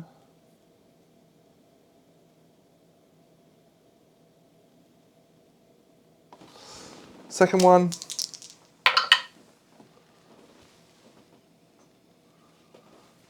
Reroll. There we go. So I don't know how many rerolls I've got left. Oh, it's dangerously low on rerolls.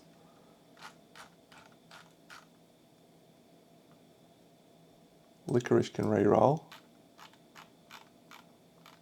And Tofu can reroll. But we're gaining 2 population. And we have a Grand Feast. So we get 5 knowledge cards. And then the last one.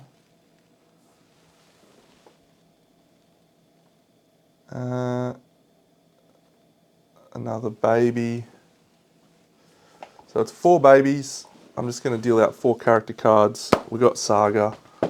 So where's my character cards? I feel like I'm missing a lot of things right now because it's too late. I should have packed up shop an hour ago.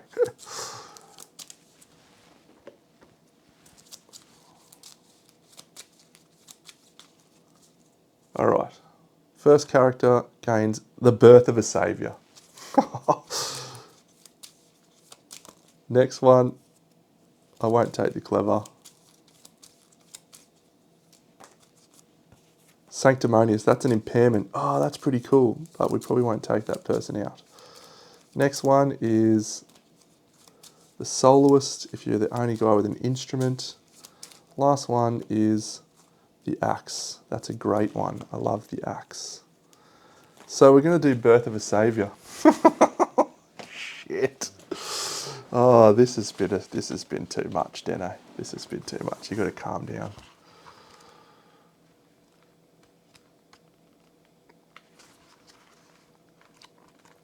What's Birth of a Saviour? It's B, isn't it?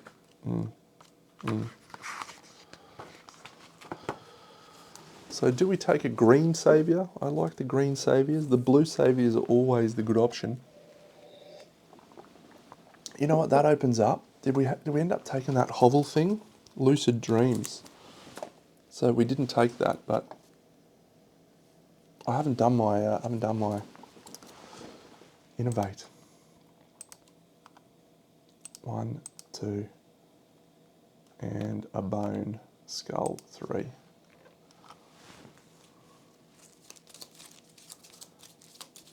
All right, Innovate. Option 1, bloodletting. No. Option 2, family. Probably. Option 3, lucid dreams. It's lucid dreams. We take lucid dreams. We get +2 survival limit. And we get this option now, which is just crazy. This freaking campaign, man. Survival limit 15. Once per settlement phase, the saviour may gain the requisite amount of hunt XP to gain the following benefits.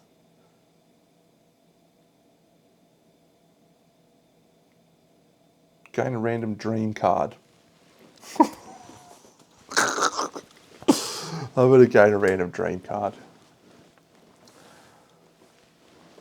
All right. It's going to happen tomorrow. I can't do any more. I hope you've enjoyed watching me just pass around for the last 20 minutes. Lots to think about. I've got so much gear to build. I will see. I'm back tomorrow night to play the level 3 or level 2 thingy phase. It's going to be great. I will catch you all then. Big Dado out.